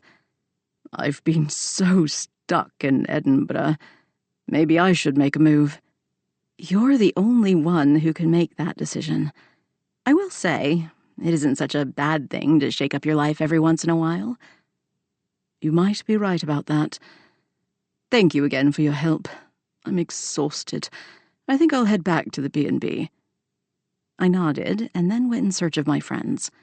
They were all coming off the merry-go-round. I smiled when they came through the gate onto the fairway. Did you all have fun? They were all laughing. We did. Tommy tried to tell us that the ride was only for small children, Mara said. He thought it was too much of a kiddie thing for adults to do. We showed him how wrong he was. I still like the Gravitron better, and the Ferris wheel, Tommy said before putting his headphones back on. We laughed again. Everyone was tired, so we headed to the shuttle to take us back down the mountain. After speaking with Donald Jacks's sister, I didn't think she had anything to do with his murder. It was more a feeling than anything to do with evidence.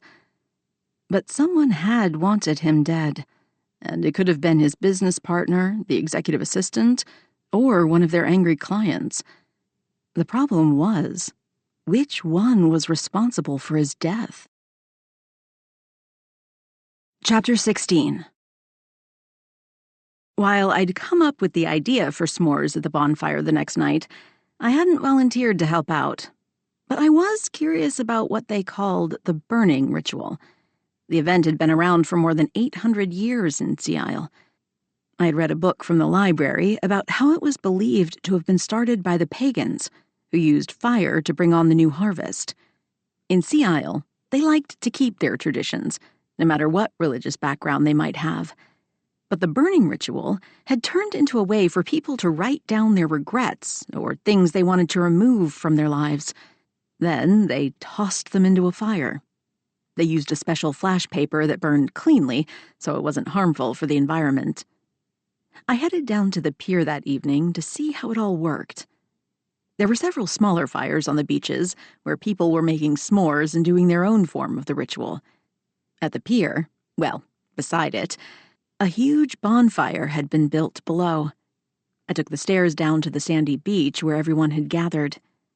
There were several writing stations set up around the huge fire. People with baskets would gather the folded notes they were given and then toss them into the fire. The crowd would say, "Hurrah!" every time a basket full of paper was tossed. While I'd let go most of my regrets long ago, there was one part of my life I was ready to say goodbye to.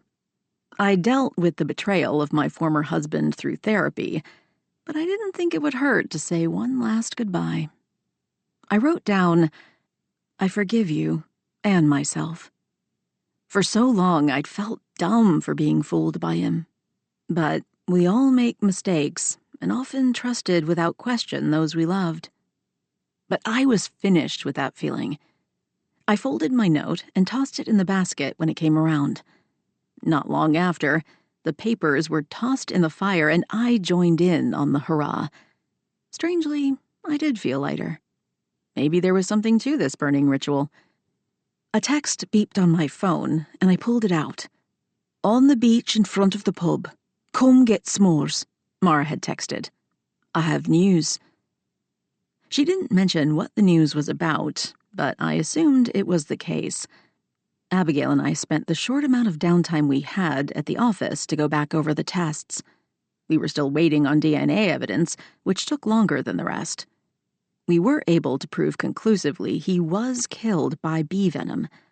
We'd also found venom in a few more of his products, all of which had come from Kiara's shop. I liked Kiara a great deal, and I couldn't imagine her killing anyone. I was certain the venom had been added after the products had been bought from her store. What I didn't know was why. Did the murderer mean to implicate the store owner to take the focus off themselves? And why target Kiara? Was it just a matter of convenience? I found Mara and the rest of our gang, minus Angie, who had gone to Glasgow for business, near a large fire exactly where she said. "Did you lose all your regrets?" Jasper asked. "That's what I use the burning for, at least." I try not to have regrets, as I prefer to see every mistake as a lesson. But yes, I let go of the last piece of my past. "That is why you are so wise, and I make pastries," he joked. "I always have regrets. Sometimes it's having one pint too many. Other times, it is falling in love with the wrong person." You are not alone with any of that. I did let go of some of the things I'd been holding on to from my past. We will see how that goes. Sometimes the past likes to hold on tight. "So true," Abigail said. She and Tommy sat on a couple of beach chairs. "I'm still working on that." She had a difficult upbringing and had become Tommy's caregiver at an early age. While she didn't see it in herself, she was one of the strongest women I knew. One of the things I loved about my friends was that I could talk to them about anything. They did the same with me. Mara jokingly called it friend therapy, and she wasn't wrong. I often spoke to my patients about the importance of having a good support system, and I had one of the best since I'd moved here.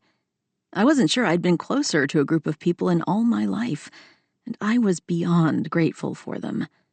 "We waited for you to make the s'mores," Mara said. "Well, let's get to it." I took one of the sticks she'd gathered. "I want you to know I've developed a new skill," Jasper said. "Mara made me whittle the ends so the marshmallows would stick." We laughed. "Soon you'll be making bears and lions out of wood," Mara joked. "It is a good skill to have."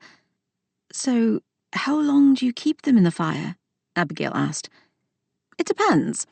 I like a bit of burnt on mine, so I wait till they catch fire and then blow it out. Some people like it to be slightly melted or golden brown. It's personal preferences. And we have graham crackers in the U.S., so it will be fun using your Scottish biscuits." "Maybe we should try all the ways," Mara suggested with a grin. "Agreed," Jasper said. "It is chocolate and marshmallow. What can go wrong?" "I dinna like fire," Tommy said from his chair where he played his video game. He hadn't bothered taking off his headphones, which he wore most of the time when he was out in public. "I'll do it," Abigail said. After 2 s'mores and a cup of coffee, I settled back in my chair. Along the beach, families had put together their own fires. Everyone was making s'mores. I felt like I had made a great contribution to my town. "Okay, I say these should be a part of our weekly get-togethers," Mara said. "We can make them in Em's fireplace." The others nodded in agreement. "I'm not sure how you have all survived so long without them." "My guess is people will be stopping by tomorrow to thank you," Jasper said. "Be prepared." We laughed again. My shoulders dropped about 3 inches as I breathed in the sea air, mixed with the burning embers in the fire. It was chilly, but beautiful. "So, you said you had some gossip?" I said to Mara. "Well, you mentioned last night that you'd seen the victim's sister arguing with the other partner. Today, she and the executive assistant had lunch in the pub." "Oh? How did that go?" "We were so busy, I couldn't catch much of what they were saying. But they seemed friendly enough. I did hear the sister thanking the assistant for looking into things. They even hugged when the lunch was over." I raised my eyebrows. That was interesting. "Did you get the idea they maybe already knew one another before his death?" I couldn't say, Mara continued, but they did seem friendly, which I thought was odd given what you said about the partner last night. Do you think maybe the partner really is the murderer? I bit my lip and shook my head. He was out of town the night of Jax's death. He has an alibi. Could be more than one person, Jasper offered. We've seen that before. Maybe he poisoned the victim, and someone working with him shoved him into that closet. The group went quiet as I stared at him. What? How do you know all that? Jasper laughed loud. I run a patisserie that is very popular with the police. They talk to one another without any fear of who might be around. That, and from what you've told us, I can put the puzzle pieces together. I mean, what kind of amateur detective would I be if I couldn't at least do that? He joked. I snorted.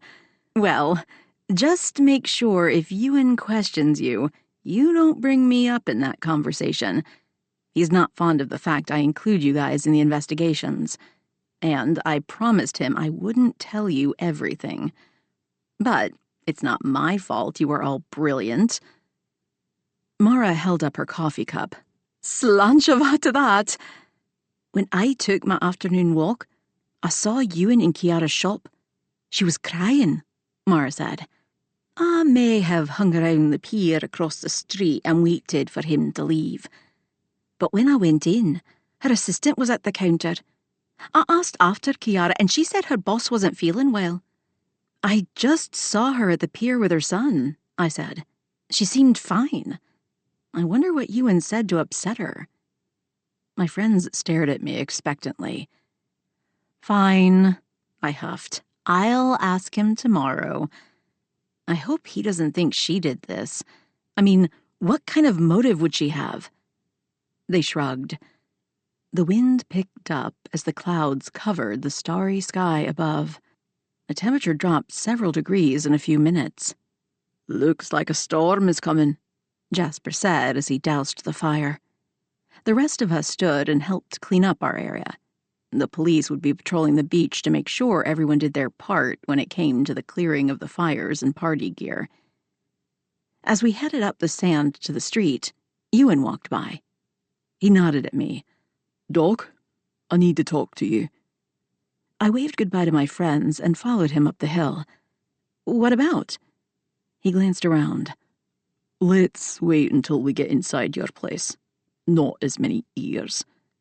I nodded. When we arrived at my place, we paused. The door to my clinic was open. I know I locked it when I left, and Abigail and Tommy were already gone. He stuck his hand up. Stay here, he whispered. I nodded, but then wondered if I might be safer closer to the guy with the gun. Even though it was dark outside, I'd left a few lights on in the interior part of my home. But the office was draped in shadows. Still, it was easy to see that someone had been searching through the paper files. What an outsider wouldn't know was those were old. Everything that was current with our patients was stored on the computers and protected with several layers of security needing authentication, to which only Abigail and I had the passwords. I wonder what they were looking for, I whispered. Normally, I'd say drugs in a medical office, but they were searching through the files. So, information. My office was more of the same. I didn't keep much paper in there, but it was obvious someone had gone through my documents and moved stuff around. Some of it was on the floor. Nothing was broken. It was just a lot of mess. I followed him back to where we had all of our tech and machines for labs and such. The bookshelf that hid the secret door was still locked. There was a security code to get in now, which had been added when we'd been broken into the last time. Thank goodness, I said. While paper could be replaced, we had several £1,000s worth of equipment back there. Then I followed him through my house. The pharmacy door was locked tight. There were 2 deadbolts and a key card was needed to get inside. While I couldn't imagine anyone in Seattle breaking in for drugs, we had a lot of visitors in the summer. Except for the extra locks, The door looked like some kind of pantry. Okay, so not drugs, Ewan grunted. Or they couldn't find them, I said. But you're right. It does look like they may have been searching for information. But why? They want to know how much we've discovered so far, he said. He shook his head. I think he might have been more upset than I was over the intrusion, and that was saying something. Even though this sort of thing had happened before, it still felt like the worst kind of violation of privacy. I had cameras and locks to keep the place secured, and Sea Isle was normally so much safer than anywhere else I'd lived. This kind of thing only seemed to happen when there was a dead body involved. We went through the kitchen, and to the freezer I called the autopsy room. The keypad had been smashed, but the door was locked. You don't think they stole the body again? That had happened on my first case here in town. The killer had stolen the body and dropped it at sea, more than likely hoping that it would never be found, but he had bad luck in that regard. The ocean currents had not been in his favor. Ewan tried to shove the door open, but it wouldn't budge. Without the keypad, it was impossible to get inside. Well, if it's that difficult, then they probably didn't make it through the door. Most likely. I'm calling my team. It had been a long day of work and a full evening. I couldn't help but yawn. Let me check your room upstairs and you can go to sleep, he said. I'll take care of all this. I'm tired, but now I have a good case of the nerves. Who would break into my office, and why did they want the body? Well, let's take a look at the camera video and see if we can find out. Chapter 17.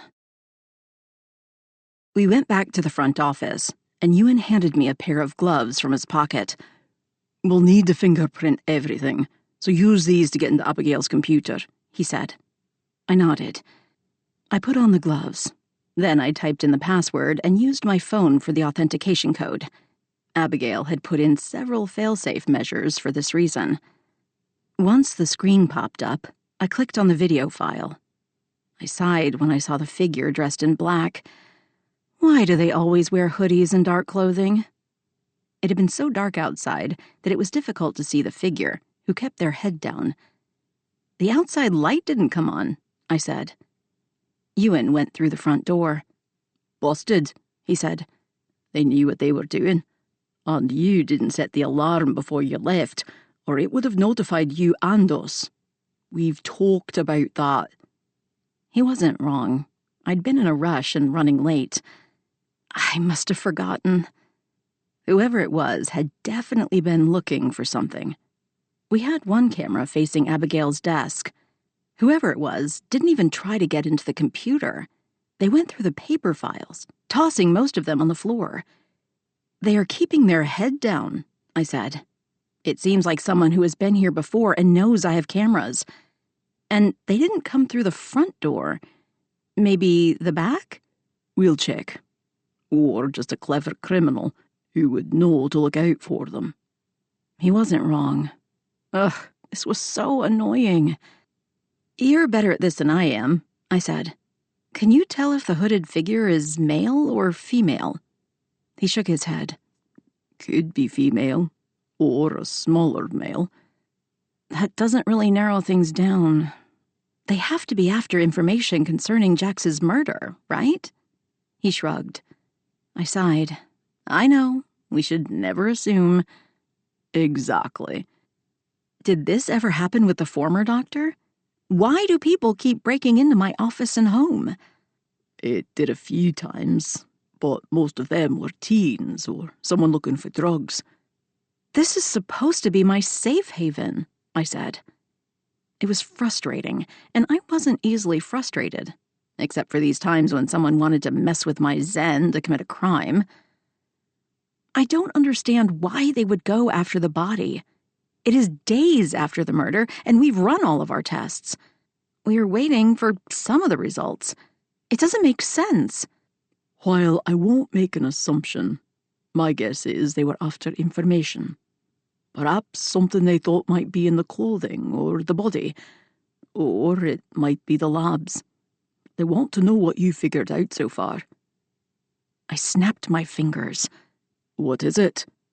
I'm sure Abigail went through the clothing. We should check the evidence bags to see what's in there. Maybe he was carrying something in that coat he wore. Abigail is always thorough.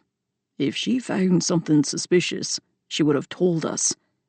True, but we were moving quickly that night. It's possible she didn't think it was that important. Henry was the first one through the door. Evening, Doc. Sorry about this.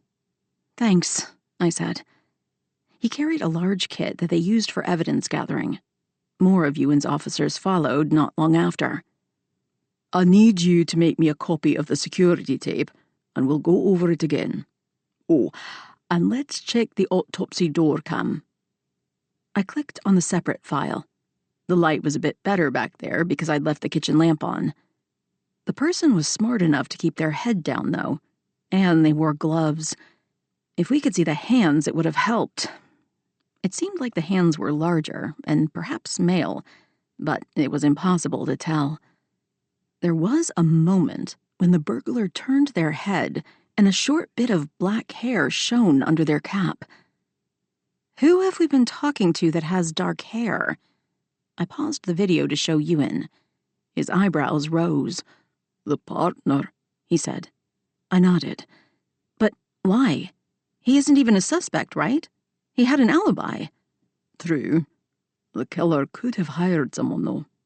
If it is him, he could be trying to clean up a mess left by someone else. It is within the realm of possibility. True. But it is also a reach. There are many people with dark hair in Sea Isle. Let us get on with things, he said. Why don't you go up to your room and get some rest? Ewan, someone just broke into my home and business. I will not be able to go to sleep. He crossed his arms and stared down at me. He had that, please do what I ask just this once look on his face. But I will stay out of your team's way while you do your job. Thank you. I picked up my purse off the desk and went into my living room, where I dumped it on the side table. More than anything, I wanted to make my way into the autopsy room to go through the evidence bags, but with the security panel broken and part of the crime scene, it would have to wait. I flipped on the television and put on an episode of Agatha Raisin I'd seen many times. I loved the M.C. Beaton books and the television show they had adapted from them. It was what Mara called murder light and comfort television. Quaint English village with a great group of friends who solved crimes together. Yes, it was familiar. At some point, I must have dozed off. Funny, since my home was full of officers, but it had been a long day. When I woke, the room was dark and the television was off. Someone had covered me in a blanket, but I'd fallen asleep in a weird position and my shoulder was killing me. I sat up to find Ewan asleep on the other end of the couch. He hadn't wanted to leave me alone. Even though we often disagreed, he was very protective of me. I appreciated that he cared enough to know that I was unsettled by the break-in. I checked my watch to see that it was 6, which was about an hour earlier than I usually woke up. After a quick shower and a change of clothes, I headed back downstairs. The sofa Ewan had been on was empty, but the scent of coffee wafted in from the kitchen. I found him at the coffee maker waiting patiently for it to brew. "Morning," he said. "Thank you for staying over. You didn't have to do that." "I'm going to have one of us here until we solve the case," he said. "Do you think that's necessary? Since they were unsuccessful, they probably won't come back." "We have no way of knowing exactly what it is they were after. And it is for your safety, as well as Abigail and Tommy." I'd known him long enough to understand he wouldn't back down. "Okay. I need to know who to call in order to get the security system on the autopsy lab fixed." "I've already taken care of it. They'll be here in an hour. As will Henry. He'll be working from your office today." I smiled. Abigail will be happy about that. After a moment, I asked, did they find any fingerprints or fibers from the person who broke in? No, they wore gloves. We saw that in the security video. Is there any way we can get into the autopsy suite? He shook his head. Solid steel door. And with the mechanism jammed, it's impossible. We tried a couple of times last night. There was a click at the back door, and we both stiffened. Ewan took a step forward just as Abigail and Tommy came into the kitchen. It was comical the way her eyes went wide at the sight of Ewan and then me. Her eyebrows went up, and Tommy, who was staring down at his handheld game, bumped into her. There was a break-in, Ewan said quickly. Again? She asked, exasperated. Why didn't you call me, Em? I could have come and stayed with you. What did they take? It was late, and I didn't want to bother you, I said. As far as we know, they didn't take anything. That may be something you can help us with, Ewan said. Do you remember when you were going through Jax's clothing, if there was anything of interest? Something maybe other than the lip balm? She blew out a breath. If I did, it would be in the evidence bags in autopsy. I'll go check. You can't get in, I said. And then I explained what happened. Oh, bother. Why can't people mind their business? Do we think it's the killer? That means the doctor isn't safe. She constantly worried about me. I wasn't sure the last time in my life I had someone who was so concerned with my welfare. All my new friends were like that. I was extremely lucky. I'm fine, I said. Ewan explained that there would be an around-the-clock watch until the killer was caught. Her shoulders, which had bunched up with stress, eased down a few inches at the mention of Henry coming to work from the office. I thought with all the precautions we took after the last time, this wouldn't happen. She stared pointedly at Ewan. The security team will be back today, and I'm having them put more cameras in the office area and back door near the autopsy room. She nodded. Do I get a say as to where cameras go in my home and business? I asked. They stared at me. Okay, then. As long as they aren't in the bedroom or bathroom, and as long as we are the only ones with access. How did they get through the front door? They didn't, he said. That was news to me. The front door had been open when we'd arrived the night before. They exited that way, but they came in through the kitchen window, which wasn't locked. He pointed to the large window that overlooked the cemetery in the backyard. It had been stuffy in the kitchen earlier, and I'd forgotten to close it. As for the cemetery, I'd long ago come to terms with my fellow residents who were dead. So much so that I often forgot they were out there. The window hadn't been locked? Abigail asked. I pursed my lips. Then I sighed. They turned toward me. It was stuffy in here yesterday, even though it was cool outside. The Aga stove was always on, which was great in the winter, but could make it too toasty in the summer months. I think I shut it before I left last night, but I must have forgotten to lock it. Sorry. I'll be more careful in the future. They both looked at me with disappointment. I wanted to say people make mistakes, but I knew better. I should have locked the window. Garden, Tommy said. He'd been so quiet I'd forgotten he was standing there. He handed his headphones and game to his sister and then bolted out the back door. I smiled. He didn't like any sort of drama or confrontation. I didn't blame him. I was about to bow out with my own exit. I'm starving and need a full Scottish. Do you want me to bring something back from the pub for either of you? He shook his head. I'm going. I'll give you a ride down the hill. Henry is 5 minutes out. He turned back to Abigail. Again, he'll be working from your office today, if that's okay. Her cheeks turned a dark pink. I'll make a place for him, she said, and then cleared her throat. When they open the autopsy suite, He and I can go through the evidence we collected and bundle it up for you to have at the station, she continued. I was already going to do that today. We should also have all the DNA tests back in the next 24 hours. Ewan, you might be able to rush the ones I send to Edinburgh along. He nodded. I loved this bossy side of Abigail. It didn't come out too often, but she had blossomed over the last year and was much more confident. It was a lovely thing to behold, even if she was bossing me around as well. The ride down the hill with Ewan was a short one.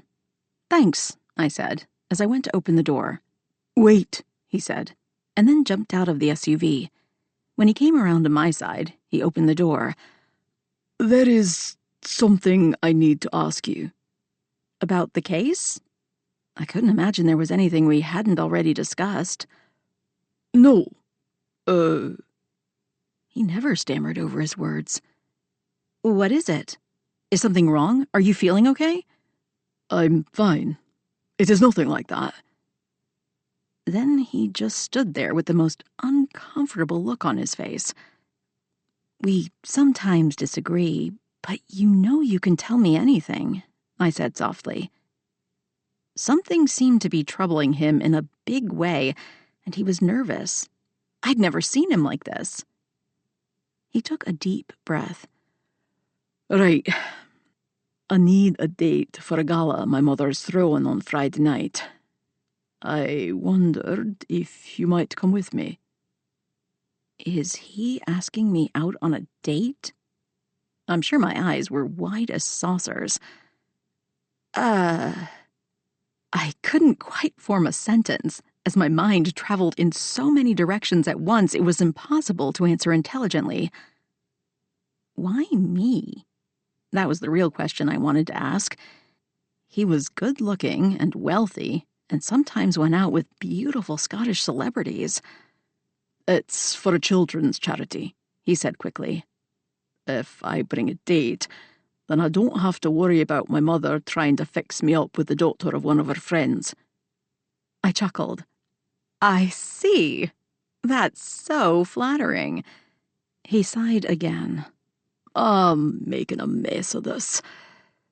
To be honest, there isn't anyone I'd rather go with. He cleared his throat. That's what I meant to say. You're intelligent and beautiful. I'll be the luckiest man there.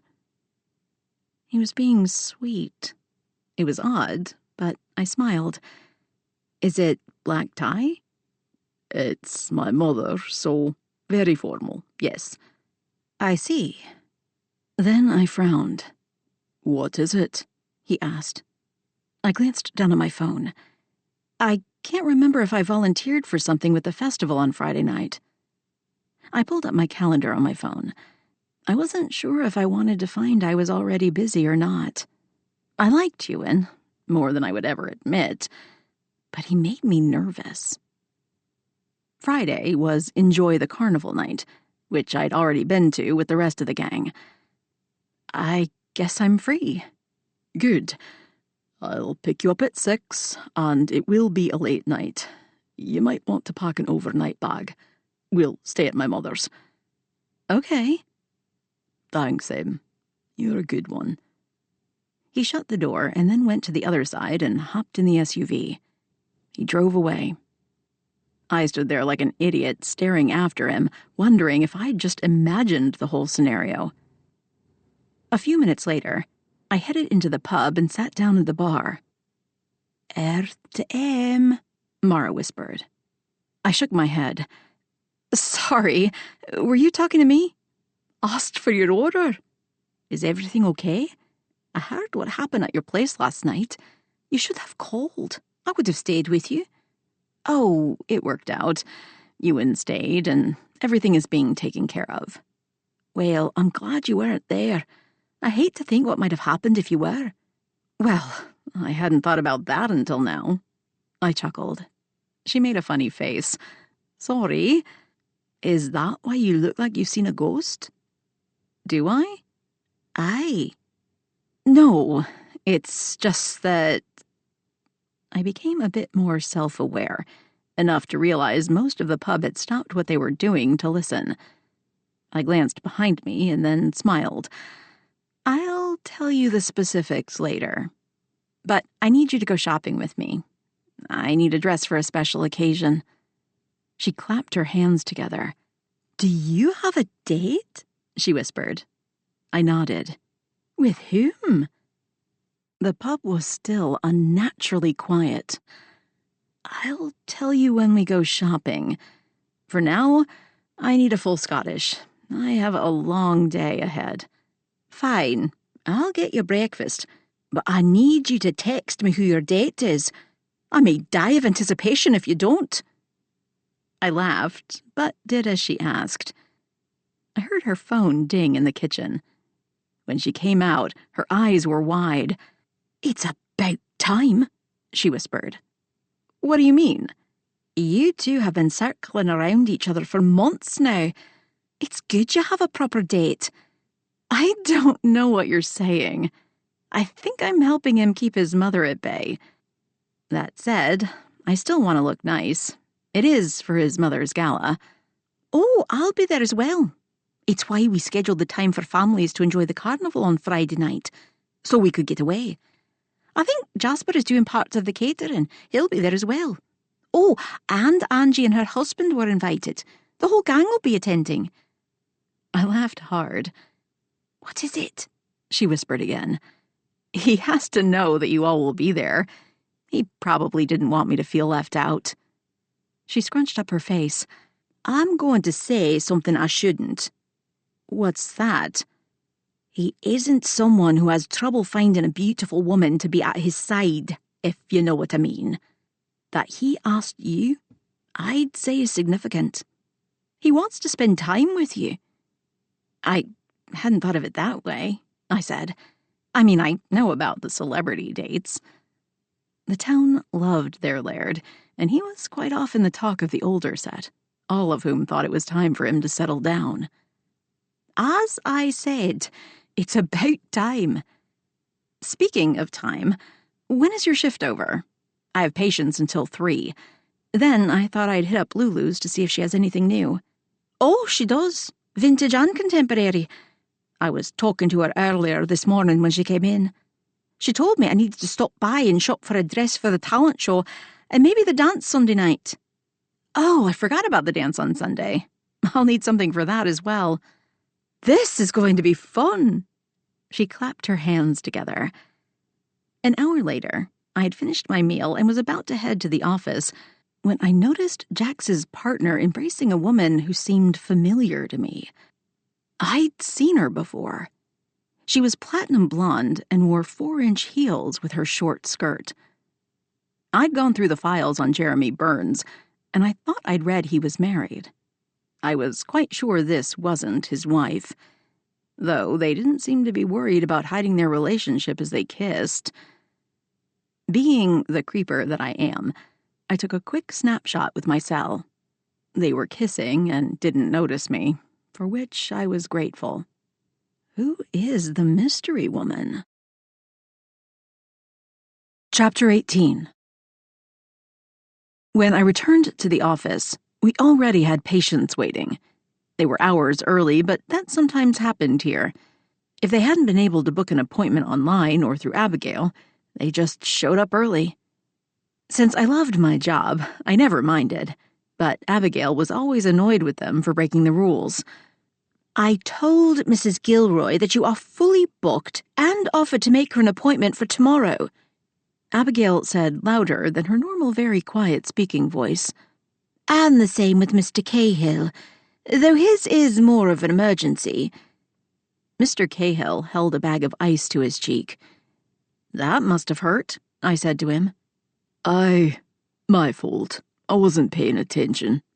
My Bessie was trying to get my attention. She's a good girl.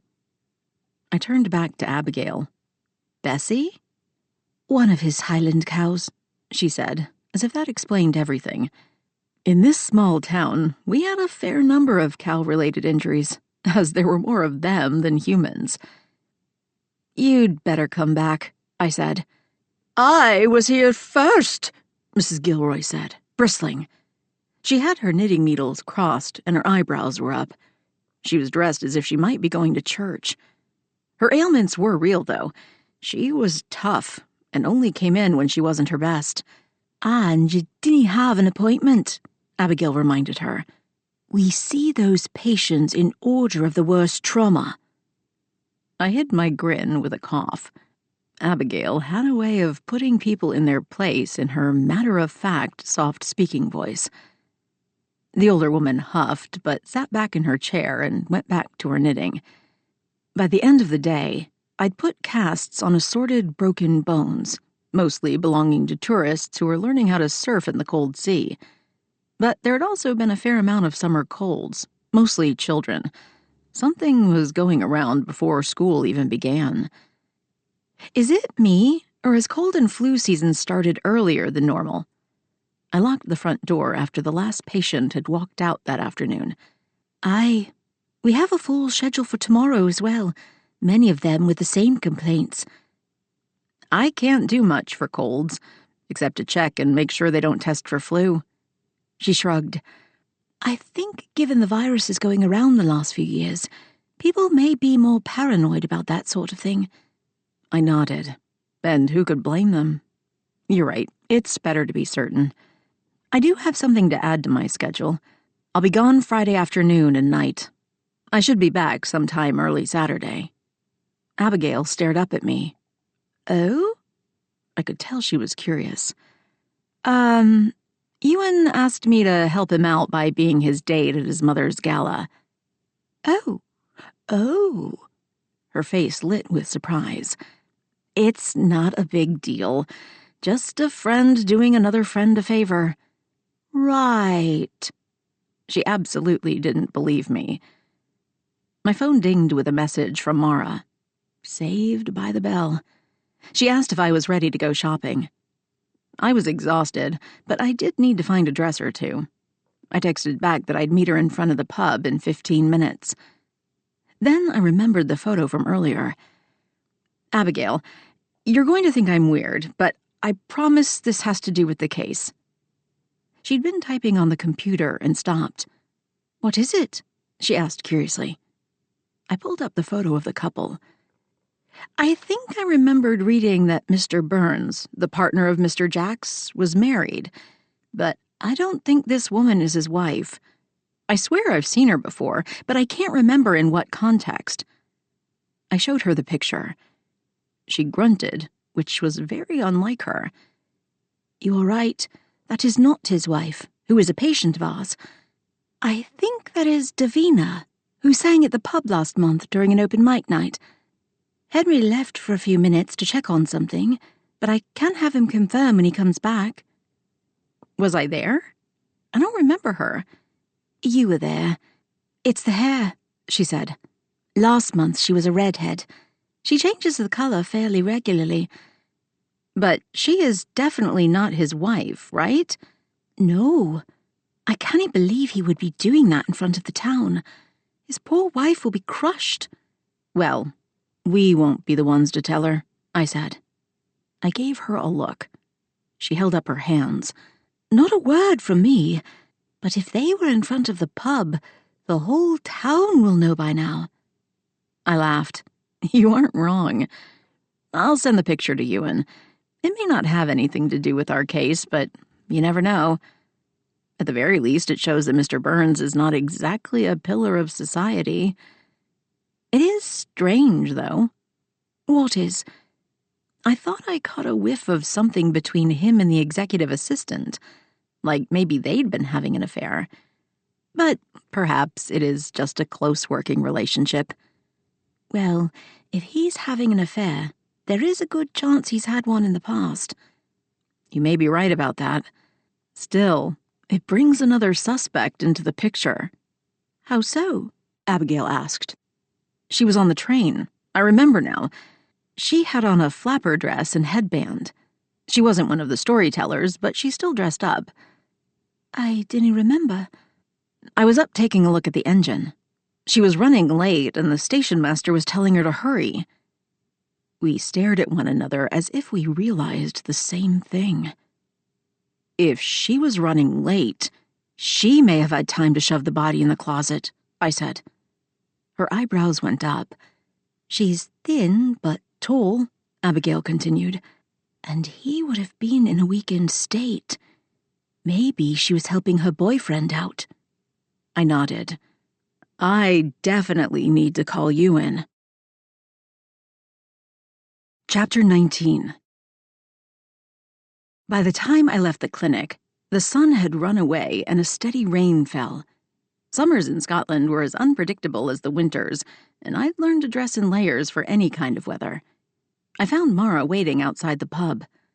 "What happened to summer?" I asked. She laughed. "Are you excited about finding a dress?" "I actually need two," I said. "Oh?" She shared her umbrella as we walked the short way to Lulu's shop. "One for the gala tomorrow night, and another for the dance on Saturday. You're the one who reminded me." "Oh, right.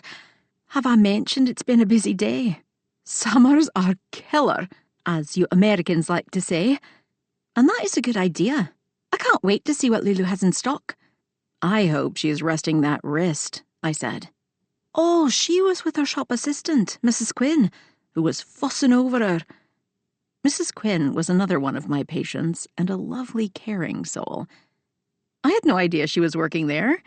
"She's helping out through the holidays to earn a bit extra," Mara said.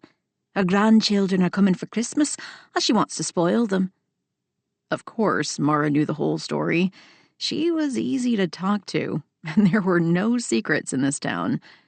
That didn't surprise me. While she wasn't great at keeping her blood sugar and blood pressure under control, she was as sweet as they came. It thundered as we entered the eclectic shop. Lulu had a mix of everything from baubles, which is what they called Christmas ornaments, to art, clocks, and other antiques, and assorted gifts. Those were in the front of the shop, and the back was dedicated to new and vintage clothing. Some of the 1960s and 1970s styled outfits were made by Lulu. The shop was a treasure, and I'd never failed to find a gift in there, nor something to wear for an event. I prayed that held true today, as I had no time to shop in Edinburgh. "Good afternoon, kids," Lulu said, as we made our way to the back of the shop. I loved that we were middle-aged, and she considered us kids. Today, Lulu's outfit was bright fuchsia, and her eyeshadow matched. "How are you feeling? I hope you are resting that wrist." "Aye, doctor, I'm behaving." She smiled and pointed to her wrist, which rested on the counter. She was sitting as well. "So, miracles do happen," I told her. She wasn't the sort to follow instructions if she didn't agree, and even though she was in her 70s, nothing slowed her down. Well, except for a rollerblading accident. "Och, you." She pointed to me. "I'm making sure she keeps that ankle up," Mrs. Quinn said as she bustled out of the back room. Her arms were full of clothes on hangers. "Bless you, Mrs. Quinn, for looking after our Lulu," Mara said. "I dinna need looking after. I'm perfectly capable," Lulu argued. I hid my smile. "That you are, which is why I'm grateful you're letting me help out," Mrs. Quinn said as she hung up clothing on the racks. "I didn't realize how bored I was at home. It is so fun to have people to talk to and selling them gifts they love. You've been a blessing to me, Minerva." Mrs. Quinn's plump cheeks turned pink. She was quite good at managing our friend Lulu. Today, Mrs. Quinn wore a simple black dress, which was her color of choice since her husband had passed away 2 years before. She spoke often of him and had wonderful stories she shared during her appointments. "Is there anything specific you are wanting today?" Lulu asked. "We're shopping for the big gala in Edinburgh for Ewan's mum's charity, and Em needs a dress for Saturday night as well. Maybe I do too." "You're in luck," Lulu said. "I've several new shipments come in the last few days, and Minerva has steamed and hung up most of the garments. We only have one more box to open. I'll do that now while you shop." Mara and I gathered several outfits each. I picked some long gowns, one of which was an emerald color that I prayed fit. In the dressing room, I put it on first. The tag read Tadashi Shoji. I didn't know the designer, but as I slid on the crepe sheath, I was more than pleased with the fit. The V-neck emerald dress had long, bell-shaped sleeves, and the front gathered into a flower of sorts made of the same material. The way it hung was quite flattering to my figure. "I found a winner," I said to Mara, who was in the dressing room next to me. "Already? Let me see." I stepped out, and she pulled her curtain to the side. She wore a bright yellow frilly dress that was definitely not her. "Oh, that is pretty," she said. "I can't believe you found something with the first try-on." "It was the color," she snorted. "What's so funny?" "Well, I thought I could wear yellow, but not this sunshine version. It makes me look sallow, and the ruffles seem like I'm playing dress-up with my mum's clothes. I have a silver kitten heel that will look perfect with that duck," Lulu said. "Minerva, get her a size 8. They are to your right behind the door in the back." Minerva nodded. "And you, young lady, that is not your colour," she said to Mara. "Moving on," Mara said. Finding the second dress took a bit longer, but I found a peacock blue tea-length that would be perfect for the dance on Saturday. The event was for the whole town, and jeans and a top would be fine, but sometimes it was fun to dress up. Mara and I had been so busy trying things on, we hadn't noticed the other customers coming in, one of whom was the possible mistress of Mr. Burns. She was at the counter with a pile of clothes and gifts. "I'll need your ID," Lulu said. The woman handed it to her. "It doesn't have the same name as the card. This is a gentleman's card," Lulu said. The mistress pointed a finger. "Stop messing about. He gave me the card to buy myself some things. I've no way of knowing that, do I?" Lulu held her ground. "You could have stolen it." The woman huffed. She pulled her cell phone. "Jeremy, this old woman at the store is giving me a hard time with your card." Lulu's eyes went up. No one who knew her would dare to call her old. The woman handed her the cell phone. "Hello?" Lulu said. She seemed to listen for a few minutes. "Right, well enough. Except I have the right to kick out customers when they are rude, and that will be happening, Mr. Burns. You might mention to your lady friend that in the future she is not welcome in my shop." She handed the woman the phone. "Out." She pointed a finger toward the door. "How dare you?" the mistress bristled. "I do not know who brought you up, but manners matter in Sea Isle. We are a kindly town, and we treat others with respect. Minerva, please escort her out." "Well, I never." The woman stuffed the card back in her purse. "And you never will in my shop." Lulu's tone was biting. The woman turned and bumped into another lady standing there, staring at her. "You said Jeremy?" the woman said. "Would that be Jeremy Burns?" "What does it matter to you?" the mistress said. "Because he's my husband," Mrs. Burns said. Her face showed no emotion.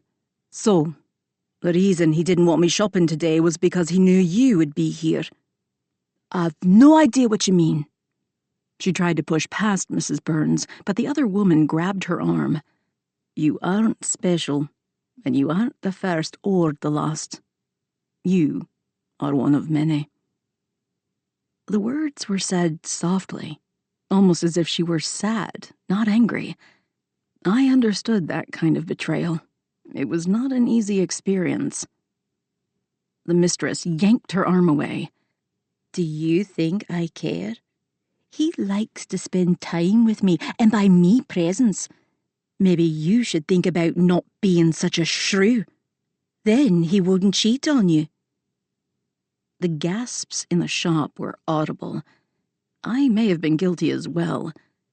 I felt sorry for the wife, and I sympathized with her. I was surprised she kept her cool. I'm not sure I would have been as graceful. As much as I wanted to go after the mistress to ask about the night of the murder, it wasn't the right time. I could imagine, though, she would be cold enough to help kill someone, as she showed no remorse to Mrs. Burns. I had a feeling if she was to benefit financially, she would do just about anything. Once the woman left, all the color drained from Mrs. Burns' face. Minerva, take Mrs. Burns to the break room and make her a cuppa, Lulu suggested softly. Mrs. Burns sniffed. You didn't have to do that, she said. We have to look out for one another, Lulu said. That horrible woman will get what she deserves. Mrs. Burns glanced at the door. One can hope. I have no idea what he sees in them, other than they are young and fit. Usually, he keeps them in Edinburgh, though. This is the first time I was forced to meet one of them. And before you judge me, he's always been like this. I enjoy doing my charity work, and he leaves me alone. I join him for events and play the dutiful wife. It works for us. But this was a bit beyond belief. You'll find no judgment here, I said. We just want you to be okay. That was too much for anyone to bear. Thank you for understanding, she said. Then she ducked her head to hide the tears rolling down her cheeks. Come along, dear, Minerva said. Have a cuppa with me. Mara and I took a deep breath at the same time. The atmosphere had been tense. Sorry you had to witness that, Lulu said. Didn't he apologize? Mara said. That was brilliant, Lulu. You put her in her place. Will not do any good. She's one of those women who thinks of no one but herself. I'm not one to judge about relationships, but she could have at least pretended to be ashamed.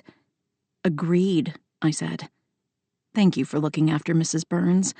That is sweet of you. Minerva has a way with people. She'll get her settled. A blessing, that one. I'm glad to have her helping me. Now, you two get back to shopping. Let's see what you pick out next. After grabbing more shoes and bags to go with our outfits, we checked out. Minerva came out of the bag to wrap our packages and put them in the shopping bags. Well, that was interesting, I said as we stepped outside. Do you remember her being at the train station the night of the murder? The girlfriend, not the wife. Aye. She wore that ridiculous red wig that came past her bum. I remember thinking she was one of the storytellers in her flapper dress, but she mentioned she was a guest when I couldn't find her on my list. She was Mr. Burns's +1. But I explained he hadn't RSVP'd. She said he had. We had room, so I let her in. She was holding up the line and I didn't want to argue.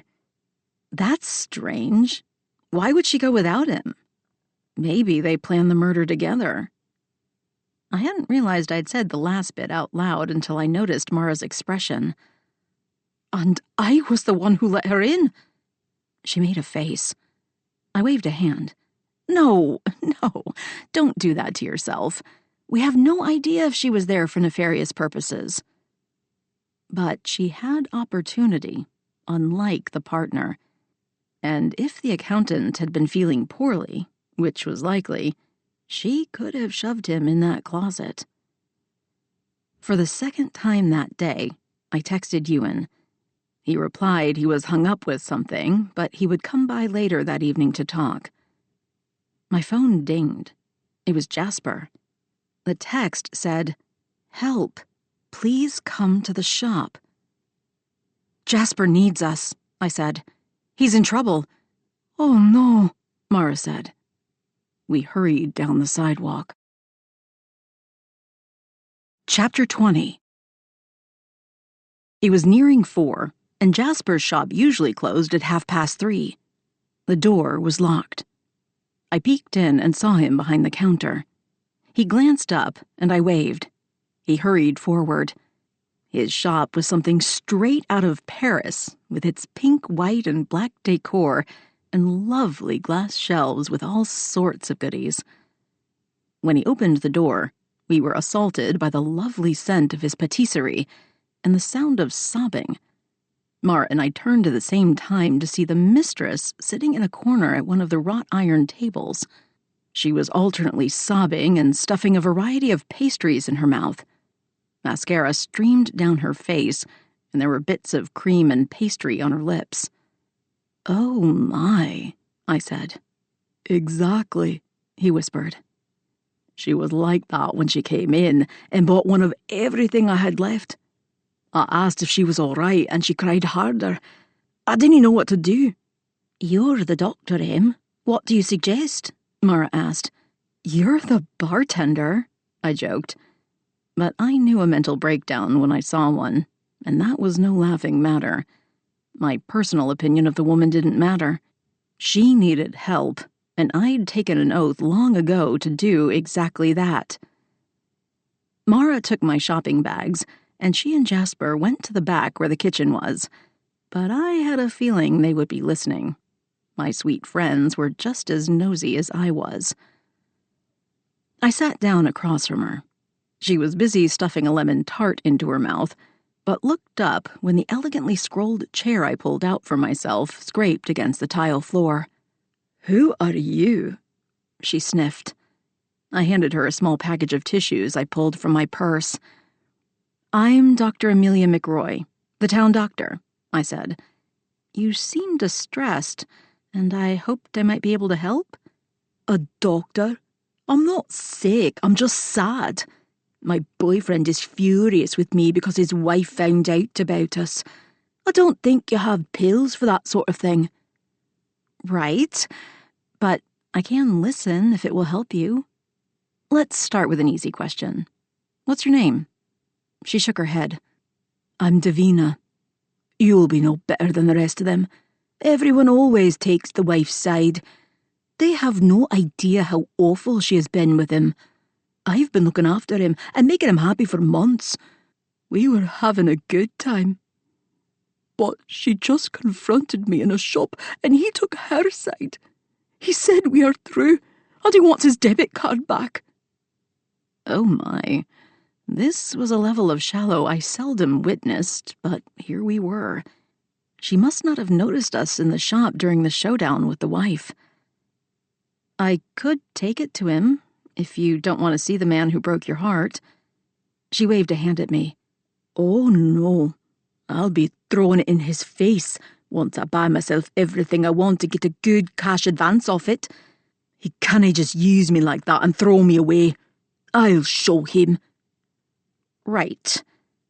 The best thing, to avoid a tirade, was just to agree with her. "Besides, I know things, secrets that could cause him big trouble. He seems to have forgotten that. He'll come to his senses." "Oh?" "You're a doctor, right?" "I am. Why?" "If I tell you things, it is confidential, right? Like a barrister?" "Well, yes, if you are a patient, but I need to remind you that you aren't. I am looking into the death of your boyfriend's partner, Donald Jacks." "Oh, that isn't the secret. He didn't kill him, though I'm sure he wanted to," she said. "Why is that?" "He was costing the firm a lot of money and clients with some bad decisions. That's why Jeremy was furious with him." "Angry enough to kill him?" She shrugged. "I don't think so. Jeremy isn't like that. Sure, he has a temper, but I can't see him bothering to kill someone. Though he might hire someone to do it for him. Jeremy doesn't like to get his hands dirty." She didn't seem to realize what she was saying. I glanced up to find Jasper and Mara with wide eyes. They'd heard everything she said. I had warned her that this wasn't confidential, so it wasn't my fault. "You think he hired someone to kill his partner?" She sighed. No, I mean, that sort of thing only happens in the movies. I was just saying that he would never do something like that himself. He'd convince someone else to do it. He can be very persuasive when he wants to be. I see. He wasn't even there that night, though. He had to do something with the wife in Edinburgh. She sits on some charity board, and they had to do. He wasn't happy about having to cancel with me. Oh? I told him I was going to go have fun without him. I just wanted to make him jealous, you know. And it worked. That's why he gave me his card. He wanted to make it up to me. So, even though I thought the train thing might be boring, I went without him. I loved your dress. I needed to keep her talking. She smiled. Did you? I took special care when I found out we could dress up. I did some acting, you know. I didn't know that. I like changing up my look for different roles. Not that there is much going on around here, but where I live in Edinburgh, I do a lot of local stuff. I've been in several commercials. Maybe you've seen me? I'm sure I have, I said. So, where do you stay when you're here? Jeremy has a summer cottage by the beach. I've been staying there. Though, since he's angry with me, he'll probably want me to go home for a bit. But he'll get over it. He always does. She stuffed a part of a chocolate croissant into her mouth. She waved at Jasper like he was a waiter. Can I get a box for the rest of these? She had a platter of goodies in front of her. Did you see Mr. Jacks the night he died? She blew out a breath. Yes, he was leering at me. I may have given him the finger. Leering? Yes. He didn't approve of me and Jeremy. He liked the wife for some reason and threatened to tell her what was going on. I told him that night it was none of his business, and if he said anything, he'd only be making Jeremy angry. So you spoke to him? Aye, I did.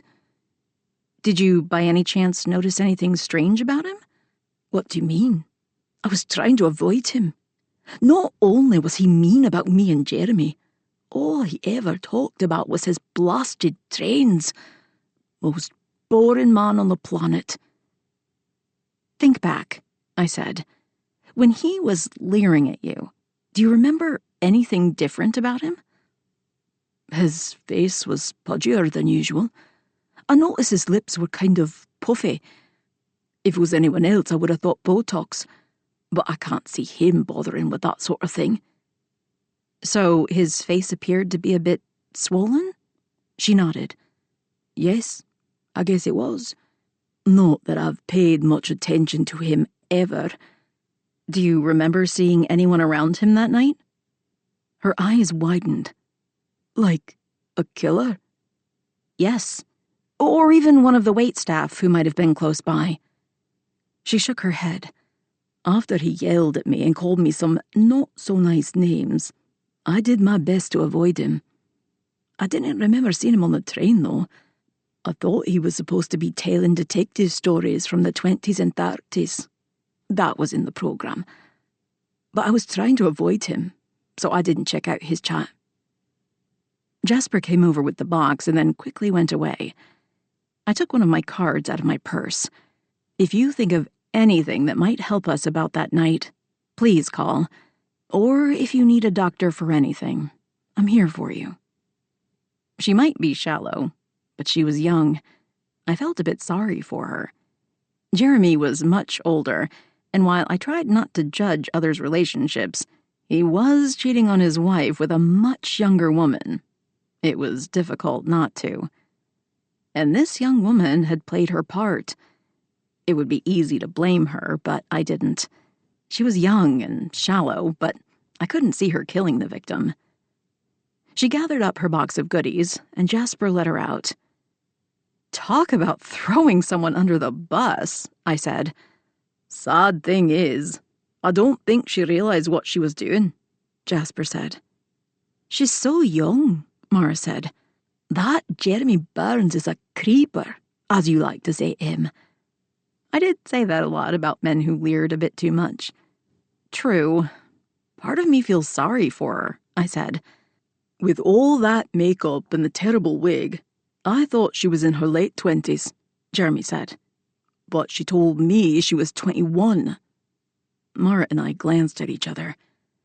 That's even worse, Mara said. Just yuck. I agreed. Burns was taking advantage of the young woman's naivete. It was interesting what she said about Jeremy, though, Mara said. What if he did hire someone? Maybe one of the waitstaff to kill his partner. I blew out a breath. Hiring a killer? Maybe, if we were in a bigger city with some organized crime syndicate. It feels like a bit of a reach for Sea Isle. As we know, poison is very personal, and this was quite specific. I tapped a finger on the table. What are you thinking, Em? Mara asked. I don't know. My thoughts are whirling. But someone broke into my office for a reason. That took a person with some knowledge of security and how to avoid those cameras. It's all so confusing. Both Mara and Jeremy nodded sympathetically. 1 minute, I think the killer is someone sophisticated enough to know what they were doing. The next minute, I wonder if they were just lucky. I need time to sort it out in my head, and to talk to Ewan. You'll have plenty of time on your date, Mara said. Jasper clapped his hands. Finally!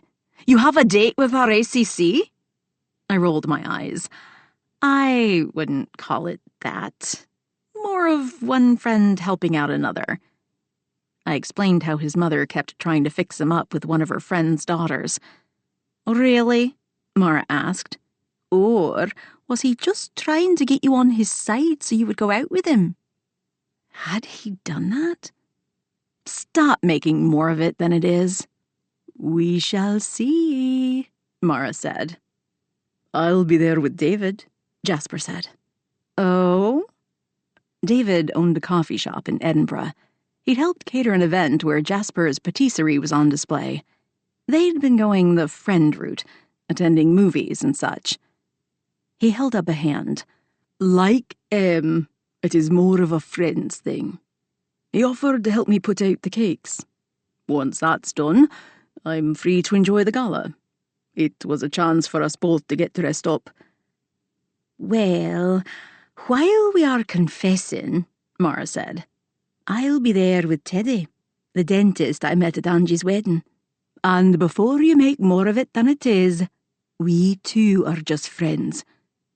Oh, I didn't realize you two had kept in touch. She cleared her throat. We didn't. He was here surfing a few weeks ago, and we had dinner. You didn't tell me, I said, surprised. Well, it is good for women to have a bit of mystery. Look at us all having dates, I said. Almost like we're grown-ups. We laughed. As we headed home, I wasn't thinking about my date with Ewan. There was time to worry about that later. No, I had a killer in mind. But how and when did the killer strike? Those were the two biggest questions. If the victim was already showing symptoms, why hadn't he used an EpiPen? Or asked for help? It was frustrating that I was no closer to an answer with any of my questions. I needed to speak to Ewan. Maybe he could help me piece together what I'd just learned with the facts of the case.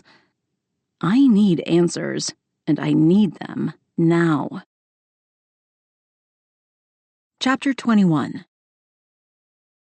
The day of the gala, I had a bad case of nerves. I was glad we had such a busy schedule at work, so I didn't think about what was about to happen later. The last time I'd gone on a date, it hadn't worked out so well for me. Though, as Ewan had said quite clearly, this was just one friend helping out another.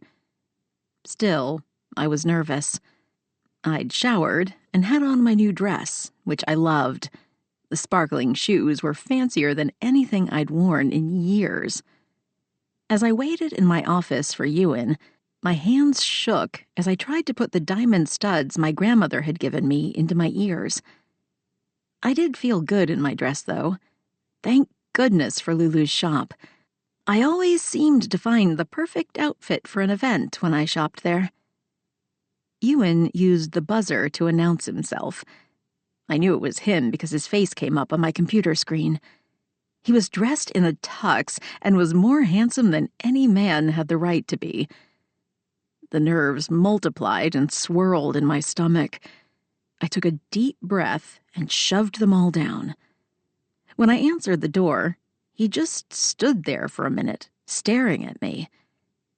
"Is everything okay?" I asked, glancing down at my dress, wondering if I'd managed to spill something on myself. "You are beautiful," he said. And then the swirling nerves started all over again, but it was more like a tornado in my stomach. Thanks. You clean up well, too." He grinned at that. Then he crooked his arm. I put my hand through, and he guided me to the car. After opening the door, he helped me make sure my long skirt made it into the seat. Then he grabbed my overnight bag from the doorway. He took my key to lock things up, even though I knew he had his own. After all, he owned my office and home. When he climbed in the other side, there was a strange tension between us. "So, I haven't had a chance to talk to you about something, but I spoke to Jeremy Burns's girlfriend the other day, and before you get mad, it was completely by accident." I told him what had happened at Jasper's. Discussing the case was our safe space. He listened intently, as he always did, as we made our way down the highway toward Edinburgh. "Do you feel like she had a hand in the murder since she was there?" "I don't think so," I said. "I mean, she could have unknowingly done something if Jeremy told her to do it. She might be right about him keeping his hands clean. But no, I can't see her coming up with such a clever way to kill, or stuffing him in a closet." "You didn't sound like you cared for her much." I grunted. "I didn't mean she isn't bright, but she might be more interested in hurting Jeremy than his partner at this point. I feel sorry for her in a way." "She's dating a married man," he said. There was no judgment in his voice, but he spoke from experience. He'd found his ex-fiancée in a compromising position with another man. The two of us had that sort of betrayal in common. "Have you and your team gone through the client list? It seems to me this all may be related to him losing their money." "Aye, we have been. Most of them have alibis or were nowhere near the murder scene." "That's the thing, though. I don't think the killer had to be there," I said. "What about the closet?" "Well, I've been thinking about that," I said. And I had. What if he put himself in there? Ewan glanced at me with surprise. "Why would he do that?" The toxins in his blood may have meant he wasn't exactly thinking clearly. Maybe he had been looking for the restroom and mistook the office. His brain may not have been his own, and he could have been severely disoriented, as in out of his mind completely. Funny things happen when the brain isn't getting the oxygen it needs. Perhaps he saw the door and thought he was going into another room. "Really?" I nodded. His face wasn't the only thing that was swollen. There was a great deal of inflammation in his brain. The killer made sure his lip balm was dosed heavily, and perhaps never even meant for him to die at the train station. I can't imagine they would have picked such a public place to carry out the murder. In fact, they may have thought it would happen at the office or home. "So, you believe he could have been that far out of his mind that he thought the office was the loo?" We have no way of knowing. All I can say for certain is that he was most likely very confused between the palpitations in his heart and what may have been going on in his brain. As I said, he was likely quite disoriented. "That puts a different spin on things." I sighed. I could be totally wrong. You understand that, right? Could be the killer was there. But it might have been too obvious. I feel like someone would have seen the victim being shoved into the office. Everyone I've talked to didn't see any such thing. How about you? He nodded. It's the same. A few of the witnesses remember seeing him in the trench coat and fedora, but they have no recollection of anyone around him at that party, except for one of the waiters. He argued with the waiter who served him that he wasn't holding the tray correctly. That sounds like Jack's. And if it didn't happen at the train station, and that was all an accident, it narrows down the possible suspects, I said. What are you thinking? It's either someone who was in his home, at work, or was part of the volunteer group helping to bring the train back, whom he invited into his home. He didn't get along with a few of them because he was such a perfectionist. I remember some of the committee members telling me that. But I can't imagine him inviting someone into his home if he didn't get along with them. It might be a good idea to go back with those he did invite and speak with them. And then, of course, our most likely suspects are the people he worked with at the firm. We have to tread carefully with the business partner and the executive assistant, he said. Oh? Why is that? They've called the solicitors in. Do they realize that makes them look even more suspicious? He chuckled. I don't think they care. They were tired of us bugging them. That doesn't mean we've given up on them as suspects. The forensic accountant finally has the files. It is taking longer than expected, though. I hope to hear from her soon. If nothing else, we may be able to get them on fraud. I scrunched up my face. What? Ewan asked. I never liked the idea of a killer getting away. Nor do I. But at least it's something. She is going through hundreds of files and comparing those with the records on multiple laptops. I'm surprised, if there is fraud, that the partner hasn't taken off for some non-extradition country. He chuckled. Probably thinks we won't figure it out. Or he may not know the extent of it, I said. What do you mean? He is a full partner in the firm. Yes, but what if Jax was the real criminal and had been hiding things? I remember something the executive assistant said about Burns being angry at the victim for messing things up. You may be right, but that gives him even more motive for murder. There is that. A half hour later, he turned off the main highway and drove up the side of a mountain. I thought this was in Edinburgh, I said. He grinned. We're on the outskirts. The estate has been in my family for hundreds of years. Mum uses it for charity events. Estate? So, not one of your castles? His family had a few all over Scotland, though one would never know about his wealth if they met Ewan. He was as down-to-earth as they came, and likely to get his hands dirty if the situation required it. He was wealthy enough to live off his laurels for many lifetimes, but he wasn't that kind of guy. He worked hard and helped as many people as he could. There was much to admire about Ewan, even if we didn't always get along. The road curved around and then opened up to a grand estate. It was like something out of Downton Abbey, but with more Gothic architecture. The mix of stone and pillars gave it a grande dame sort of appearance without being too fussy. Let me guess. Some of this was refurbished when the Normans made their way into Scotland? He chuckled. You've been reading up. I have. Everything is so much older here than anything we have in the States, by several hundred years. I find it fascinating how each invader sort of brought their own spin to the residents of Scotland. That they did, he said. You might be interested to know that this wasn't originally our land. It once belonged to someone who betrayed the king. He then handed over several properties to my family for taking care of that problem. My eyes must have gone wide as we paused in the valet line, because he laughed. As in, off with the betrayer's head? I said. Things were a bit more brutal back then, but yes, I'm afraid that's true. My family could be quite barbaric when necessary.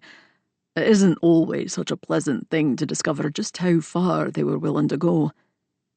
I'm slightly envious of your family's history, especially since I know so little about my own. I thought you were digging into that. I shrugged. I have been. The records are spotty, though.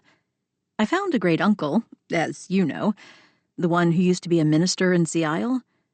There was also information about his father, but not much. I can't find anything that shows how they ended up in Sea Isle. But I was told many of the older records may be spread out over Scotland, and that they are just now building a centralized genealogy system. I'm hoping to learn more this winter when things slow down a bit. You may be right about the records, though I think it also depends on the clan from which the family came when it comes to information. Some of them kept better records than others. Ah, that makes sense.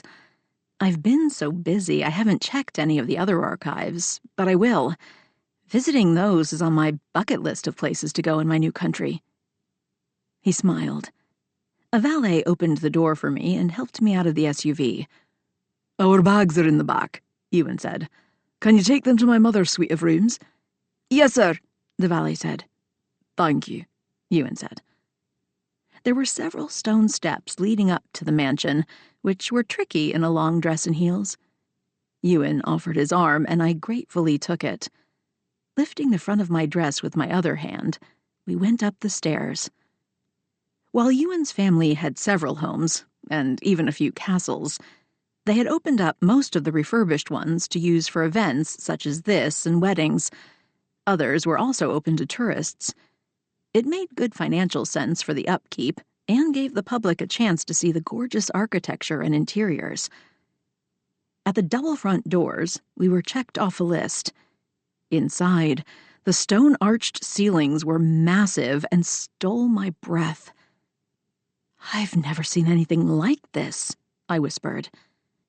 Ewan glanced up as if he'd forgotten what was there. Again, a bit of architecture from our French ancestors, who preferred things a bit more ornate and much larger. Originally, the structure had the entrance in a different place. Most of the stonework is also new. Well, it was done within the last 300 years. I laughed. Only in Scotland could 300 years be new. He grinned. Aye, being you are American, I can see how that would be different. It's beautiful, though. We followed several other well-dressed couples to another set of tall double doors made out of ornately carved wood.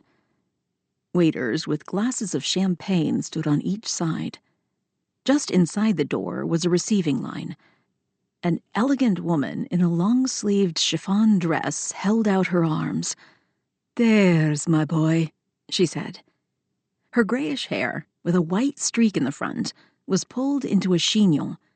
She radiated both power and class, and she was gorgeous in her long, flowing gown. She pulled Ewan tight to her in a mother bear hug. There was no mistaking who she was, and I already liked her. "Hi, Mum. Everything looks nice. You did a good job." She put his face between her palms. "Are you eating? Make sure you eat tonight. You're looking too thin to me." I grinned but said nothing. Ewan was extraordinarily fit and took very good care of himself. But then I wasn't his mother. "Mum, Da, may I introduce you to Dr. Emilia McRoy?" He turned to me. I held out a hand to shake, but his mother pulled me in for a hug. "We've heard so much about you, Emilia," she said as she squeezed me tight. "Our Ewan can't stop talking about you every time we see him. He tells us how much you've done for his wee town." I glanced up to see Ewan's cheeks turning a light pink. He cleared his throat. "She has done extraordinary work for the community," he said. "We are lucky to have her in Sea Isle." He sounded so formal and was obviously embarrassed. I couldn't help but smile. If my wife will let go, I'd like to shake your hand, his father said. And maybe later you can help me with this bursitis that is bothering my golf game. The father was as tall as Ewan and just as big a presence.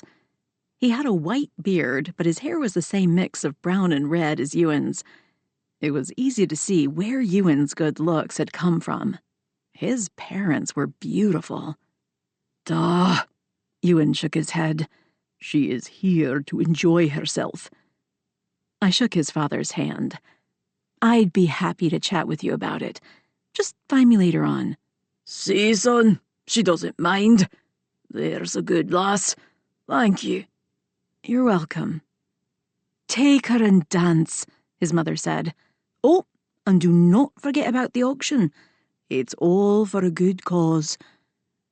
I turned to follow Ewan, who crooked his arm again. Since I wasn't used to wearing a long dress with heels, I took it gratefully. Sorry about that, he said. They can be a bit much sometimes. I smiled. I thought they were wonderful, and they obviously love you. He grunted. Sometimes a bit too much. My father and I didn't always see eye to eye, but it has been better the last few years. He seems to be mellowing with age. Don't we all? It was funny when I thought back over the things that stressed me out when I was younger. None of that mattered now. With age comes wisdom was a true adage. I suppose you are right. 5 huge crystal chandeliers lent light to the ballroom. The arched ceilings in here had been painted beautifully, and it reminded me of the Sistine Chapel in a way. Your family spared no expense when it came to decor, did they? He glanced up to see what I'd been looking at. Once again, he grunted. Took 7 years for them to return that ceiling to its former glory. Da wanted to just paint over it because of the cost, but Mom wouldn't have it. I'm glad she got her way. It is gorgeous. She usually does. Get her way, that is. I'm not surprised. Hard heads seem to run in the family. He laughed at that. You are right about that, Doc. We hadn't gone far when I recognized a couple in the corner who appeared to be arguing. Wait, is that who I think it is? Ewan turned to see who I was looking at. What are they doing here? It was a very good question. Chapter 22. I was curious how an accountant and his wife from Sea Isle had landed an invitation among some of Scotland's most elite. Not that I was a snob about it. I only had an invite because of Ewan. It just seemed odd that after everything that happened earlier in the week with the mistress, that the couple was at Ewan's mother's gala. Someone touched my arm. "It's me," Mara whispered. I turned to find her on the arm of her new friend. "Do you remember Teddy?" I didn't, but I waved hello and smiled. "It's good to see you again. Mara, you look beautiful." "That she does," Teddy said good-heartedly. "I'm a lucky man." She patted his tuxedoed chest. "Yes, you are." We all laughed. "Did you see who was in the corner?" She threw her thumb in their direction. "I was curious about that," I said. "The most likely scenario is this is one of her charities," Ewan said. "She mentioned that during the interviews we did that she was involved with several, and her main residence is here in Edinburgh. But I can ask my mother." "Or we could just ask Mrs. Burns," I said. "Though, isn't it odd he has his business in Sea Isle if they live here?" "Aye. He said there was less competition in a small town. He didn't like having to compete with the bigger firms here in the city. And he'd grown up there and knew his clients. And it probably made it easier for him to keep a separate residence for his affairs," I added. "You may be right about that." "Let's go chat with them." "I told you, he's called in his solicitors," he said. "Right, but this is a social event. and we are only going to say hello. I pulled Ewan along with me. He seemed resigned. Of course, Mara and her date joined us. But before we reached them, a bell chimed, and we all turned toward the stage, where Ewan's mother stood among the musicians who had been playing. "I'm sending a hearty welcome to our distinguished guests, and thank you for supporting such a worthy cause," she said. His mother went on to talk for a good 5 minutes. "As you enjoy your evening, please bid wildly on our auction items and kindly make your donations. These children need our help, and we should be there for them." While she'd been speaking, I lost sight of the accountant and his wife. "Do you see them?" I asked Mara and Ewan. They shook their heads. "I have an idea," Mara said as she looked from Ewan to me. "What's that?" "Why don't we take a night off from the snooping and just enjoy ourselves for once?" She grinned. "I'm all for that," her date said. "Though I'd no idea we were looking for someone." "May I ask who we were snooping on?" Ewan cleared his throat. The last thing he'd want was to share the case with a stranger. "You make a good point. I wonder where Jasper is," I said, changing the subject. As if I'd conjured him, Jasper walked up to us. He was dressed in a tuxedo, as was the man with him. "Whoa, you two look so handsome," Mara said. "I agree," I added. Jasper blushed a bit. "I know some of you have met David, but I wanted to introduce him to the rest of you." I smiled. David owned a coffee shop and also supplied the free trade beans that Jasper bought for his shop. They did make quite the handsome couple.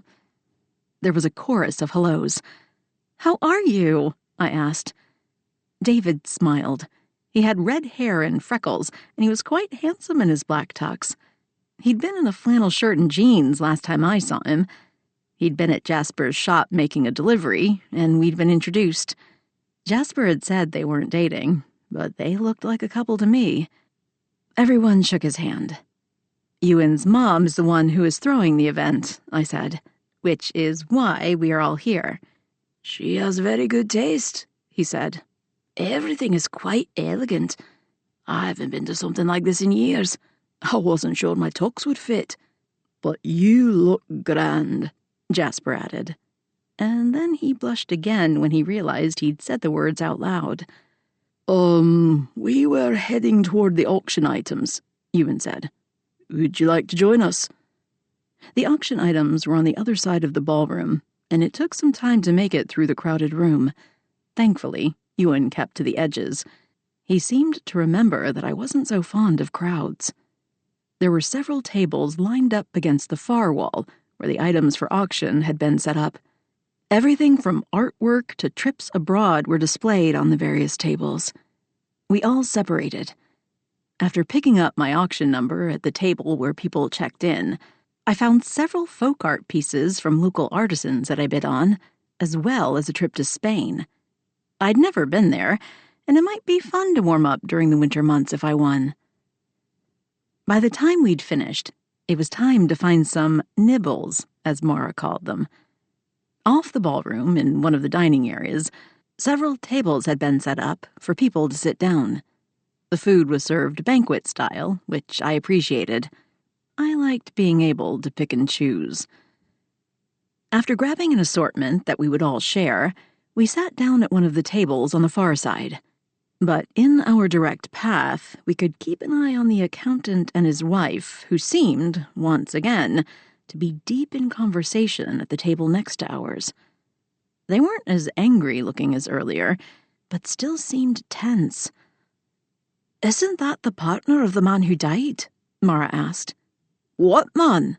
her date questioned. Mara's eyes went wide. "Oops, sorry, Em and Ewan. I wasn't thinking." I nodded. "It's okay." Ewan cleared his throat again. "We're investigating a suspicious death of someone in our town," he said. "As Mara said, that is the man's business partner." Is the woman his wife? David asked. Mara and I glanced at one another. Yes, I said. What was that look? David asked. We aren't very good at keeping things under wraps, are we? I said. No wonder you get so frustrated, Ewan. He chuckled. If you don't mind, I'd rather they didn't think we were spying on them, he said. If I remember the gossip, she's a bit of a social climber, Mara said. At least, that is what was going around the pub. She keeps a place in Edinburgh, and he prefers to stay in Sea Isle. His girlfriend has been staying in their summer cottage. His girlfriend? David said with surprise. This sounds like one of my grand soap operas. Mara sighed. Super sleuth I'm not. She turned to face Ewan and me. Sorry. I shrugged. Well, everyone in town already knows the girlfriend was having a breakdown in my shop, Jasper said. Minerva, who has been helping Lulu, saw her in there. And I heard she'd helped take care of the wife after she had a run-in with the mistress. By late afternoon, it was all over town. I wasn't fond of it, but that was the way things were in a small town. I think I've seen him in the coffee shop, David said. I never forget a face or an odour. He must have been with the other woman when he was there. I remember she wore a weird sort of wig and had an insane odour with about 10 different items in one coffee. Don't tell anyone, since I run a shop that serves coffee and source beans, but I'm not a fan of anyone who tries to cover up the taste of such a wonderful brew. We laughed. I couldn't agree more, I said. I like black, like my heart. Everyone chuckled again. I remember thinking he seemed embarrassed how she kept going on and on. I honestly thought she was his daughter. Oh? He shrugged. A vibe. That's an American saying, right? She was pawing him, but he seemed embarrassed or annoyed. It was hard to tell which one. He probably didn't appreciate the pawing out in the open, Mara said. He dumped her when she told the wife about the affair. That was why she was in Jasper's shop eating herself into a food coma. I'd told Ewan all of this, but he didn't seem happy we were talking about the accountant and his marriage woes. Is something wrong? I whispered. Are you mad that we're talking about them? He shook his head. It isn't that. Look at her face. I'm worried she's been poisoned. She doesn't appear well. I did as he asked, and he was right. She'd gone pale, especially around her mouth. Suddenly, she stood, and then she fell to the floor, her husband catching her before she hit too hard. Ewan and I rushed over. Stand back, I said, as I grabbed her wrist and took her pulse. It was strong, but she had definitely passed out. Do you know if she took anything? I asked the husband. No, she didn't, her husband said. 1 minute she was fine. The next she said she felt nauseous and dizzy. When she tried to stand, she fell. Ewan, I need a damp cloth and something to prop her feet above her head. Mara handed me a napkin that had been dipped in ice water, and Ewan soon came back with some pillows. A crowd had gathered around, and I glanced up at Ewan. Everyone, please stand back. The doctor needs space. I had Mum call for an ambulance, he said. They should be here in 15. I didn't bring my doctor's bag with me. I leaned down to listen to her breathing. Everything seemed fine. Did she eat today? Do you know if she's diabetic? Her husband shook his head. To his credit, he appeared genuinely worried about her. She's had a lot of stress the last 24 hours, he said. Could that do it? Yes, I said. But she appeared ill just before she fainted. Did she say anything to you? No, only what I mentioned to you. It's my fault. We've been arguing most of the night. It was just too much for her. I blame myself. Her eyes fluttered open, but she appeared dazed. What happened? She asked me. You fainted, I said. I need to know if you've taken anything. Like drugs? No, of course not. I can't. This time it was me who frowned. Are you diabetic? No, it's, She glanced at her husband. Please, tell me, I said. I want to help you, but I can't if you don't explain what is going on. I'm pregnant, she whispered. There was a gasp behind me. I turned to find her husband wide-eyed and as pale as she had been. You're what? He asked. Pregnant, she sniffed. It was what I come to tell you in Sea Isle. I went in to find a gift that might help me explain the news. We've been trying so long that we'd both given up. But then that harpy of yours told me what you'd been doing. I wanted to ask why she had come to the gala with him tonight, but it wasn't the time. I'm so sorry, love. So sorry. He seemed genuine as he sat on the floor next to her and took her hand. I will do whatever you want. Tell me how to make it up to you. That's why I was so excited. But then all of this happened, and I heard that you might have killed Donald, and I didn't know what to think. You what? How could you think I would hurt Donald? They seemed to have forgotten they had an audience.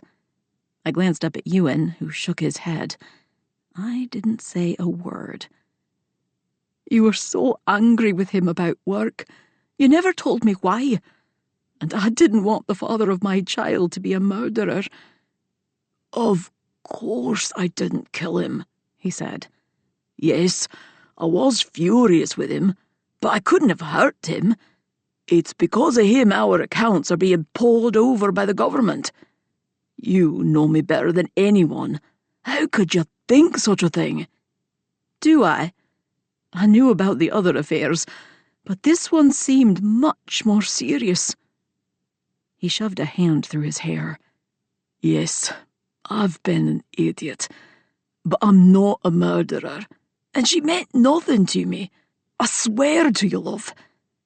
I've been a complete idiot. She sighed, and a tear fell down her cheek. Yes, you have.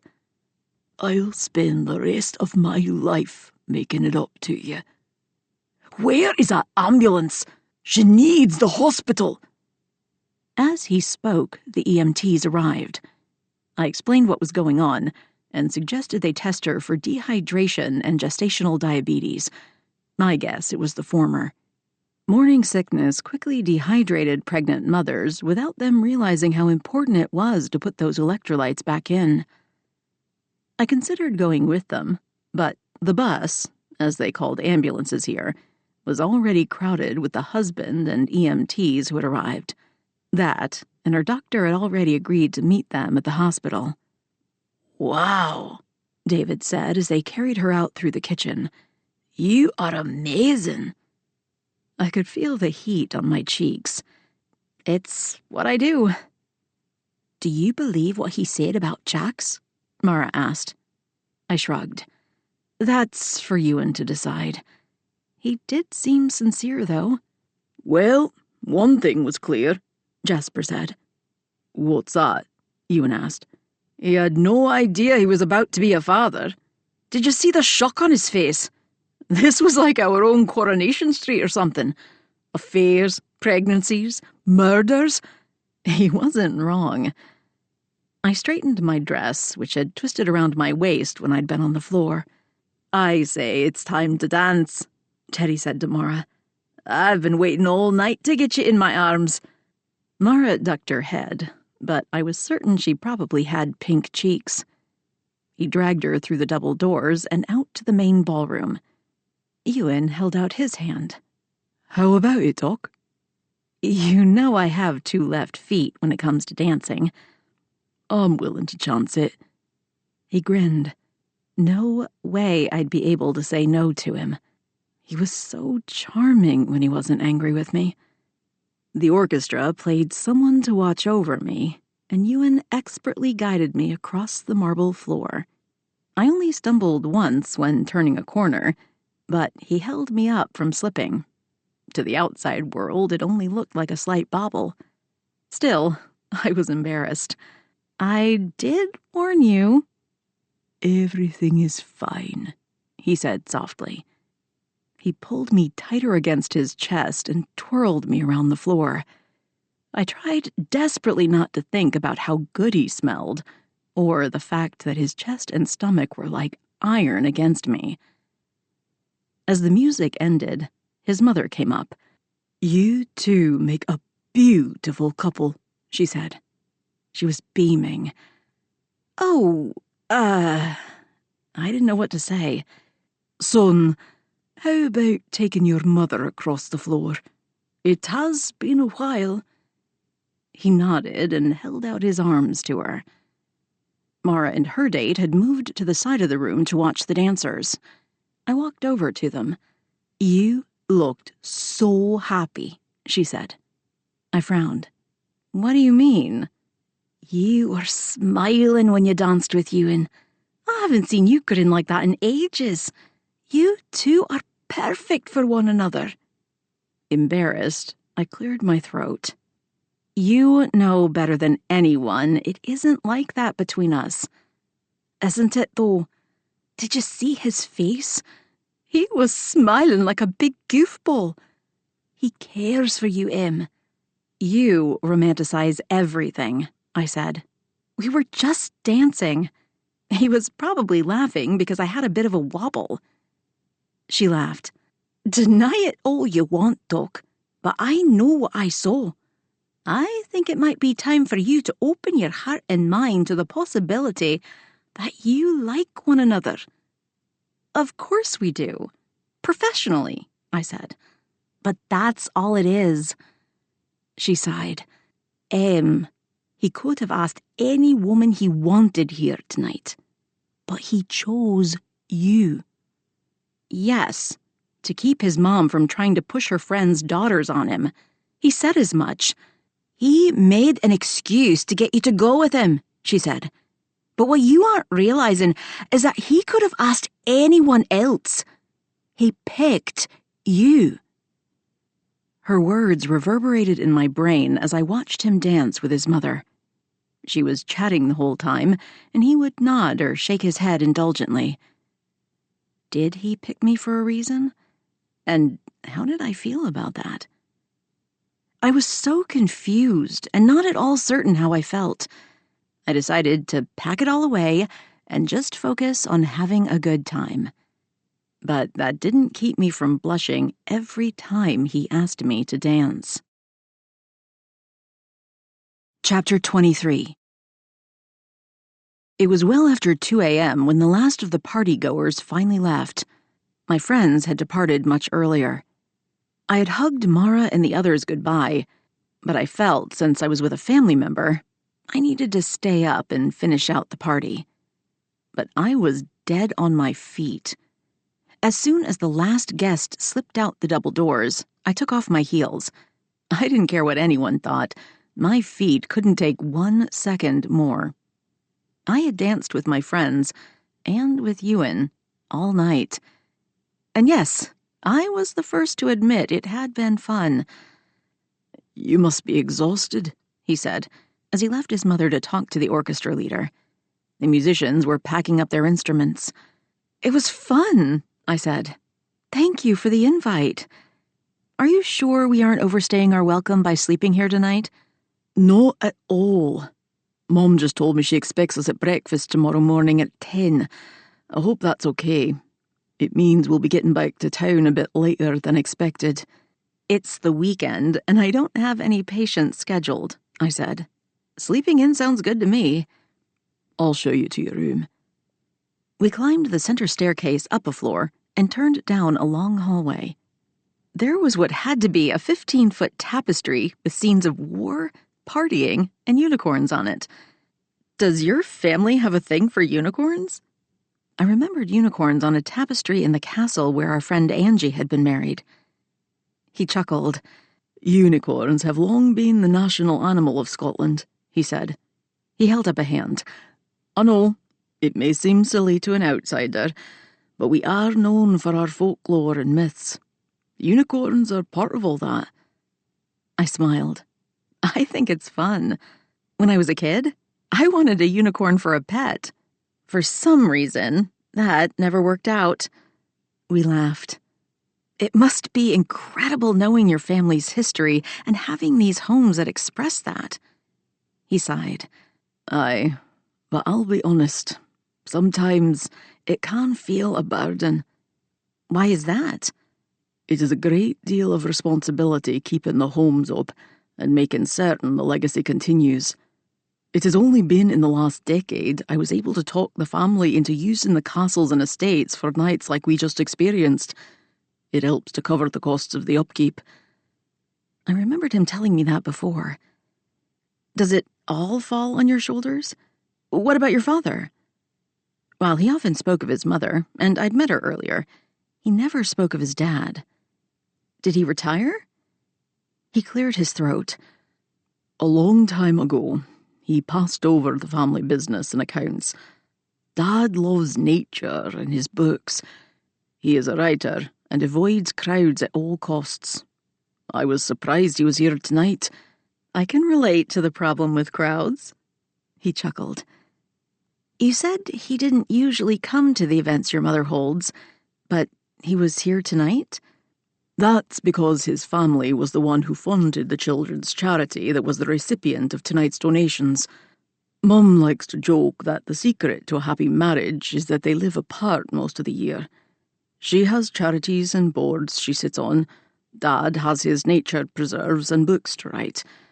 We usually get together for the odd holiday or birthday, but otherwise they live apart. I shrugged. I'm the last person to judge a relationship. If it works for them, that's a good thing. It does, and has for years. Like I said, Da handed over everything to do with the business and the properties when I was 21, including the lairdship. That is very young to take on that kind of responsibility. Aye, it was, and he left it a mess. He'd been ignoring things for years, which was one of the many arguments we had back then. Have you always been so responsible? You have taken on the running of Sea Isle and even the job of ACC. It seems to me you could have at least passed those duties on. He stopped in the hallway, and I paused with him. What did I say? Did I offend you? He shook his head. No one has ever asked me that question. Everyone just assumed I would do whatever was necessary to keep the town running. And you do. I'm not trying to get rid of you, but I'm curious why, when you have estates all over Scotland, you chose Sea Isle as your home base. My grands, he said. I've told you about my parents. Because they lived separately, I spent a great deal of time with my grandparents. They lived in the estate in Sea Isle, and as a young boy, it felt like a magical place, being right on the sea, and I had the run of the town. For me, Sea Isle was home. My grandfather taught me how to run the farm and care for the animals, and how to fish. My grandmother was a nurse, and would often help the former doc look after the townspeople. I suppose I grew up feeling the same sort of responsibility they did. Everyone in town adores you, I said. I don't know what they would do without you. He laughed and then started walking again. Everyone who lives there is like family to me, he said. And many of the older folk see me as a nephew or grandson.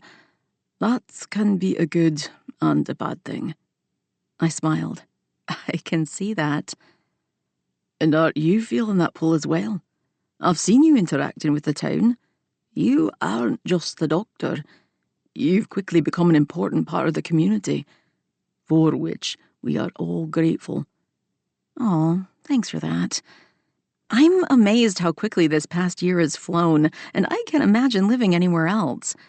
I mean, during February when the wind never quit, and I felt like I was a popsicle most days, I may have thought about a warmer climate. But I've come to love the town and the people. I like that people genuinely need me. I think there is a part of all of us that appreciates that sort of thing. Aye, as usual. You're right. Here we are. He stopped outside what I assumed was my bedroom door. Thank you for tonight, I said. I had fun. Good night, Ewan. I don't know why, but I rose up on my toes and kissed his cheek. His eyes went wide, but he just nodded. Then he quickly turned away. See you in the morning, Doc, he said as he walked away. We'd seemed so close there for a moment in time, but we always fell back into that awkwardness that came between us. That said, I'd had fun, even with everything that had happened with the accountant and his wife. I couldn't remember the last time I danced so much or relaxed into the arms of a handsome man. It was a great night, one I would not soon forget. I shut the door behind me and took in the room where they'd put my things. There was an enormous canopy bed dressed in blue and gold brocade. The wooden furniture was ornate and fancier than anything I'd ever own, but it fit the overly large room that was big enough for a sofa and chairs in front of a fireplace that was taller than me. It was hard to believe that Ewan came from such opulence. He was so down to earth, but this was his world. I wasn't sure I'd ever fit into it. The next morning, after packing my overnight bag, I headed downstairs. Ewan and his mother were in the dining room right off the stairs. Good morning, she said as I walked into the room. Did you rest well? I did. How are you? She laughed. I'll need a day to recover. These old bones need more and more time after these parties. You aren't alone. My feet may never be the same. I'm glad I brought my sneakers for today. Hi, Ewan. He put down his phone, which he'd been looking at, and nodded my way. Doc? Son, I would hope I've taught you better manners than to be on your phone at the table. Catching up on a case, he said. I wasn't trying to be rude. Did something happen? I asked. And have you heard about Mrs. Burns? Is she okay? Aye. She was released from the hospital this morning. She's doing well, his mother said. I had my assistant contact the husband. Thank you again for looking after her. We are lucky you were here. It was no problem, I said. I was curious how you knew them. I glanced at Ewan and his eyebrows went up. Oh, she's lovely and sits on several of my committees. She's a hard worker. I didn't know much about the husband. I think that may have been the first time I've met him. I'm so glad she's doing much better. That's good news, I said. She had most likely been dehydrated. After some fluids, she and the baby should be fine. That was quick work, Doctor. You're lucky to have her in CIL, son. Aye, we are, he said. His cheeks were pink again.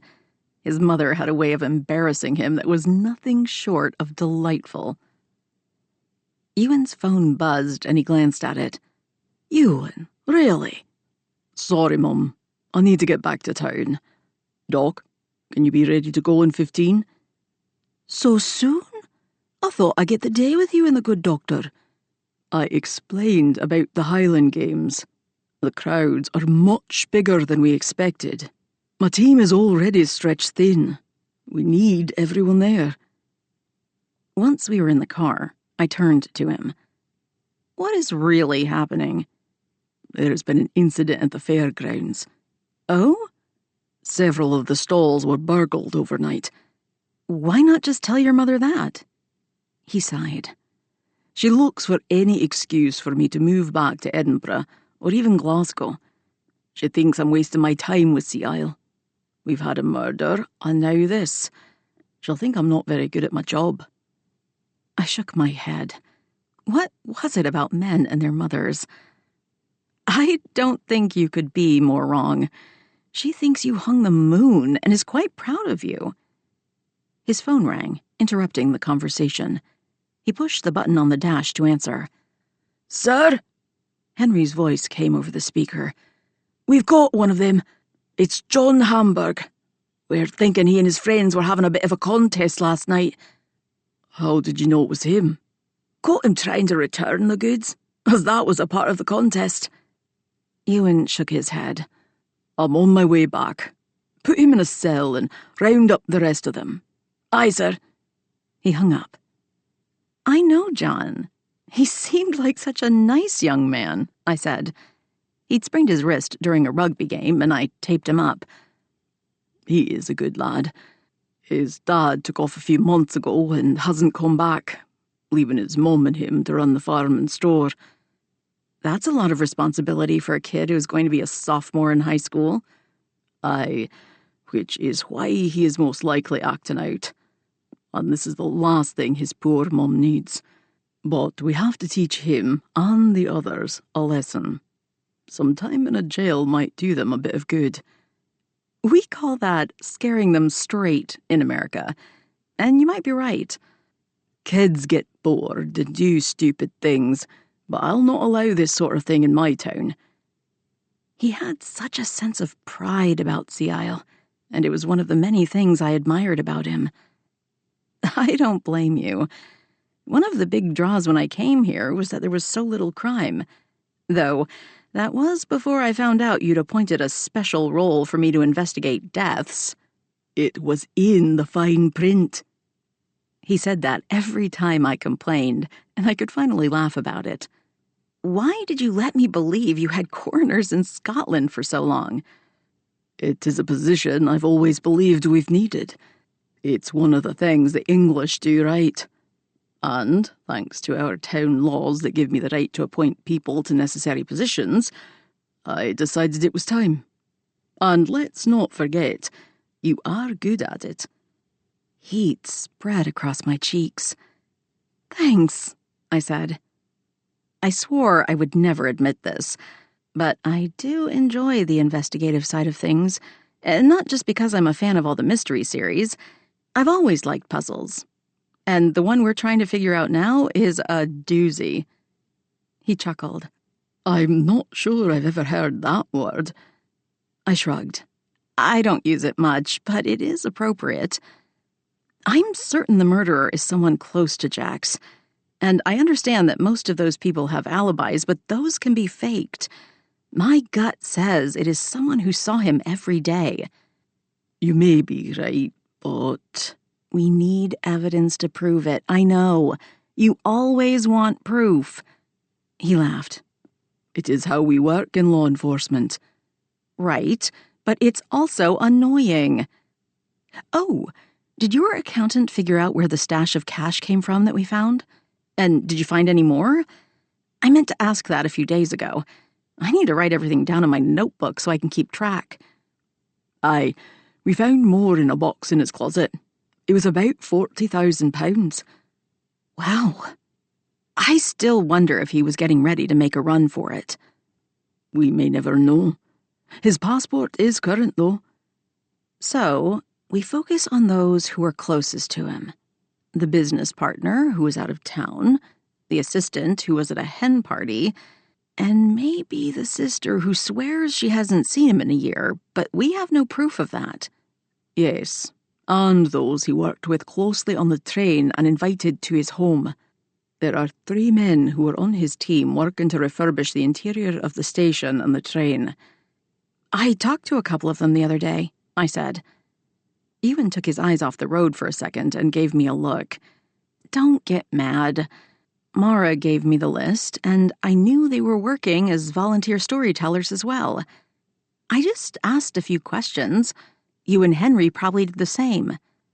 None of the 3, though, remembered seeing him that night. I mean, they could be lying, but that was what they told me. They were honest about how Jax could be annoying at times, but he was usually right. They seemed to appreciate his attention to detail." "Aye, we came to the same conclusions.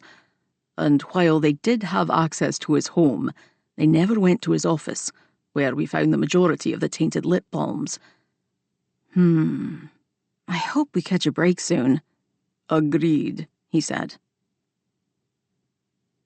After dropping me off at the clinic, Ewan said he was heading out to the station to deal with the troubled youth. I'd no more walked through the door and put my bag in the living room when the doorbell buzzed. I glanced at my phone to see 2 large men with a third hanging on their shoulders. Abigail walked up behind them. I quickly opened the door. "What happened?" "I'm working the med tent at the games," Abigail said. "I'm fairly certain Carson has fractured his clavicle." "Dunno what that is," the injured man said. Around his lips had turned white, and it was obvious by the bone poking out that he had to be in terrible pain. "But I'll be fine after a pint or two." Abigail shook her head. "Alcohol is not going to help your injury." "Says you." "Right. Let's get him back to the lab for an X-ray, and we'll take it from there." Abigail motioned for them to follow her. "Don't you need to get back to the med tent?" I asked. "I can handle this." While I wasn't as fast or as knowledgeable as Abigail, I knew how to run the X-ray machine. "I put a note out to bring anyone in need down here, and Henry is there to direct people or set up a ride until I get back." "Okay." I was grateful for the help. Once we had him on the table in the back, I sent his friends away. Abigail helped him out of his shirt, which wasn't easy given his injury. "What were you doing when you hurt yourself?" I asked. I gently touched the area, and he winced. "Cabertos," he said. I had no idea what that was. I glanced up at Abigail. "They throw a full-sized log to see how far it will go." "It is my best event," he said proudly. "But I lost my grip, didn't I? Slipped and fell back with the full weight of the log on my shoulder and neck." From the contusions already forming in the area, that was easy to see. Abigail was right to bring you here. With bruising like this already forming, there could be some serious damage. "No, I've done worse to myself. I'll be fine." "Well, you're here.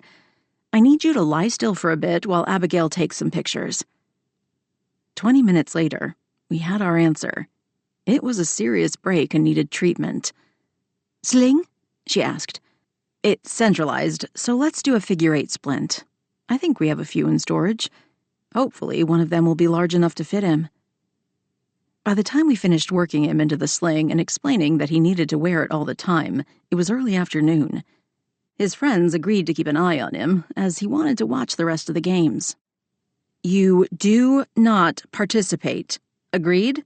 I asked. He nodded. I prayed he'd do the smart thing and sit out the rest of the day. If nothing else, the pain should keep him at bay. He didn't want a prescription and promised it didn't hurt that bad. I had a feeling he was just being a tough guy in front of his friends.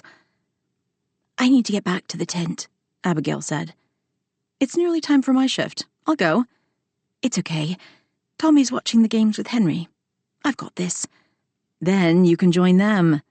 Besides, I've seen them practicing and treated a few injuries, but I never had a chance to see the real thing." I grabbed my medical bag just in case, and we took one of the shuttles that had been provided up the mountain. The games were taking place behind the old church in the center of town. After dumping my bag inside the tent that had been set up for medical at the end of the field, I walked back outside to watch the games. They were in the middle of the hammer throw. I only knew that because I enjoyed watching the Summer Olympics, and that had been one of the events. The men were huge, and it was amazing to see such feats of power and strength. I couldn't imagine even picking up the tool they used, and they tossed it so far. While the patient we treated waited on the sidelines, his friends were warming up for the event. Just behind them, I noticed Catherine Allen, the dead man's executive assistant, sitting with Davina. They were flirting with the men who were warming up.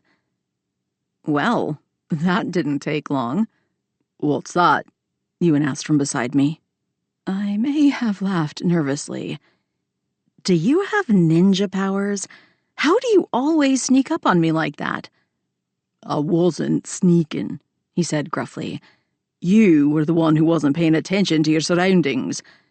We've talked about this. When you're on a case, you always need to stay aware of everything going on around you."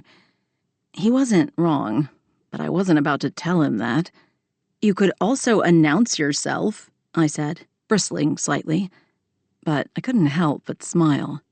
"Is there something you needed?" "No. I was curious who you were looking at," he said. Then he followed my line of vision. Were we aware they knew one another? I asked. No, he said suspiciously. They were laughing, and as broken-hearted as Davina had seemed at Jasper's shop, she was definitely over it. Neither of them seems particularly sad given what they've been through in the last week. I mean, I'm all about finding joy where you can, but something about this doesn't fit right. Do you think they murdered Jax together? He chuckled. You are more suspicious than I am, which is saying something. They are single lasses who are having fun at the games. Where is an inkling of proof? Oh, come now. You are just as suspicious of them as I am. Only that they seem to know one another, and that hasn't come up in any of the conversations we've had with them. But that doesn't make either of them guilty. Also, which one is the criminal mastermind who thought to put bee venom in a lip balm? And what would be the motive? I feel like you just made a jab at their intelligence, but you make some good points. When you think about it, though, no one in his inner circle seems to be the type who would do something like that. Far be it from me to say they aren't intelligent enough, but the killer had done their research. Which reminds me of something. What's that? Well, we know that the lip balm was clean when Kiara sold it, and we know it had to be someone in close proximity. Right. But who is to say it is just one person? It could be that a couple of his disgruntled clients could have banded together. We had this convo in the car, he said. I know. I'm just working things out in my head, and I need to say it out loud. It is part of my process. Okay. We've gone over those lists, though, he said.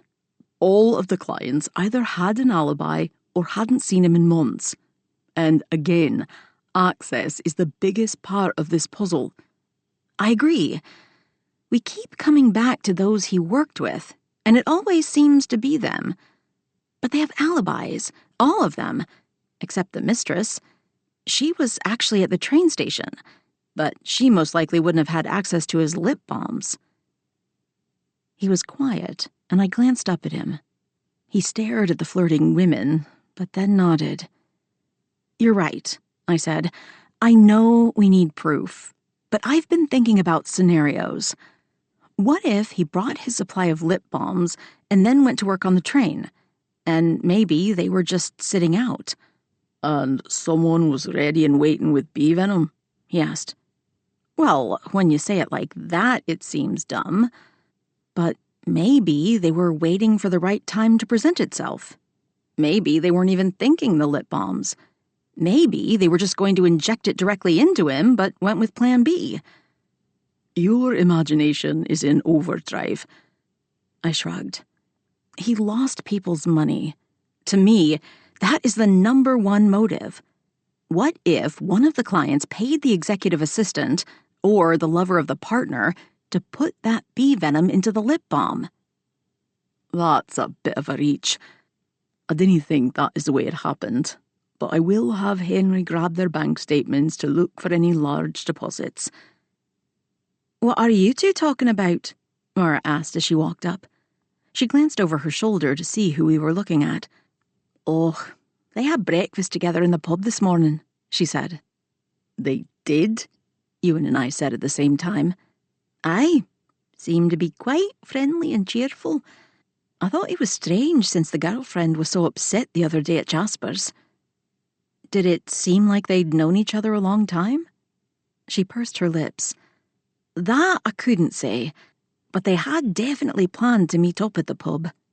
I'd just come down to help out with the morning rush when the girlfriend walked in, and then Catherine waved her over. That's interesting, Ewan said. Maybe even more so the guest who joined the both of them. And who was that? The victim's sister, Caitlin Jax. I overheard her talking about her brother, and she's been into the pub more than once. Ewan and I glanced at one another. That was very interesting. Chapter 24. Later that night, I dressed in my new dress from Lulu's. The midnight blue chiffon came down to mid-calf. It was quite chilly outside, and I'd almost decided on jeans and a sweater, but I really loved the dress. My feet still hurt from the night before, so I wore the sparkly flats I'd bought as well. It had been an extremely long day, and it wasn't over yet. Thankfully, I'd managed a power nap between the Highland Games and the talent show that was to be performed in an hour. I was glad we only had a few more days of events before this was all over.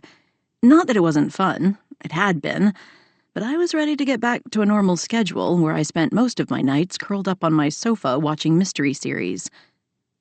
As we'd planned, I met Mara down the hill behind the pub. The shuttle would take us up the mountain to the church where the event was being held. Abigail and Tommy were already there.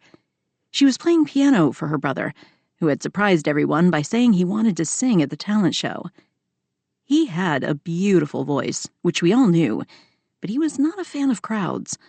For that reason, Abigail had tried more than once to talk him out of it over the last 2 weeks, but her brother was insistent. She'd come to me upset, and I'd calmed her down with a bit of advice. The worst that can happen is he gets cold feet or freezes on stage. You'll just carefully guide him off and take him home. She'd been nervous about it all week, and I didn't blame her. We were all so protective of Tommy, and his wanting to perform in public was very unlike him. But he loved to sing, especially show tunes. "Are you as nervous as I am?" Mara asked. "Yes," I said, as we boarded the shuttle. Jasper was right behind us. We'd all come to show our support. Even Angie and her husband Damien planned to be there. "Do we have a plan B if things go south?" Jasper asked. "I feel like I want to throw up. I'm so nervous for him." "Yes, Abigail will guide him off the stage, and Henry will whisk them home. She even bought him a new video game to distract him in case it all goes wrong." "I didn't understand why he would put himself through this," Jasper said. "I feel like a protective uncle who doesn't want his nephew hurt." "You are a protective uncle, and we are the aunties," I said. "How did he even know about the talent show?" "He heard about it from his group therapy on the farm." His counselor suggested his patients try to step out of their comfort zones and try things that scared them. I understood he wanted to teach them that it isn't bad to fail. Instead, it's worse not to try and to then regret missing out. He's been attending the group for the last several months. It gives him a chance to interact with the animals, which he loves, as well as other people who were challenged in one way or another. And it was the counselor's suggestion for them to attempt things that made them feel uncomfortable.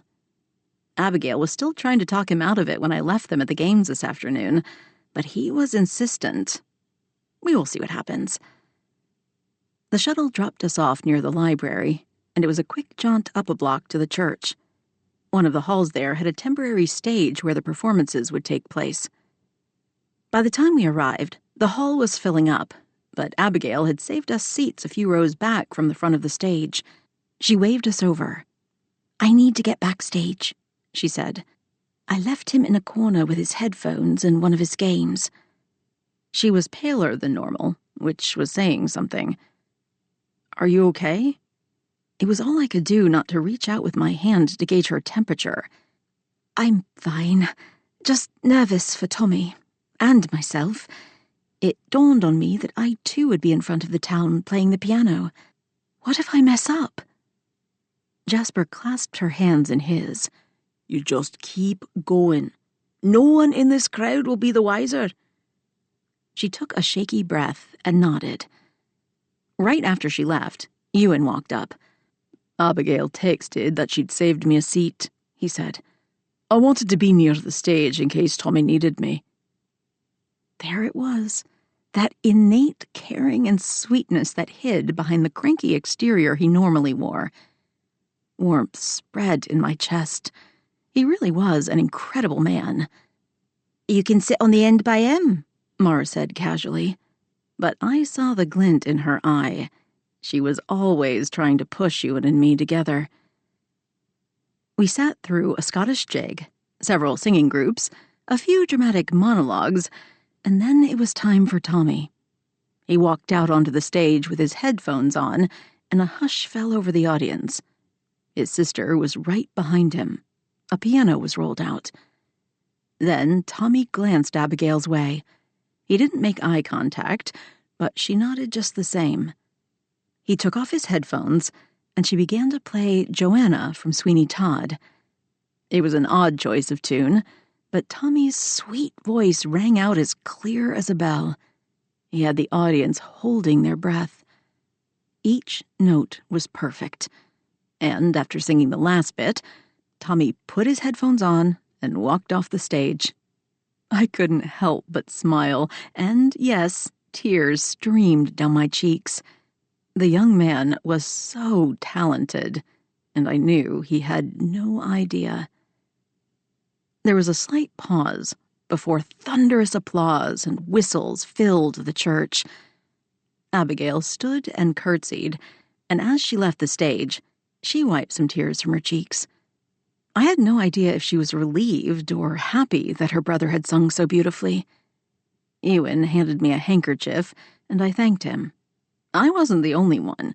All of our friends and other audience members were wiping their cheeks. After the show, we went to find them. Tommy sat in a chair facing a wall. His noise-canceling headphones were on, and he played a game on his handheld system. "That was amazing," I said to Abigail. "I've heard him sing around the house and in the gardens, and he has such a lovely voice. You both did an amazing job." "It's all a blur," she said.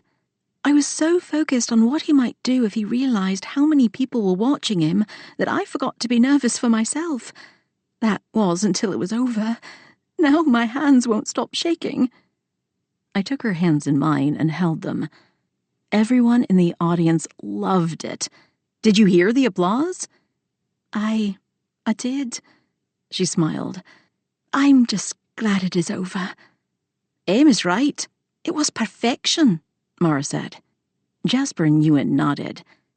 "Did he ever explain why he wanted to do it?" Abigail laughed. "Right before we went on. I told him we didn't have to do it, but he said he read that music could help people's souls feel better. I've no idea where he read it. He said he wanted to do his part for the community. It is one of the things they teach in his therapy group, doing for others." "Well, he succeeded," Ewan said. "Though an interesting choice. A song from Sweeney Todd to soothe the soul. But it worked." We all laughed. It was one of the more beautiful songs from the Murderous show. "Did he know about all the applause?" Mara asked. "He was by far the favourite act.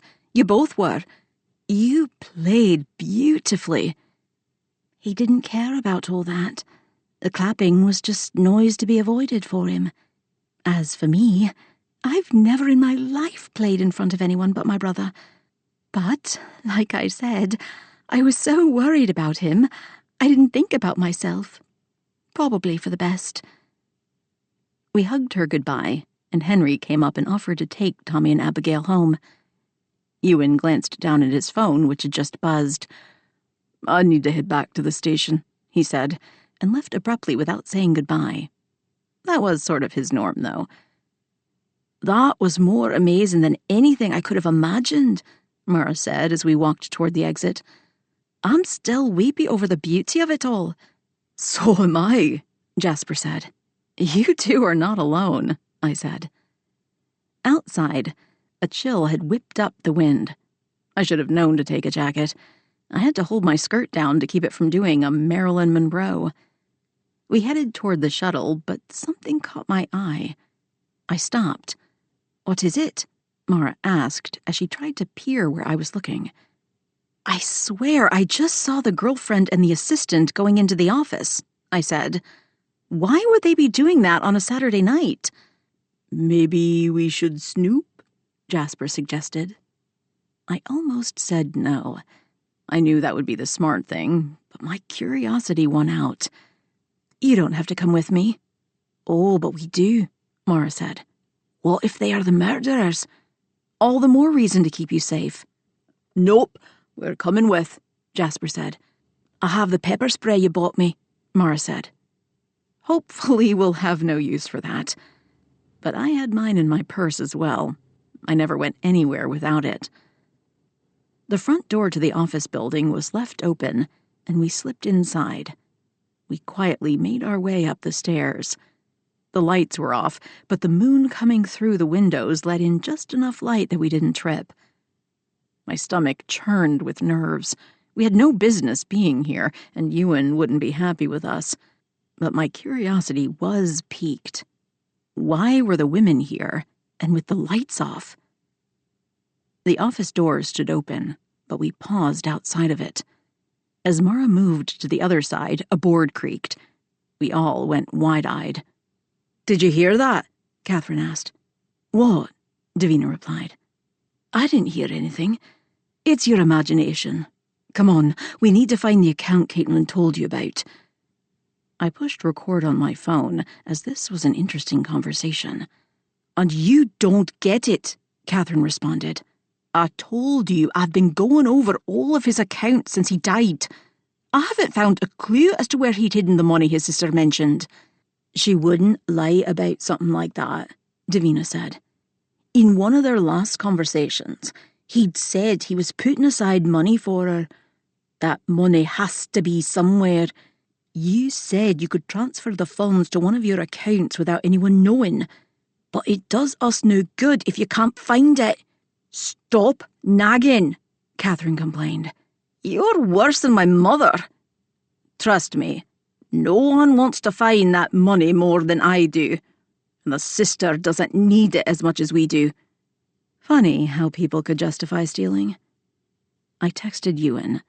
He'd be furious with us for snooping, but he needed to catch these women in the act. They could be the murderers. There was a strange noise down the stairs. Mara frowned and pointed to herself and Jasper. She motioned they were going to check it out. I nodded. I tried to get a bit closer to the door to record their conversations. It probably wasn't admissible in court since I was eavesdropping, but it might help the police make their case.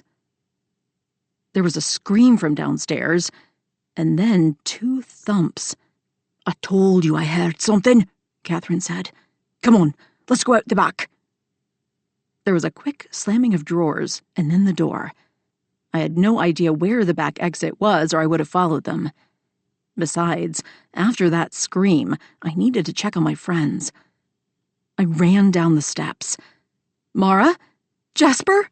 I called out. They didn't answer. Maybe they'd been frightened by the scream and run out. But as I neared the bottom step, 2 bodies came into view.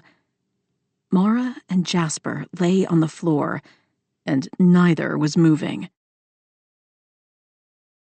Chapter 25. I knelt on the floor, feeling for Mara's pulse. She had one, and it was strong. Jasper was the same. What had happened to them? They were both still unconscious when the door burst open, and I put up my fists, ready for a fight. "It's me, Em. Everything's okay," Ewan said. Then he took in the scene. "What happened?" "I don't know. I was upstairs. I heard a scream. The assistant and the girlfriend ran out the back, and I came back this way to see what had happened. This is all my fault. I wanted to snoop, and they came to help." "Are they okay?" "They're breathing, but I can't figure out why they both passed out. And it looks like Jasper hit his head on the banister on the way down." I'd noticed the blood pooling on the floor even in the dark. Mara stirred and then moaned. Ewan must have found the switch and turned on the lights. Mara put a hand over her eyes. "What happened?" she asked groggily. "You need to tell us," Ewan said. "Look at the front of her sweater," I said. There were 2 strange burn marks. "She's been tasered," Ewan nodded. "My chest hurts," Mara said at the same time.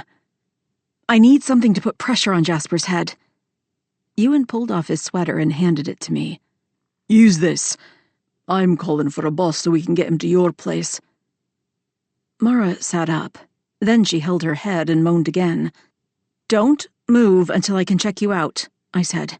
"You may have hurt something when you fell." "I'm all right," she blinked. "Someone was waiting for us when we came down. Jasper was a few steps ahead, and I heard him trip and tumble down. Next thing I knew, I thought I was having a heart attack from running down the stairs, and then I passed out." "We think you were tasered," I said. "Do you remember seeing the person's face?" She shook her head and then flinched. "Again, try not to move too much. I need to get Jasper sorted. He's bleeding." Mara turned pale when she saw the blood. "Is he alive?" "Yes." Ewan's team and the EMTs bustled into the room. Once I'd staunched the flow of blood on Jasper's head, we loaded them both into the ambulance. It wasn't long until we reached my office. Abigail met us there. I didn't bother to ask how she'd known. I felt it was a safe assumption that Henry had told her what happened. "Tell me what you need," she said. "Let's clean the wound and do an MRI. He whacked his head pretty hard when he went down," I said. "I think he may have hit the banister." "What about Mara?" "I'm fine," Mara squeaked. "Except it feels like I've been punched in the chest." Abigail glanced at her worriedly. "From the burn marks on their chests, we think they were both tasered," I said. We wheeled them both to the back room. The MRI was in a room just off the main labs. It had its own space, since it couldn't be around metal objects. I took off Jasper's piercings in his ears and eyebrow, while she set everything up. "Can I go home?" Mara asked. "I'm so tired." "You need to stay with me overnight," I said. "Ewan, can you put her in one of the surgical suites?" We had some hospital rooms where we kept patients overnight if necessary. He nodded. "I don't need that," Mara complained. "I need something for my headache and my chest, and I'll be good to go." "No," Ewan said. "You'll be doing what the doctor said." "What about the scene?" I asked. "Don't you need to get back to that? What if the attacker left some DNA?" "Doubtful, but Henry is there and in the scene. No need to worry. Focus on our friends." He sounded frustrated, and I didn't blame him. My snooping could have killed all of us. "What's going on?" Jasper said from his bed. "Why am I bleeding?" His being conscious was a good sign. I explained what was going on. "I'm okay," Jasper said. "Why do my chest and head hurt, though?" More explanations. "Just to be safe, I'm running an MRI," I said. "We can't be too careful when it comes to head wounds." A few hours later, the patients were resting on my couch. It wasn't the first time we'd all sacked out on the huge U-shaped sofa. They had both refused to stay in the patient suites in the back of the office, and I wasn't about to let them go home alone, as they had concussions from the head injuries. Since I had to keep an eye on both of them, I'd agreed we could all watch a television show to help them relax. Meanwhile, I'd set my alarm to wake them up every few hours, and I'd sent Abigail home. Ewan insisted on staying and settled down on the big cushy chair next to the sofa and put his feet on the ottoman. His anger was palpable. "Yell at me, just get it over with," I said. "You could have been killed. The people closest to you could have died as well. How many times do I have to tell you not to snoop on your own?" "You also say there is power in numbers. I didn't go alone like I have in the past. And my snooping, as you like to call it, did pay off. There is something going on with the assistant and the ex-girlfriend. So, you can bring them in for questioning." "Right, and we will. Henry already has them in separate cells. I thought a night in jail might loosen their tongues tomorrow." "Technically, they weren't breaking and entering since the assistant has a key." "Right, but she had no business being there on a Saturday night, and she knows it. Also, the offices are considered a crime scene. There was tape up before they broke in." "Ah, there is that." "Stop deflecting," he said. "No idea what you're talking about," I countered. The part about where you could have all been killed?" I sighed. The last thing I wanted to do was put my friends in danger. "I dinna like it when Mum and Dad fight," Mara complained. "I'm with her," Jasper said sleepily. I may have laughed, which meant Ewan stared daggers at me while I pretended to watch the show. What tonight had shown me was that yes, Davina and Catherine were in on something together. But what we hadn't counted on was a third party who didn't care who they hurt. That might have been the scariest bit of information yet, because we had no idea who that might be. Sunday was the last day of the festival. While it had been a fun week, we were all exhausted. Mara and Jasper left early that morning, promising to let me know if they had any adverse effects from being zapped the night before. The winners from the Highland Games would be announced around noon, and I planned to be there. I hadn't slept much since I'd been keeping an eye on my friends. I dosed up on some espresso, promising myself a nap before the dance later that night. Ewan always threw a huge party on his estate, and the whole town would be there, along with the end-of-summer tourists who had come to the events. Hungry, I headed down to the pub for a quick breakfast. I was surprised to see Davina and Catherine in a corner booth, whispering to one another. I thought they would still be in jail. But what was even more surprising was the way the victim's sister Caitlin gave them a narrow-eyed look from a table a few feet away. Did she know they were trying to find her brother's special accounts that he'd set aside for her? Had she been the one who attacked my friends? From the look in her eyes, I had a feeling she could taser the two women she stared at without pause. Mr. Wilson, Mara's granddad, came out of the kitchen with a full Scottish breakfast and a cup of coffee. He set it all down before me. "How did you know this is exactly what I wanted?" "You saved our poor Mara last night. We're grateful, Doc. We need to keep you well fed." I didn't do much. She is tougher than she looks, and she's one of my dearest friends, so of course I looked after her. I didn't bother to mention that the reason she'd been hurt was my fault. I still felt so guilty about that. "Aye, and now we are looking after you." I grinned. "How did you even know I was here? You've been in the kitchen since I arrived." He laughed. "Magic. And the new security cameras Mara put in the pub. I think you've made her paranoid. Didn't know what someone might steal from the pub, but we handed over the reins so she can do what she wants." I laughed. In addition to the security updates, which Ewan suggested when they started hosting larger events, she'd repainted the place and repaired all the booths, which had been showing some wear. That happened when something was more than 300 years old. "Where is she?" "Upstairs," Mrs. Wilson said as she came out of the kitchen with a huge tray of food and drinks. "She has no business working today. I sent her to bed." Mara was lucky to have grandparents who loved and cared for her so much. "Did she tell you what happened last night?" "No," Mr. Wilson said. "Only that it was police business, and she couldn't talk about it." Well, that was surprising. "I didn't suppose you could give us more information?" he asked. I made the universal sign of zipping my lips together.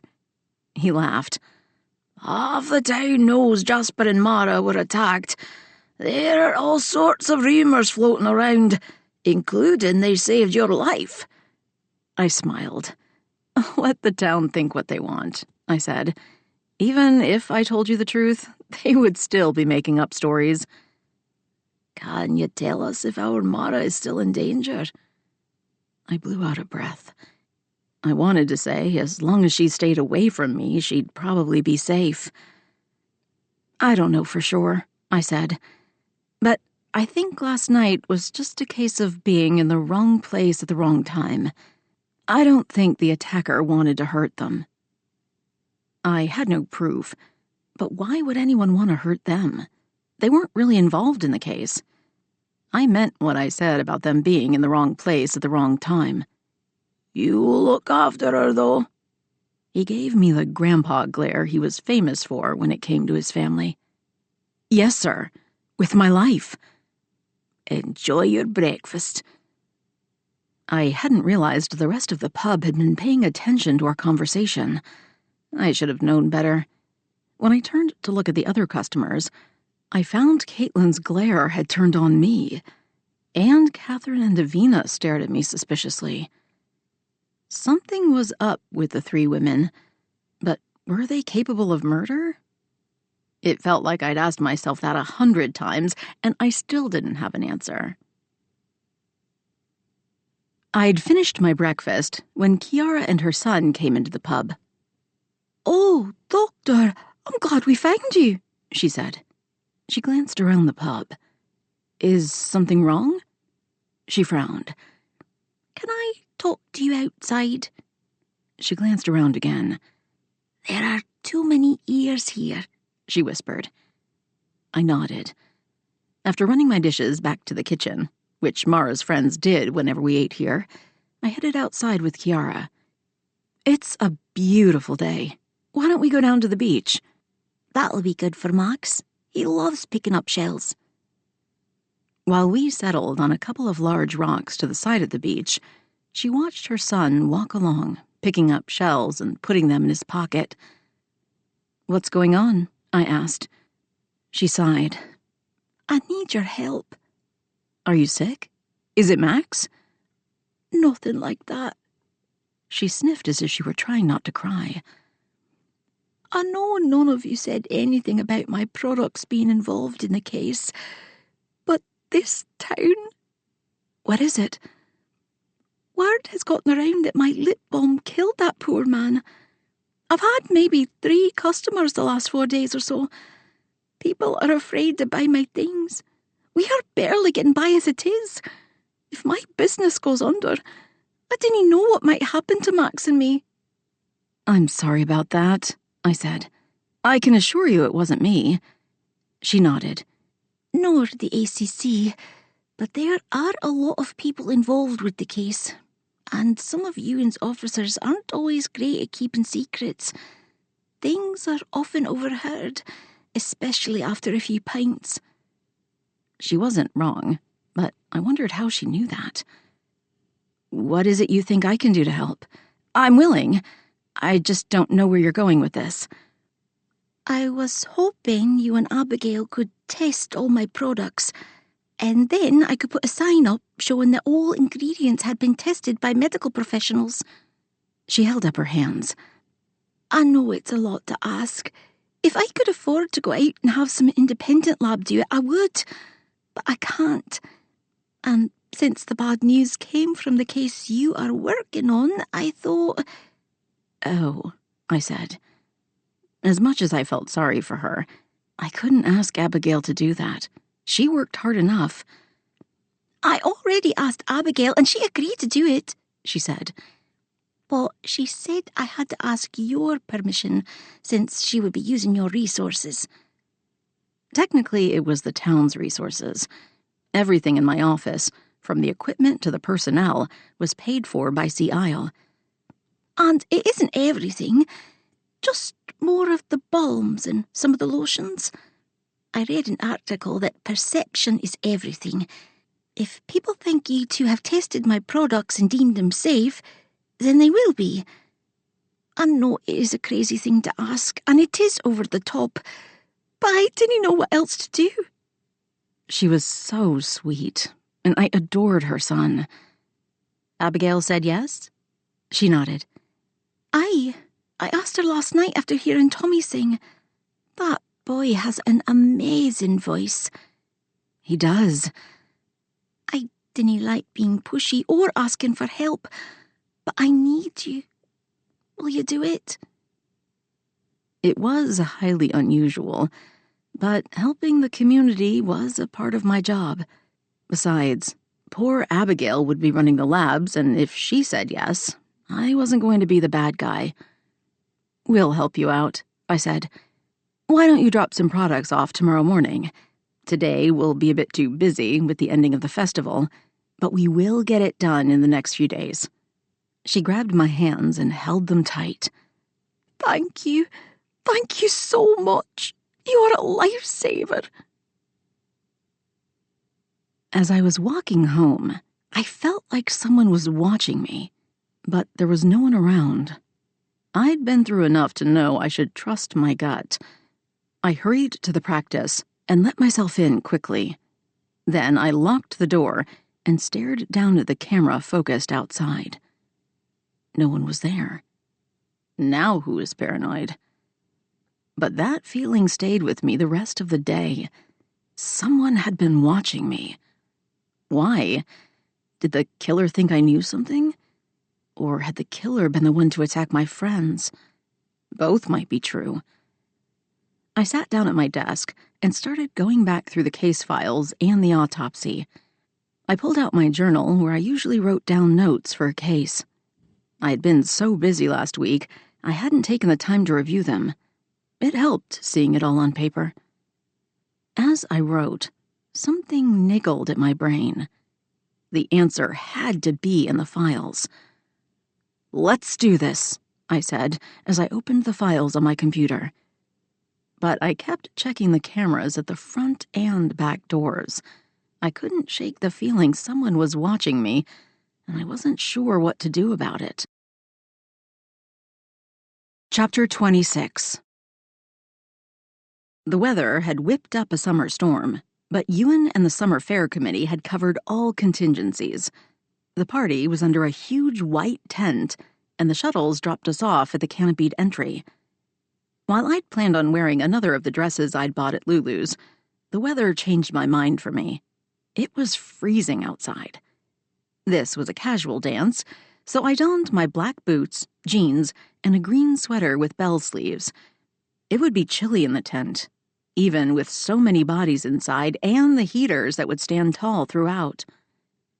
By the time I made it to the bottom of the hill to the shuttle, I was grateful I wore jeans and my jacket. I pulled the hood of my jacket up as a cold rain spilled down from the sky.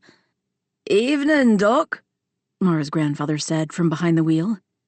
"Does your granddaughter volunteer you for everything?" I smiled to take the edge from my words. "Aye, but I volunteered on my own for the first shift tonight. I like getting to see all the residents on their way to the fete. It's fun." Her grandparents were some of the kindest people I'd ever met. They had been my points of contact before I arrived in Sea Isle, and they, and the town, had been so much more wonderful than I could have ever imagined.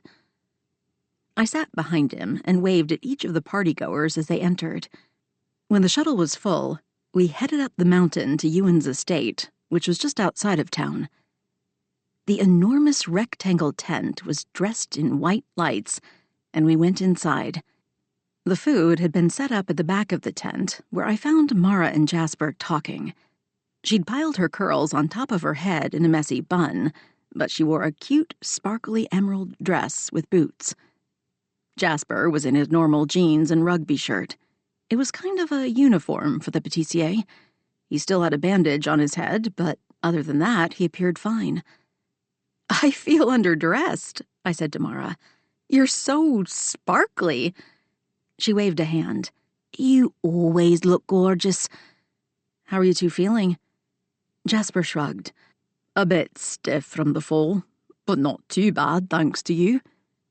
Mara only had a small plaster on her temple where she'd hit the floor. "I'm good," Mara said. "I took multiple naps today." "Me too," Jasper added.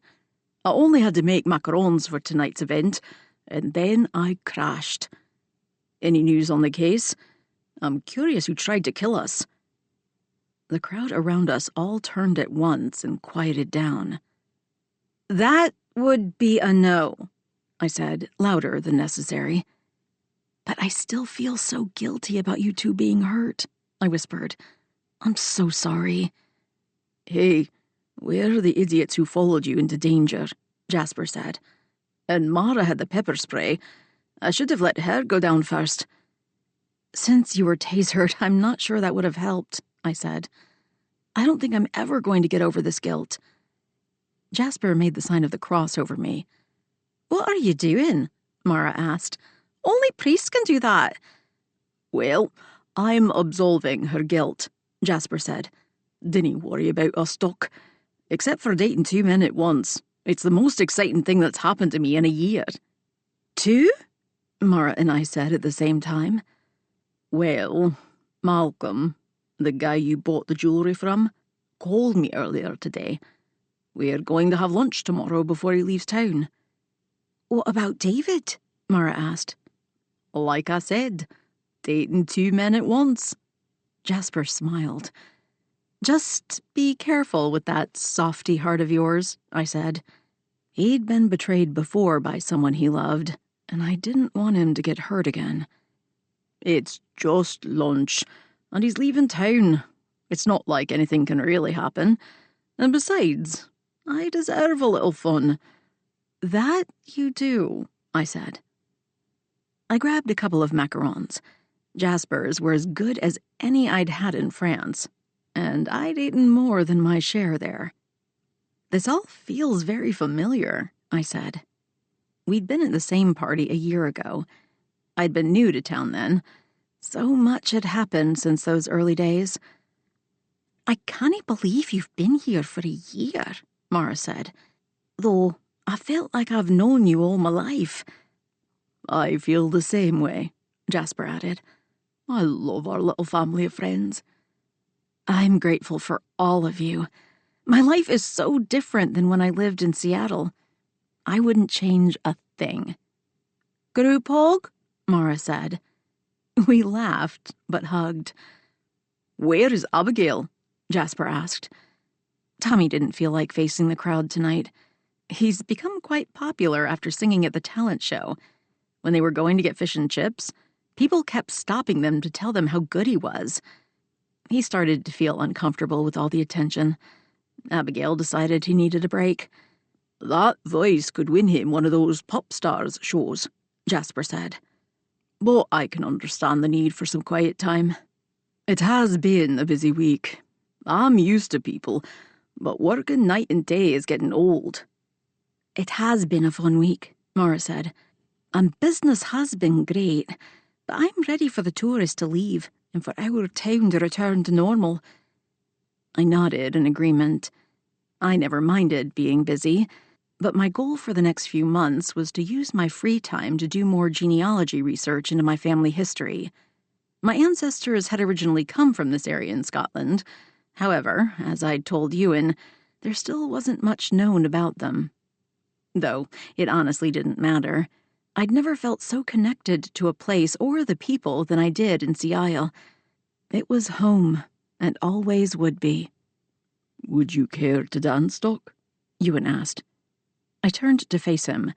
Have your toes recovered from the charity gala? He chuckled and then held out his hand. I can take it. He was dressed in a cable-knit sweater and jeans, and, as always, was more handsome than any man should be. Okay, but don't say I didn't warn you. I took his hand. He guided me to the dance floor. I did my best to ignore the curious glances from the locals, though I was certain gossip would be flying around town before the song finished. You look beautiful, he said. That colour of green suits you. You do. I stumbled a bit. I mean, handsome. You look handsome. He grinned. That was graceful. Everything looks great tonight. It's a shame the weather didn't cooperate. I steered the conversation to something easier to talk about. He shrugged. That's why we always use a tent. Our Sea Isle weather is unpredictable at best. True. Any news from your forensic accountant? He cleared his throat. Can we just dance and not think about work for a bit? We can, I said. Luckily, it was a slow song, so there was more swaying than actual dancing. Still, every time I glanced around, people were watching us. That is, except for 2 women in the corner. Catherine and Davina had their heads together and seemed to be discussing something intensely. I wonder what that was about. What? Ewan turned us so he could see what I could see. Those two have become so friendly with one another. Did you listen to the recording I emailed you? It was the whole reason we were there. I was curious what they were up to. So much for not discussing the case. Well, I just remembered. You were angry with me for investigating without you last night, and it's weird that you didn't say anything. Mara told me, he said, as I was helping her into the surgical suite to wait for you to be done with Jasper. I questioned Mara, and she said Catherine had been looking for an earring she'd lost. But when they'd heard the noise, they thought there was an intruder, and they ran out the back door. Right, an earring. You heard the recording, though. Aye, I did. But I wasn't going to play that card quite yet. I want our forensic accountant to finish her report first. Evidence, right? Aye. We have no way of knowing if what the two women were suggesting actually exists. You need proof. Exactly, he said. And it would make sense if it was one of them who had tasered Jasper and Mara, but it wasn't. There is a third person involved in all of this. Why do you say that? They were still in the office when I heard the thumps downstairs, which turned out to be my friends being hurt. None of you should have been there, he said. You're all lucky it wasn't worse. You seem to have forgotten we are dealing with a killer, a smart one. I never forget that fact, I said. But those two are up to something. How do they even know each other? Every time I see them together, they're whispering, as if sharing secrets. Did you ask them how they knew one another? We've interviewed both of them, he said, as if that answered everything. And? They met at an event where Burns brought his mistress rather than his wife. They've been friends since then. I think it was a couple of months ago. Do you find their scheming suspicious? Aye, but it is all supposition at the moment. I didn't agree. They had been snooping in the office, and they had not been looking for any kind of jewelry. And why do it at night with the lights out, since Catherine had access to the office during the day? The song ended, and we joined Mara and Jasper, who had been dancing together. "Do you not have dates tonight?" I asked. They laughed. "I didn't want to seem too pushy since we'd already been out this week," Mara said. David had to do inventory tonight, and Malcolm had to pack so he can leave after our lunch tomorrow. So, for tonight, we are +1s for each other." I grinned. Henry came up and whispered something to Ewan. He frowned. I wonder what that is about. "Do me a favour and keep her out of trouble tonight," Ewan said before I could ask. "I need to check on something." And then he was off. The tent was too crowded, and I quickly lost sight of him. "Excuse me," Caitlin Jacks said. "Hello, Miss Jacks. How are you?" "Please, call me Caitlin. I'd be better if you'd release my brother's body," she said. "I need to move on with my life. You've had plenty of time to run all the tests." She was bitter and angry. I didn't blame her, but I was curious if this was about her brother or the money she'd expected from him. "Right. And we have. I'm waiting for the ACC's permission before I can release the body. I'm sure his investigation will wrap up soon. Don't you want to know what happened to your brother?" Her lips were a hard line. She shrugged. "Of course. I'm not a monster. But I do have a life, and I need to get on with it. If you and the ACC are so serious about my brother's case, why are you at this party? Shouldn't you be investigating?" "The ACC is the host of the party, and I've honestly done my part of the investigation. I can assure you, though, we are doing everything in our power to solve the case." She harumphed and then walked away. "Rude," Jasper said. I sighed. She's lost her brother, and we've kept her here a week. She probably does need to get back to her job. If I were looking at suspects, she would be high on my list, Mara said. I frowned. Why would you say that? Do you recognize her from last night? Is she the one who tasered you? I couldn't say, she said. I never saw the person. They were in the shadows. Same for me, Jasper said. She isn't really mourning his death, is she? Mara questioned. It is more that all of this is an inconvenience for her.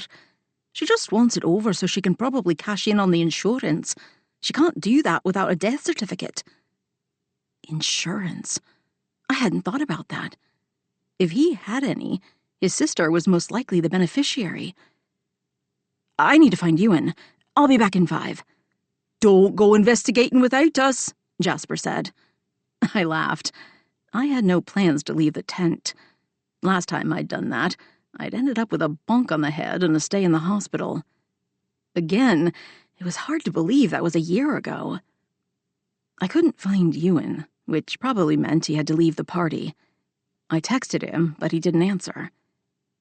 After borrowing one of the umbrellas the valets were using to help people off the shuttles, I walked the half-block to the police station. "Hello?" I called out. While the door was open, there didn't seem to be anyone inside. "Just a minute," Henry called out. "Henry? I just need to know where Ewan is," I said. He came out of the office holding a bunch of files. "He and Carl are checking out a break-in. Can I help you?" "A break-in? Where?" "I didn't think I should say." He had a worried expression, like I might press him on the subject. "It is okay. Maybe you can help me. I was curious when going through the victim's files if you found he had any sort of life insurance." That was only sort of a lie. I hadn't thought about the life insurance until a few moments ago. "I can check the case notes. Let me put this down, and I'll take a look." He looked through a number of pages. "It says here, we are still searching the boxes and itemizing. He had so many files. It is not listed by the forensic accountant. She just sent in the first part of her report, but there is a second half to come." "But so far you haven't found anything pertaining to insurance?" That should have been the first place for me to look, but I was still a novice when it came to investigating. "Not yet." "Do you mind if I take a look through the files from his home and office?" Henry blew out a breath. "Doc, I didn't think the ACC would be happy about that." "I'll take the blame. We can tell him I snuck into the station." "I'm not one for lies," he said. "Well, I've tried to text Ewan twice, and he hasn't answered. I have one of my gut feelings that Jax's death might be tied to insurance or some kind of payout. As the coroner, I'd like to see those files. I adore you, Henry, but I'm fairly certain you have to let me look." The color drained from his face. "Is that true?" I nodded. Ewan agreed to let me in on everything that was going on, so I didn't get myself into trouble. "Well, I suppose that does make sense. Follow me," he said reluctantly. He led me to the room where he'd come from earlier. "I've labelled everything, home or office, and the desk drawer or cabinet it came out of," Henry said. He was quite precise and careful about things. I had a feeling that was one of the reasons he and Abigail connected on so many levels. After a half hour, I found what I'd been looking for, and I sat down in a chair to read it. The insurance policy was for £1 million, which gave everyone who had known him motive. The benefits were to be paid out to the sister and a charity devoted to the restoration of old steam engines. Each party received half of the funds. That was a lot of motive. I wonder if the sister knows. She'd said she was owed some sort of payout, and the assistant and girlfriend had talked about the hidden money. Were those two things tied together? I rolled my eyes. Of course they were, and the sister had to know. That was why she kept pressing for the body and the death certificate. I took some pictures with my phone and put the files back. When I walked back out, Henry was still the only one at the station. "Have you heard from Ewan?" I asked. "I have something to tell him." "No, he's not answering his radio, nor is Carol." Well, that wasn't good. A knot of worry formed in my stomach. Where did they go, Henry? And do not use protocol right now. They could be in danger. "Do you think?" Just tell me where they are. "At the murder victim's home. The neighbour, Mrs. Culbert, thought she saw a light inside the house. They went to check it out." "You call in reinforcements. I'm heading over there," I said, and I ran out with the umbrella before he could say no. The house was just down the street and over a block, and it was completely dark from the outside. My hope was that Ewan and Carl had checked things out and gone back to the party. Maybe he couldn't hear his phone or radio with all the noise. When I approached the porch, Mrs. Culbert came out dressed in her housecoat, an umbrella, and rain boots. "Doctor, what are you doing here?" "We haven't heard back from the ACC. Did you see them leave?" "No, I assumed they were still in there. I could hear a bit of rumbling around through my walls. Paper thin they are." Especially if one kept an ear close to them. "I'm going in to check on them. If you don't see or hear from me in 10 minutes, call the cavalry." I didn't give her time to answer. The door was unlocked. I shook out the umbrella and wrapped it closed. I held it like a weapon as I walked into the victim's home. I hadn't gone far when I found Ewan out on the floor, his hands tied behind his back. "Ewan!" I whispered and shook him a bit. He was out cold, but he had a strong pulse. "Carl?" I called out, my voice warbling with nerves. That knot in my stomach tripled, and bile burned the back of my throat. "They can't help you," Caitlin said. "They are all tied up, Doctor." She stood there holding the taser. It looked like a real gun. "Why would you do all this? You'll never get away with it. I just have to dispose of one more body and I'm home free. I take the insurance money and find a nice island that doesn't have an extradition treaty. All I need, Doc, is for you to sign that death certificate." She raised her arm with the taser. I held up the umbrella, like it was going to help me somehow. "I can't do that if I'm dead." She laughed cruelly. "Oh, I won't kill you until the paper is signed. I've already shot up the ACC and his man with a cocktail of barbiturates. They won't be waking up any time soon. And they didn't see me. So, no reason to kill them. You, on the other hand." Oh, no. I'd put myself in the middle of trouble once again. When would I learn? Never, most likely, especially when others might be in danger. "What happens if I refuse to sign?" "I already have a copy of your signature, and I've become a fairly good forger," she said. "You'll never get away with it." Then it hit me. "You're the one who broke into my office." "I am. I wanted to destroy the evidence, but I had to settle for some papers that had your signature. All a part of my plan B. I also have another cocktail of slightly stronger drugs, in case someone saw my face, which you did. In a way, I'm doing you a favor." "What do you mean by that?" "Your death won't be as painful as my brother's. You'll just die in your sleep." "How did you get the venom into his lip balm? You said you hadn't seen him in more than a year." She cackled. "Well, I lied, didn't I? I was here 3 weeks ago to drop off his birthday present. He'd called to tell me he was sorry. He wanted me to come for a visit. I pretended to forgive him. I'd noticed the last time he came to apologize for losing my money that he used the bomb constantly. That's when the idea came to me. So, while I was here, I used the bee venom I'd bought on all his toiletries.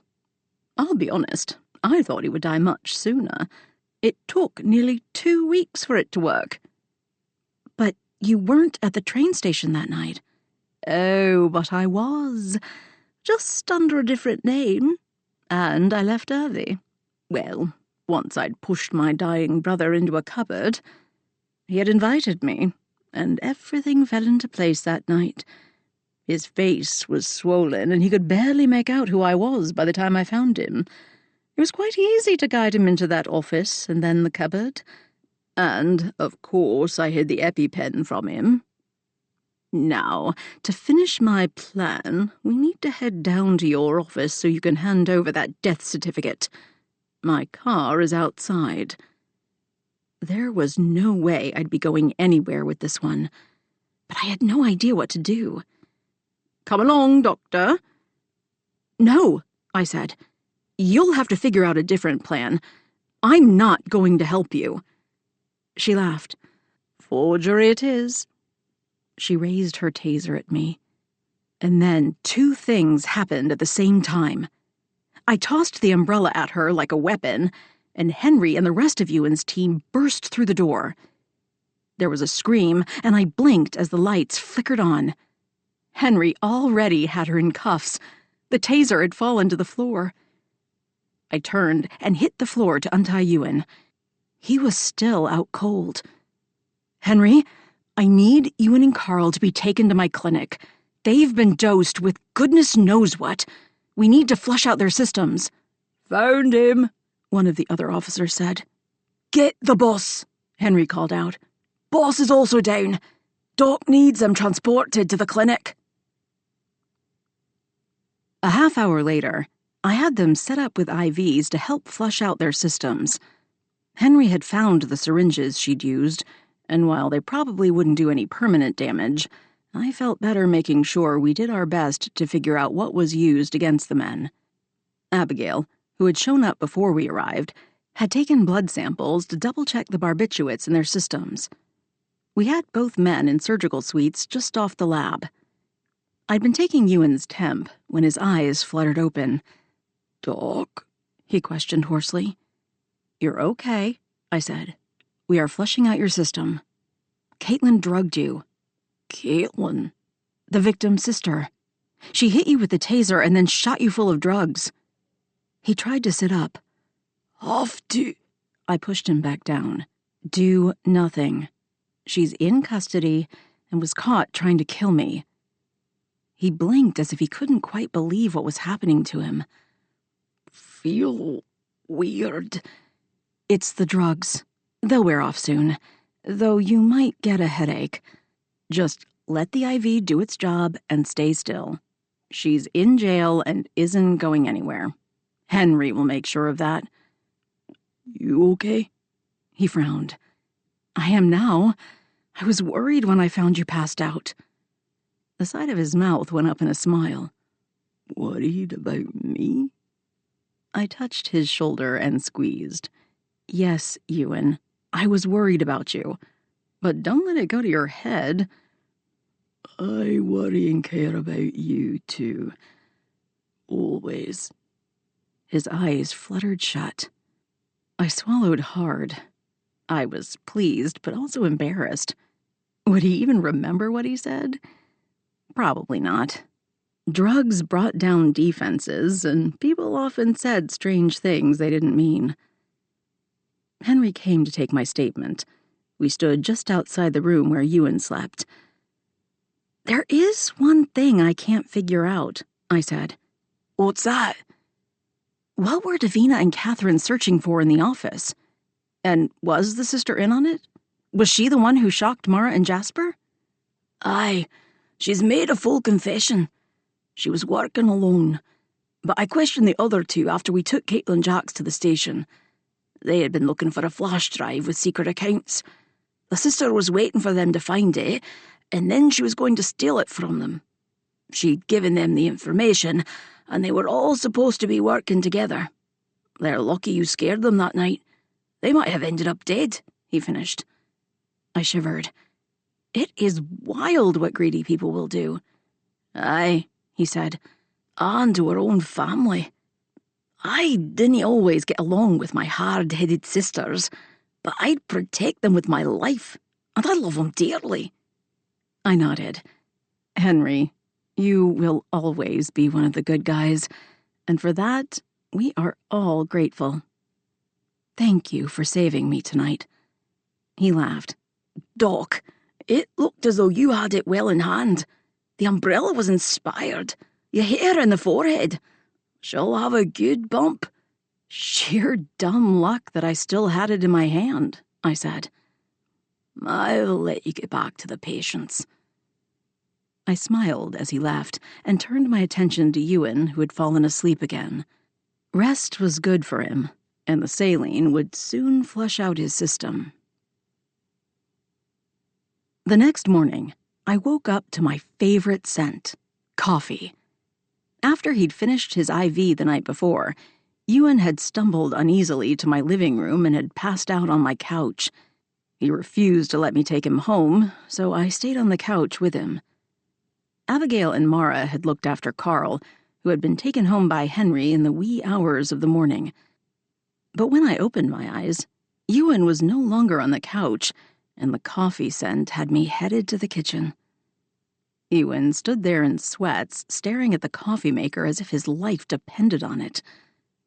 "How are you feeling?" I asked.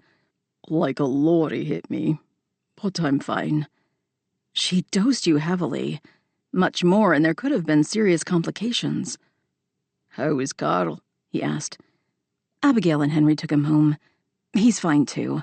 Though, like you, he probably will have a headache today. "How did you know?" He squinted as if the light from the back window was too bright. "I'm a doctor. We know these things. Caffeine will help." He nodded. "Thanks," he said. "For everything, Doc. Henry told me what you did, and I read the statement he took last night. You could have been killed. Did you really use an umbrella as a weapon?" I shrugged. "It worked, and nothing happened to me. I'm fine." "But you put yourself in danger again, and this time it was for me." I held up a hand. "Save the lecture, it won't work. If someone I care about is in danger, I'm all in, period. Nothing you can say will change that." He grunted. "I'm beginning to understand that." Then he grinned and had a mischievous look in his eyes. "What?" I asked. "You just admitted to caring about me. I sometimes wonder if you can stand to be in the same room with me." I laughed. "Well, it's taken a year, but you've grown on me. I'd be very sad if anything happened to you." "I feel the same way about you." Awkward silence. And then the alarm on the front door went off. Ewan and I rushed through the house to the clinic to find Mara, Jasper, and Abigail bringing armloads full of food inside. "What is all this?" I asked. Abigail was already shutting down the alarm. "The town heard about Ewan, and they have been bringing food to the pub all morning. Abigail told them not to bother you here." "That's enough to feed the whole town," I said. "And shouldn't it be going to Ewan's home?" "They all knew he stayed the night," Mara said, and then she giggled. I rolled my eyes. At the same time, my stomach grumbled. "Looks like we made it just in time," Jasper said. We made our way back to the kitchen. The back door opened and Tommy came through. "Food," he said. We all smiled. As my friends and I sat down to breakfast at my table, I understood just how lucky I was. These people would do anything for me, and I felt the same way about them. Never would I take for granted my wonderful life in Sea Isle and the great blessing of calling these people my friends. I was the luckiest woman in the world. This recording of Death on a Scottish Train was presented by Dreamscape Media, LLC. Narrated by Kimberly M. Wetherell. Published by arrangement with Crooked Lane Books. Copyright 2025 by Candace Havens. Recording copyright 2025 by Dreamscape Media, LLC. Thank you for listening. Please check dreamscapepublishing.com for Dreamscape's latest releases.